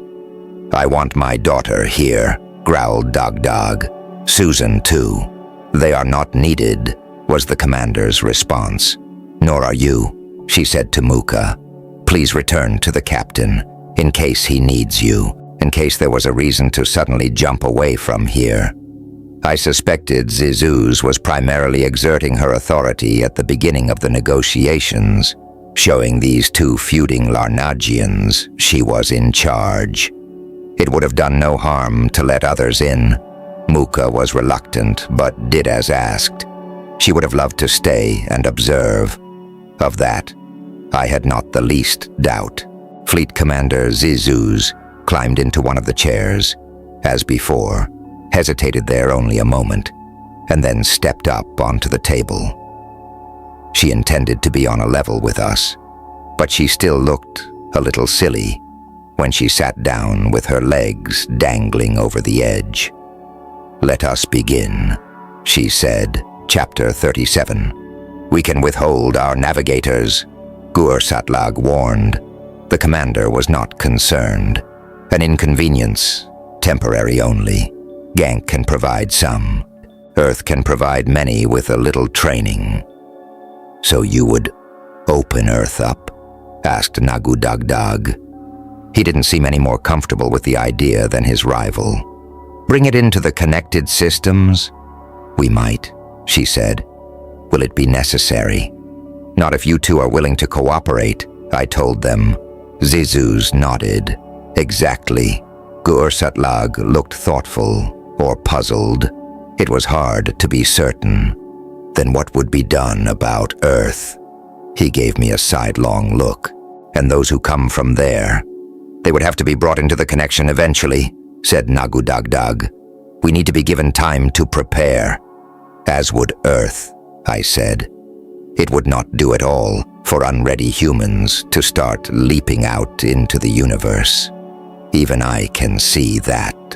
"Then you might approve of an agreement to keep Earth shut off for a while?" asked Zizuz. Both Larnagians nodded. "A quarantine," said Gur. "To keep both sides safe," agreed Nagu. "And in the meanwhile," I said, "both humans and Larnagians can settle on Planet Dave." I wanted to call it that once more before it officially became paradise. "How many humans?" asked Gursatlag at once. "The 4 here to begin with," the commander told him. "Beyond that, you can work that out yourselves, perhaps, but I would advise bringing more and teaching them. Make them ready for the day Earth is opened up." Aliena's Nagu Dagdag pondered that. "It is a good idea," he decided. "How long?" 20 of their years, maybe," suggested Zizuz. "And a guarantee of 20 more if we feel they are not ready yet," Gursatlag put in. He wasn't as much of a dummy as first impressions had suggested. How could he be and rise to his position on Larnag? "Very well," agreed the commander. "It shall be put into the treaty. I have complete authority to approve any agreement in the name of the connected systems. Now you understand that you and your people will not be allowed to visit Earth." "We do," agreed Gur. Nagu Dagdag nodded as well. "But," she continued, "that prohibition does not apply to those who are human, those who come from Earth." "What of their descendants?" I asked. That is something I honestly hadn't considered, Dave lad. Shall they be allowed to teleport to Earth?" "Why not?" asked Dagdag. "I think it might be necessary," added Gursatlag. "They will want to bring more humans. Mates, maybe. He gave me a look. You will have to control it. Me. I'm not in charge, I objected. But you must be, Zizuz told me. Do you not agree? She asked the Larnagians. Yes, said Nagudagdag. Dave will be the leader on Paradise. With your daughter beside him? Asked Guursatlag. He actually managed to put some sarcasm into his voice. Her loyalty will be to her husband. Oh, married? Guur actually gave me a rather friendly look. A first. My congratulations, Dave. Oliver Davis Pike. Then we are all agreed, stated Fleet Commander Zizuz. The rest is details. Please voice your approvals for the record. I approve, said Nagudagdag. I approve, repeated Guursatlag. And you, Dave lad, you are part of this. I kept myself from shrugging. I approve. And I, Zizuz, approve on behalf of the connected systems. I shall return to my ship now. I strongly suggest you have a party. With that, she jumped down from the table and left us. A party is a most excellent idea, said Doc Squid.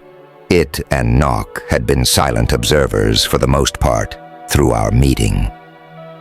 We must invite the other humans, Nock told us. Why don't you all come to the lab? I assume you have been watching. Yeah, they would have. Musa too, I added, if the captain doesn't need her anymore. It didn't take them long. I think Wani and the 3 Earth women, and Du, must have all been together. Muka was only seconds behind them. I suppose the supply of Earth booze will dry up now, sighed Squid. What a great opportunity it might have been. I promised to pop home and fetch you a bottle now and again, I told him. Or maybe set up a distillery on Paradise, yes. I could see it already. Paradise Earth beverage, the best in the connected systems. You will have to plant the proper grains first, Nock pointed out. It will be a big job, Dave. Wani and I can handle it, I assured him. After a couple drinks, I was willing to assure anything. We'll help, Mickey said. Donna and me. We're not going back to Earth. Alienese. Donna nodded her agreement. Mickey is going to write a book all about this for those on Earth to read someday. In Alienese? I asked. Mickey laughed. That might be best. Meanwhile, Nagudagdag was mooning about something. Oh, not something. I knew very well that Susan was on his mind. He eventually got up his nerve to say, Susan, will you marry me and come live on Gank? She didn't hesitate in her answer. I think not, Daggy. I've decided to live on Paradise, too. There was a hint of a snicker. If Dave can put up with me on the same planet. Of course, I expect you to visit me and our child. Dog looked a little crestfallen, but I reckoned he would get over it. I too have offered marriage to someone, Guursatlag said. I think the liquor had gotten to him some also. He turned to Muka. Though you twisted things to your own ends, they came out well. I would still be willing to make you my wife. No need to keep your promise. I think I want a smart Earth guy like Wani has. She turned to my wife. Can we go find one? Sure, came the reply. But he'll never be as good as mine. I probably should have blushed. Chapter 38. We floated above Paradise. I think a little more temperate spot would be good, I said. It was pretty tropical where camp was set up. As long as there isn't snow, said Mickey. I was completely in agreement there. We'll have to go back, those of us who can, and tie up things at home. I can take you, Susan, after the kid arrives. Right. I have more banjos at home that need to come here, and we need a bitch for Du, or we'll run out of dogs pretty quick. Du raised no objections to this plan. I can run you home if you want, Mickey told Donna. I guess we both have relatives we should let know we're alive. They both seemed okay with the idea of living on Paradise, of living with each other. All we had gone through seemed to have brought them closer. Probably okay with having children, too, when things were settled. That would happen if it happened. We had other children to be concerned about. Wani's, Susan's, the first newborn humans on this world. The first of many. It wouldn't be long now for Wani and mine. We just might have a wedding later with a priestess too, whatever Wani's religious beliefs, or lack thereof, might be. This was going to a Larnagian world as much as a human one. Larnagians would come, from Larnag, from Gansk, and Mickey and I, and then others, could start bringing people here from Earth, a few at a time. People who wanted and needed a new life. They didn't have to be able to teleport. Of course, we Earthlings would soon become the senior partners, simply because we were smarter. Who knows, maybe Wani and I were the start of something that would become common, and a merged people would result. Alienes. When Earth was told of us someday, we would be ready. We exiled humans, the Larnagians, the whole of the connected systems. I would be old by then, gone maybe, but paradise would be there, waiting for them.